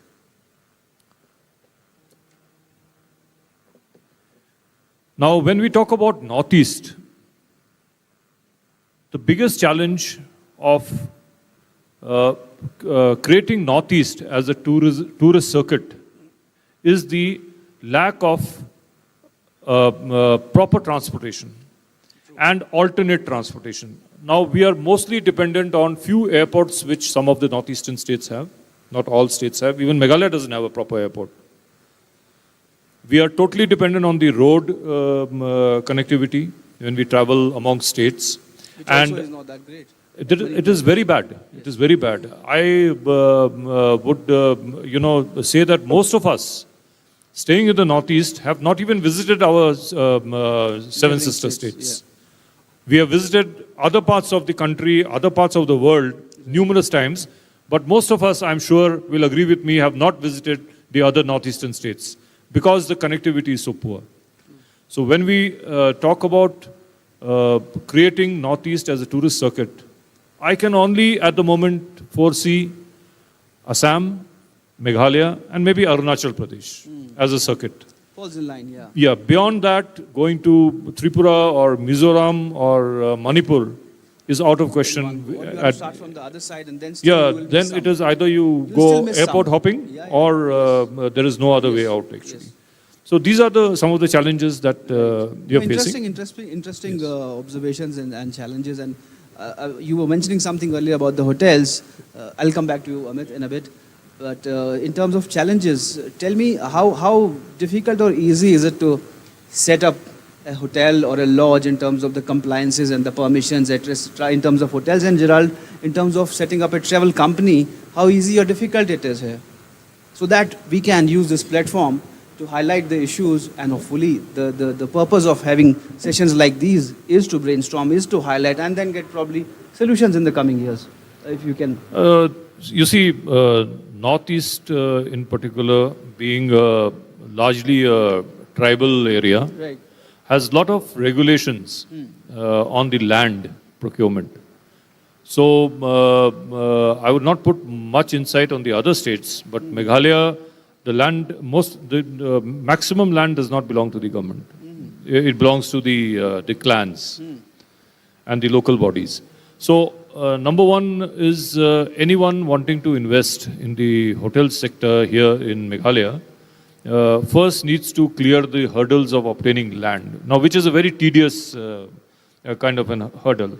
Now, you understand that when the land does not belong to the government, even if you take the land on lease from a private entity, there is a lot of grey area which remains with lack of clarity. No, grey area which remains with respect to the future of your business. Now, you may start a business which you're looking at 50 years, 100 years hence. The hotel business is a large investment, and you're looking at maybe long-term investment. And after 5 years, your landlord or the landowner decides that he wants the land back. Which is a very typical case. You are in big trouble. So people will think twice, actually setting up these kind of businesses in private lands. So it is complicated.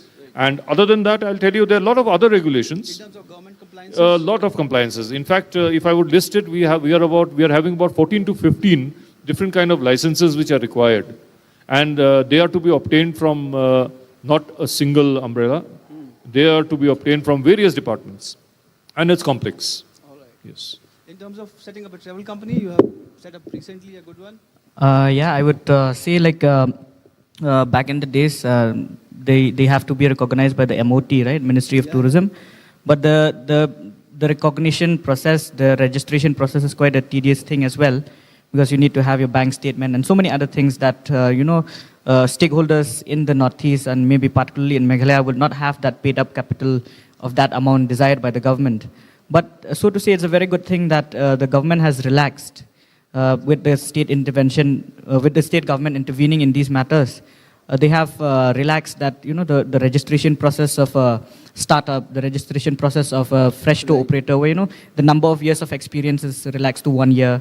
the paid up capital is not an issue. And some of the factors like, obtaining a license for opening a tour operator is not a very difficult thing. You can do it online, but provided that you have all the documents and the compliances that the state government has provided. Whereas for MOT also, they have relaxed a few relaxations basically for the Northeast So it's stakeholders. Getting better. It's getting better, yes.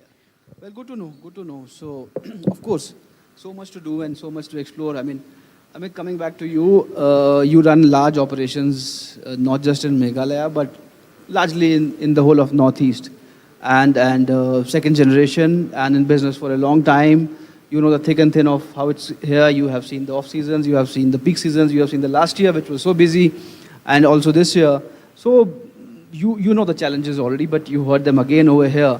In your opinion, what solutions do you find? Of course, there won't be any quick solutions, but a pathway towards that. Hi, good afternoon, everybody. So, firstly, I am the third generation. Sorry. So, as far as the solutions are concerned, I think firstly we need to recognize that Northeast, for a long period of time, was not even considered as Northeast. Earlier, even in the trade, whenever we used to get an inquiry for the Northeast, they used to mention Darjeeling and Sikkim. And this even continued right up to COVID. I think COVID was a silver lining as far as tourism in the Northeast is concerned. People were not able to travel outside the country, and then they started looking at what is there inside the country to see. And that is one reason why, right after COVID, or even during the COVID period, wherever there was relaxation, there was a lot of travel which actually started to the Northeast. That was the period where actually people got aware that in the Northeast there is enough to see and enough to travel.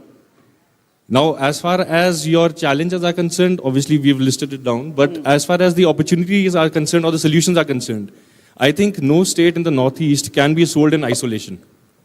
We have to create circuits. And the circuits have to be based on multiple states coming together. You have to have Manipur and Nagaland coming together to form a circuit. You need to have Meghalaya and Assam coming together to form a circuit. Arunachal has to sell with Assam. You have to see the entry and exit points. So there has to be consistency in policies, consistency in permits. We have to understand that, for instance, I think Meghalaya had started the luxury taxi incentive, I think 2 years back, where there was incentive given to people who wanted to buy luxury taxis here. That is one thing that should be replicated in all the states. Now today, for instance, if we have an inquiry for Nagaland for 3 days, we end up charging the customer for transportation for about 6 days. Because we don't have commercially registered good quality cars in Nagaland. So we have to send the car from Assam. All the way from Guwahati. So ultimately we charge the customer for 6 days, but he's staying there for 3 days. As far as he is concerned, he needs to get that value out of 3 days. Now how do we compensate that? And also heavy carbon footprint. Heavy carbon footprint is one, but at the end of the day, we need to justify the cost that we are charging the customer. If you charge somebody for 6 days and he's going to be there only for 3 days, he is going to analyze that money's worth with what he's getting delivered on the ground. Now, again, if you look at good inbound tourism, I think we just saw the chart which he had presented. There is a big disparity between the number of domestic land coming into Meghalaya and inbound. Now, as far as inbound is concerned, nobody sells Northeast in the inbound circuit. Inbound, whatever inbound is coming in is basically because the clients want to travel here. The guest has read about the Northeast and he wants to travel. Now, it is not that somebody from here, from the principal agents in Delhi or anybody else has pushed Northeast through. Now, if you have somebody who's already read about it and coming in, he is already aware of a bit of infrastructure. So I think the education bit has to be there. If you are able to educate your customers today, in India, I think roads is always a work in progress. If you educate your customer that the roads are going to be bad at certain stretches, they are okay. Because because when you're coming into Rajasthan, you expect good roads and good road conditions. If you're coming into the Northeast, you are okay if there is a certain patch which is not good, provided that you have been educated about it. Again, if you come back to the guides, now there is a big shortage of, as far as English-speaking guides are concerned. Forget about language speaking. Today, if you want a client from Italy or from Germany to come here, we need to send an escort from Delhi or Calcutta. Absolutely. As an interpreter. So here you have a local guide who may be very passionately explaining about his culture. And that same passion may not go down with the interpreter who is actually going to inform the customer about it. And the customer is lost in translation somewhere. So, it is something that the students should think about. You should think about picking up a language, a foreign language, and especially, because guiding is a very noble profession. You pick up a language right now. Earlier, pre-COVID, learning a new language was a tedious task. But with online coming in, it is very easy. Sitting at your home, you can pick up a new language, and it is an added skill. And the high-value customers which we always talk about, or which we talk about, quality customers, they will not come with basic guiding facilities. After all, no matter how many panel discussions or brainstorming sessions or itinerary planning we'll do in our offices, our customers are in the hands of our guide and the drivers. They are the backbone of a tour. So huge amount of effort, just taking where you just mentioned, has to be given on skill development, tourism skill development. I mean, it's easier for all the national and state governments to say, piggyback on tourism as employment generation, but we have to first prepare them. I mean, I'm so glad we have so many students over here who are able to listen to us, and even if some of them are able to take a cue from here, I would be so glad about it. So skill development, guides, which you mentioned, and also proper training, how to conduct themselves when you're on tour, because I always tell it in my office, because apart from a moderator, I'm a tour operator, inbound tour operator. So it comes from within that they are the ones who are going to handle your clients, no matter how intelligent or smart you are. Absolutely. And also, you were mentioning that none of the inbound tour operators promotes or highlights Northeast. I would correct you a little bit. I would fully agree that it's very limited, but it will not be zero, and the effort has to be there. We were talking earlier during lunch that the sensitization does not needs to be given to the tour operators also, apart from the customers. Our tour operators also know Northeast utna sahi jitna the customers at times know. So it has to be a large scale awareness drive, sensitization drive, which you were mentioning. Without that, the road ahead is not what we would like to have it. Absolutely. I think we need very good storytellers, because at the end of the day, the stories have to sell.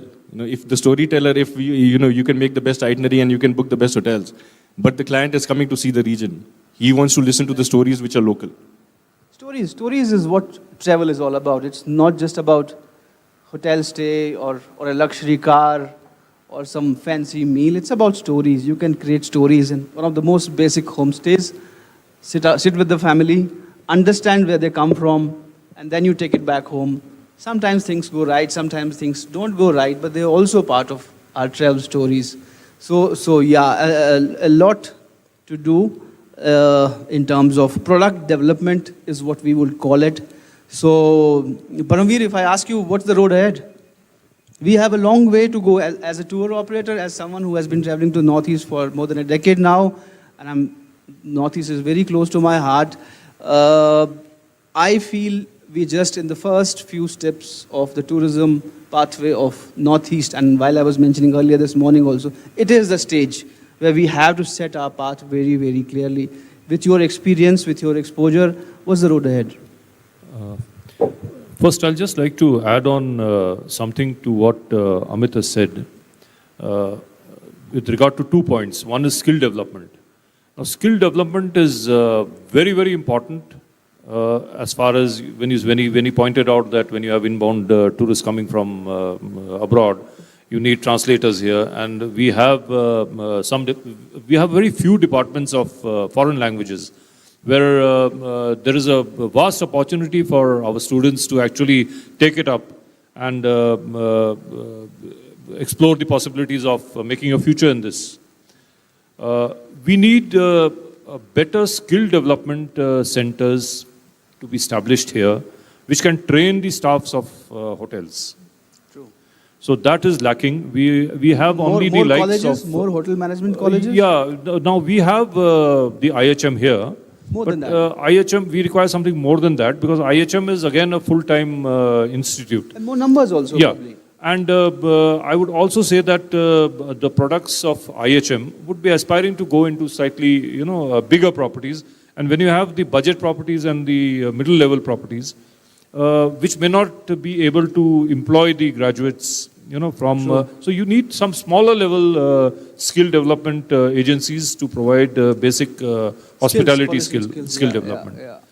The second thing is which again he pointed out that marketing and lack of awareness about Northeast. Now this is very important. I'll give you an example. What happened in the peak season of July. Manipur got disturbed and there were a lot of cancellations. People started calling up and saying that, is everything normal in Meghalaya? He said, but we hear a lot of things about Manipur. So we said, Manipur is somewhere else and Meghalaya is somewhere else. We could not, explain to most of the tourists that it is a different place altogether and the bookings were cancelled. Hundreds of kilometers away. Hundreds of kilometers away and the bookings were cancelled. So this is the ignorance that they have. Now, recently we had a problem in Sikkim. True. Same thing cropped up again, that we hear that there's a lot of landslides and things happening. So people want to cancel their trips. So this is the big challenge that we face here in the Northeast. Lack of exposure. Northeast, the people in the plains do not know what is there in the Northeast. Absolutely. Another thing, when you ask me what is the way ahead, see, we are, the entire Northeast, as somebody had said, is surrounded by a lot of other countries. Meghalaya in particular is surrounded by Bangladesh, neighboring Bangladesh. And the footfalls of tourists coming in from Bangladesh is also very, very low. When I talk about the figures of footfalls into Meghalaya, it percolates to about paltry about 1,000, 1,200 footfalls in a month. Whereas states which are not neighboring Bangladesh, maybe the footfalls in Delhi touch about 10 times more, or maybe about 10 to 15,000 a month. So these are some of the areas that we need to address, that why a neighboring country is not sending enough tourists. And this could work very well for the tourism sector and the hotel industry in particular, because what happens is, as Gerald had pointed out, that we have seasonal business here. Business, correct. Okay. With most Himalayan states. Yeah, so that all Himalayan states have a seasonal business, because you have holidays in the plains and people want to travel to the hills during their holidays. So that is what the business is all about. Correct. Bangladesh tourist has a different set of holidays. That is mainly during the Eid festivals. So they have the timing of their holidays are different from the domestic tourist. So that gap can be very nicely filled up if we explore the possibilities of increasing the footfalls from neighboring Bangladesh. Great. Gerald, what do you think? Road ahead? Yeah, talking about the road ahead, if we look at Northeast and if we look at the future, I think so if we talk about niche tourism, about the future tourism industry in the Northeast, because definitely it'll boom. Like the government has, like the Ministry of Tourism is focusing a lot on Northeast. So I think so there is a lot of education that needs to be addressed in terms of tourism. So I think so, in my opinion, I don't know if it sounds right or not, but just like they introduced, the concept of having an environmental subject in schools. So basically when you start from a younger age or maybe the younger classes, that will automatically create an awareness automatically in the minds of the kids, and similarly, like we have environment subject, now people are environment conscious, right? So maybe by introducing a topic on tourism, this would also address, and make Northeast as a niche destination, as a top destination, or maybe the tourist capital, the tourist capital of India as well. Yeah. That's my opinion on the road ahead. I think, again, as I mentioned, that we need to build our capacity, but till the time we don't build our capacity, immediately the road ahead should be educating your customer before he comes in. Make sure that he knows what the ground reality is. If driving from place X to place Y takes 5 hours, then you tell him it's going to take 6 hours. Let him be aware about what he's going to expect. Because it's always better not to have a tourist than to have somebody who's dissatisfied. The idea should be that whichever tourist is coming in should become a brand ambassador of the region, hit the post on social media, and I think he should be able to generate referrals out of his own contact sphere. That should be the main intention right now. All right. Thank you, gentlemen. As I get some hints that we are short of time, as always. So if I may, on everyone's behalf, try to sum it up. So future is bright for Northeast, for sure. Yes, there are challenges, but I guess from you all I know, from my own experience, the opportunities are much, much higher. And it's just that we have to have a very clear direction. We have to have our vision and goal very, very clearly set. And it's important for all the northeastern states to work together. None of the states would be able to grow in isolation. Like we were mentioning earlier also, in earlier sessions also it was discussed, it's by and large a circuit-driven whole product. Product development needs focus, sensitization needs focus, but equally important is guidelines and regulations need a great light on them to not lose them in the journey of trying to get more footfall, and surely learn from the good and the bad of the other Himalayan states. You were mentioning Kashmir, a huge number of footfalls, but when we go in detail, they're also not very, very happy. Many other states also, not too nice to name each and every one, but we have to give a large focus on sensitization of customers, of our industry colleagues. Not everybody thinks the same like some of us think over here. So road ahead is very good. It's a long way ahead, and the potential in Northeast, again, I would repeat, has got immense flora, fauna. I mean, we have got customer feedbacks. They have come to Northeast and said that we have been traveling the world for 30, 40 years, and the wildlife which we have seen in the parks in Northeast, not just wildlife, the flora and fauna which they have been looking out for years to tick in their book, they saw it in Northeast. So potential is huge. We have to set our path very, very clearly for, and then with sessions like these, thanks to Indian Express, thanks to Meghalaya Tourism, we got this platform to brainstorm this even more in detail. We have to keep doing it and carry on doing the good work and adding more people in our fold. Thank you. Thank you very much. Lovely. Any questions from the audience? Please The raise whole your day hand. has addressed every possible question. You don't have any questions? All right. So you have been great audience, like very attentive and of course insightful. So huge round of applause for all the audience here. You have been amazing and it was so lovely to be here among you. And now, ladies and gentlemen, we would like to felicitate our panelists, and I would like to call upon stage Mr. Mukesh Singh to felicitate Mr. Paramveer Sahdev.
And of course, it was amazing to see all of them, sharing their thoughts and ideas. And of course, we hope that they come again and show us new ways of green tourism and responsible tourism. So huge round of applause for all the panelists and all the delegates and everyone. Thank you so much. So ladies and gentlemen, that was amazing. That was an amazing conclave. So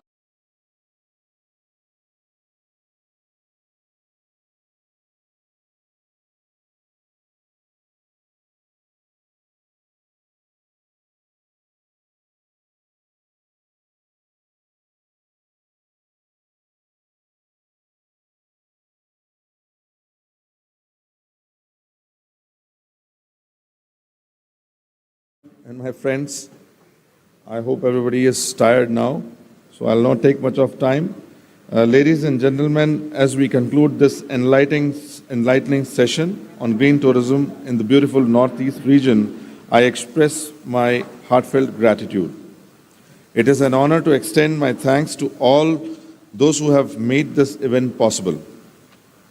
First and foremost, the Meghalaya Tourism Department, our presenting partner. I would like to express our appreciation to our distinguished guest speakers and panelists. Your insights and expertise have illuminated the significance of sustainable and responsible tourism in Northeast India. I'm sure we go home today motivated to embrace and promote the rich natural and cultural heritage of this region. I would also like to acknowledge our sponsors and partners who have supported this event, Meghalaya Tourism and Incredible India. Odisha Tourism and Arunachal Tourism, our power partners. Assam Tourism, Manipur Tourism, Nagaland Tourism, Sikkim Tourism, and Tripura Tourism are state partners. Your commitment to promoting green tourism is the breathtaking part of our country is instrumental in fostering a harmonious relationship between tourism and environment. To the attendees, young and experienced, your participation and thought-provoking questions have added immense value to this gathering, and this collective dedication will help preserve the unique ecosystem and cultural diversity of the Northeast. In conclusion, this session has been a pivotal step towards fostering green tourism in Northeast India. On behalf of Indian Express Online Media, we will ensure that the learnings from this session will be taken far and wide. Thank you once again, and we look forward to our continued collaboration in making Northeast India a shining example of sustainable and responsible travel. Thank you so much. Namaste.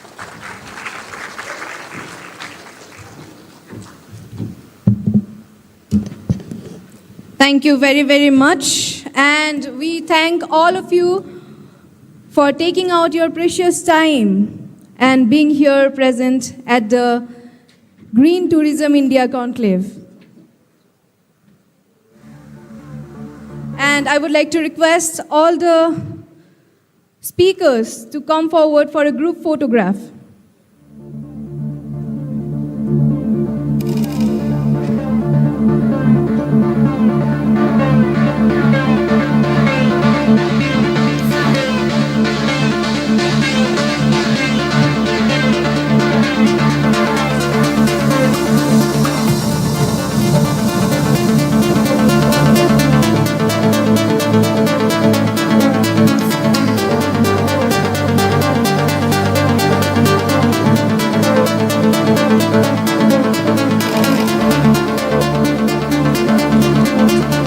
I would take this opportunity to thank our sponsors. Our presenting sponsor of the Green Tourism India Conclave is Meghalaya Tourism in association with Incredible India. The Green Tourism India Conclave is powered by Odisha Tourism and Arunachal Tourism and other states of the Northeast. A huge round of applause for everyone present here.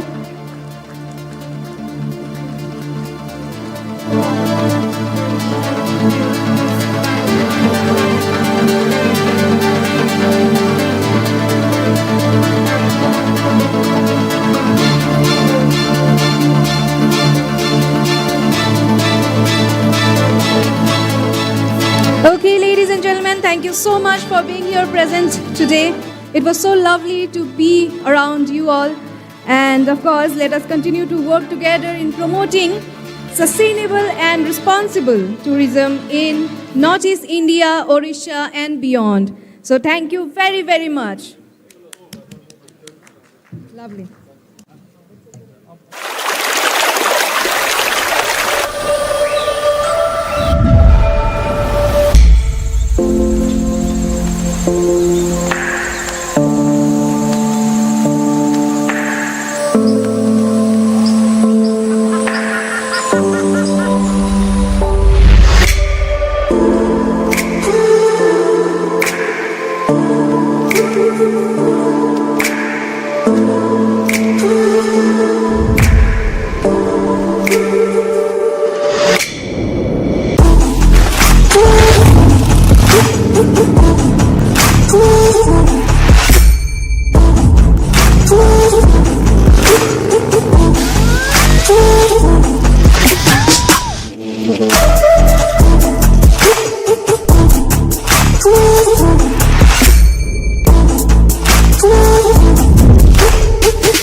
अनजानी सी राहें खोले अपनी बाहें कुदरत के मीठे राज चल इनको गले लगाएं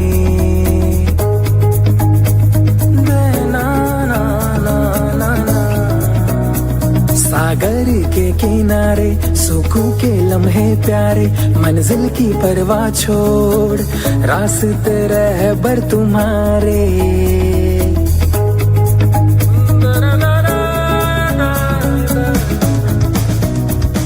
सफर सफर में रहे हम सफर खुशियों के पल है चुराना सफर सफर में रहे हम सफर अभी तो दूर हमको जाना सफर Come explore Odisha by road.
Arunachal's Namsai and Lohit region beckons you.